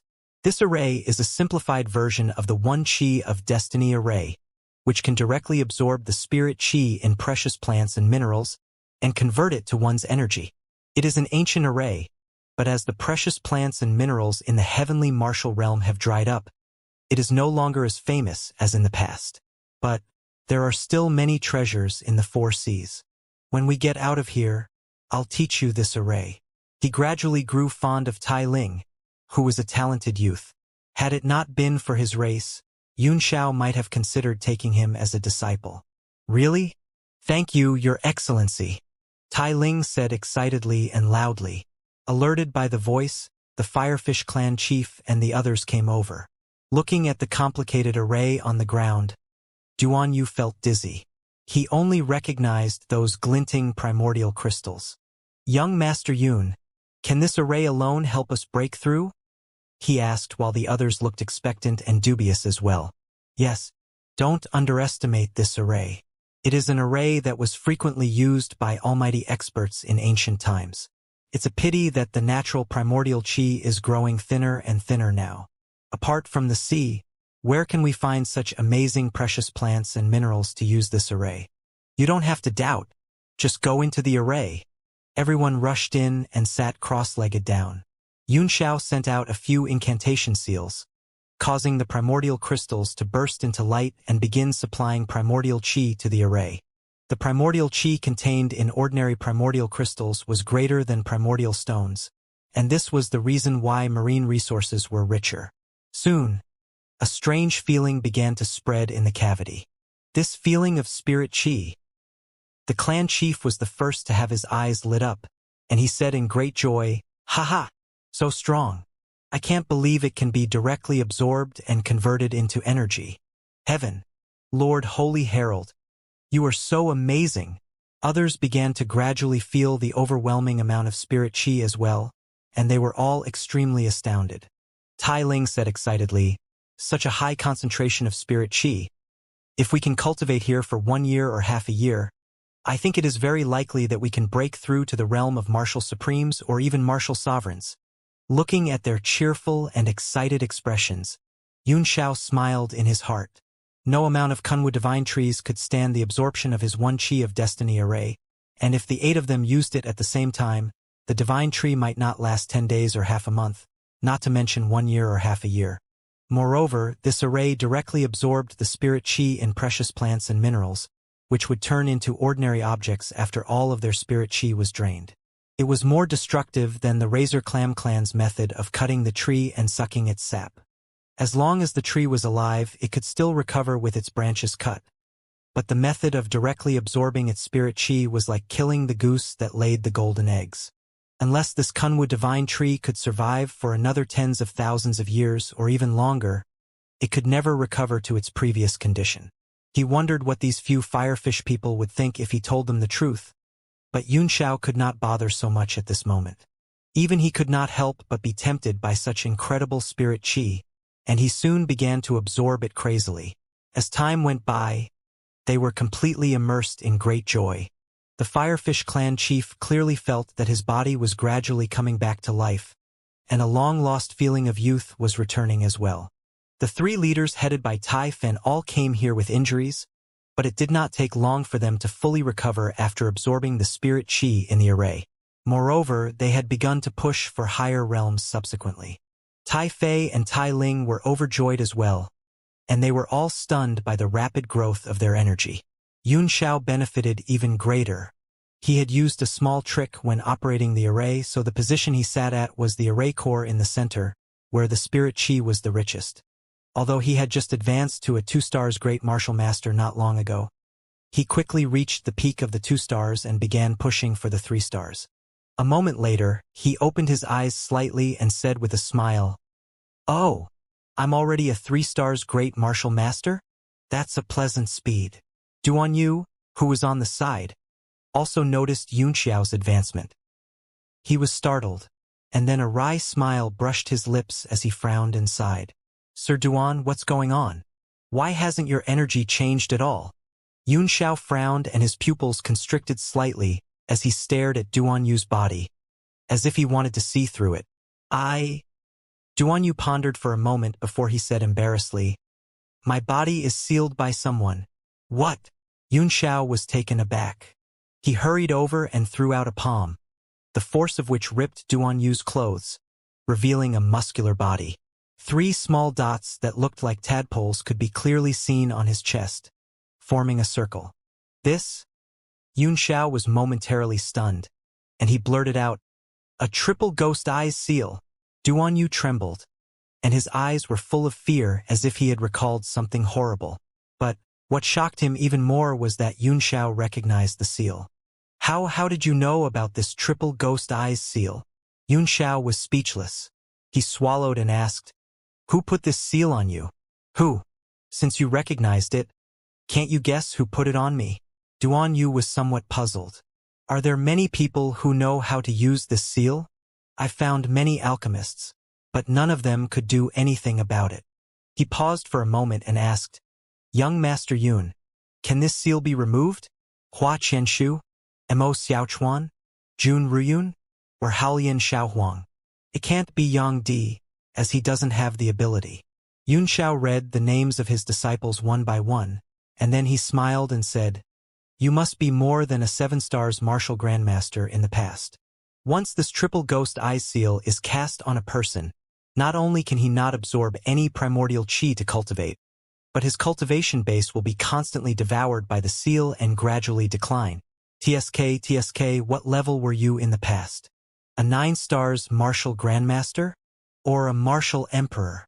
Duan Yu froze for a moment, and then he said bitterly with a remembering look, "The man who sealed me is none other than Haolian Xiaohuang from Softsong Woodland, the city of mercenaries. I was a mercenary of Softsong Woodland, and I offended Haolian Xiaohuang because of an incident. He wanted to kill me, but he chose to seal me in the end, which perhaps was an act of kindness. Over the years, I've tried to break the seal, but to no avail. The reason I'm working so hard in Qinghai now is to save enough money to go to the Sea of Soul Formation and find higher-grade alchemists." He paused as he looked expectantly at Yun Xiao and asked, "Young Master Yun, since you recognize the seal and can name so many people who know how to use it, then you must also know the method to remove it, right?" "So, it was that little boy Xiaohuang." A strange look came over Yun Xiao's face as he scolded under his breath. "All these little bastards know is how to give me trouble." "What?" Duan Yu did not hear that clearly. "Can it be removed or not, young Master Yun?" Yun Xiao smiled playfully as he nodded repeatedly and said, "Of course it can be removed, and the method is very simple. You can do it yourself." "Really?" Duan Yu was overjoyed and grabbed Yun Xiao's hand fiercely. He was too excited to control himself. "Quickly tell me, young Master Yun. I beg you. This seal has kept me from getting a good night's sleep. The method of removing the seal is very simple. You just have to castrate yourself, and the seal will be lifted automatically." The cavity suddenly fell silent. "Ha ha!" Tai Ling burst out laughing, clutching his stomach with both hands. The other firefish people wanted to laugh as well, but they choked back their laughter, because they thought it was extremely impolite to laugh in the face of the Lord Holy Herald. But their faces were twisted as they tried their best to suppress themselves. Duan Yu's forehead was dripping with cold sweat. "Young Master Yun, I'm already in such a miserable state, and yet you're still in the mood for a joke." Yun Xiao looked at him and said seriously, "I'm not joking. This seal is an ancient seal accidentally found by Haolian Xiaohuang's master, Gu Feiyang, who later modified it slightly. He left the option to crack the seal to the person sealed by it, and it depends on whether the person is determined enough to do it. There were many people sealed by Gu Feiyang with it, and most of them disappeared and were never seen again.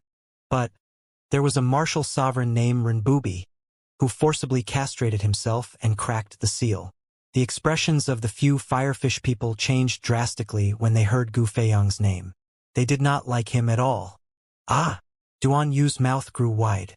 He had also heard of Renbubi, an expert with an extremely solitary and eccentric character. The martial sovereign had committed innumerable murders and was a psychopath who only loved handsome men. He did not expect that was the reason, and he was completely frozen. That Gu Feiyang is a fucking animal. How could he invent such a cruel means of torture? He should die like a dog. Duan Yu kept cursing madly. If that were real, he could only choose between having his cultivation base gradually decline or become a eunuch. How could he not be mad? The hope he had held for so many years was suddenly destroyed, and he was on the verge of complete collapse. Meanwhile, Yunxiao's expression changed slightly, and he said in a cold voice, Gu Feiyang is the man I respect the most. He is not only invincible in martial arts, but also unparalleled in literary grace, and a peerless handsome man that only appeared once in 10,000 years. If you insult him again, you can prepare to castrate yourself. Blarg! Tai Ling suddenly vomited, but when he saw Yunxiao's murderous glance, he hastily closed his eyes and continued to meditate, not daring to speak a word. The Firefish clan chief and the others looked at each other. They did not expect their Lord Holy Herald to admire Gu Feiyang so much. Upon hearing that, Duan Yu immediately came to his senses. He rushed over and grabbed Yunxiao's hand as he said, Young Master Yun, judging from what you said, the seal can be removed without self-castration, right? Yes. But someone seems to have no respect for Lord Gu Feiyang. How could I? Lord Gu Feiyang is the invincible warrior of the heavenly martial realm, the great savior of mankind, the moon shining in the sky, the most handsome man in 10,000 years. Blarg! That's enough. Yunxiao suddenly felt his stomach tumble, and he hastily stopped Duan Yu. All right, let me be honest with you. This triple ghost eyes seal can only be cracked with the blood essence of the person who cast it, but I can teach you a secret method that can let you break the seal for an hour every day. Doesn't that mean I must get Haolian Xiaohuang's blood? Duan Yu had a sudden sense of despair as he said bitterly, Haolian Xiaohuang is a genuine martial supreme, and I guess he is just one step away from becoming a martial sovereign. If I had the ability to get his blood, I would have captured him and made him remove the seal for me. But he also felt slightly relieved when he heard he could break the seal for an hour every day. It was better to break it within a limited time than being unable to break at all. Besides, if he could recover his strength, even if it were only an hour, he could accomplish many things. You don't have to worry too much about that. As long as you follow me obediently and listen to my orders, when the time comes, I'll have Haolian Xiaohuang respectfully extend his neck and let you take his blood, said Yunxiao with a smile. Now, you just need to learn it carefully. Moreover, if you practice this technique, it will not affect your meditation at normal times, and there will be not much difference between having or not having a seal. Just go ahead and brag. If you had the ability to get Haolian Xiaohuang to stick his neck out, you would not have stayed in Firecrow, a place so remote. Duan Yu looked disdainful, but he still listened nervously to Yunxiao's teaching. Soon, a technique emerged in his mind. While frowning, he began to slowly study it. Yunxiao smiled and entered the state of meditation again. I didn't expect Duan Yu to have a triple ghost eyes seal on his body. In this way, if he wants to completely remove the seal, he must follow me. I've accidentally gotten myself another expert. Xiaohuang, you've done your master a great favor. Meanwhile, in Softsong Woodland that was tens of thousands of miles away, the sound of making love kept ringing out of a luxurious bedroom. Inside, a golden bed carved with dragons and phoenixes was shaking violently, while the moans of a few women could be heard coming from behind the gauze curtain. Suddenly, all the sounds stopped.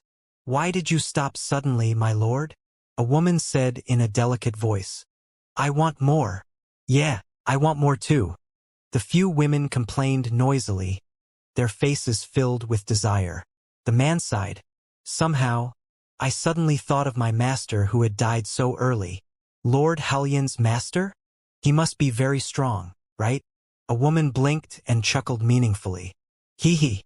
The man grinned as he ran his hands up and down the woman, making her moan.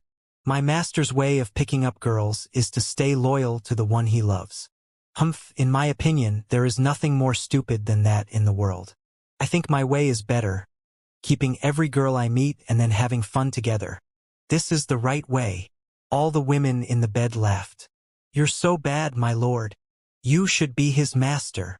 Between moans and gasps, a woman said, My lord, you're so strong. Why is your master so loyal to the one he loves? Is it because he can't do anything in a bed? Hee hee. There was laughter again behind the curtain, but it quieted down instantly. A faint chill spread behind the curtain as the man said lightly in a cold voice, I forgive you this time, but if any of you talk bad about my master again, I'll kill your family. His voice was devoid of emotion, but it made the group of women tremble with fear and feel as if they had plunged into an ice cellar.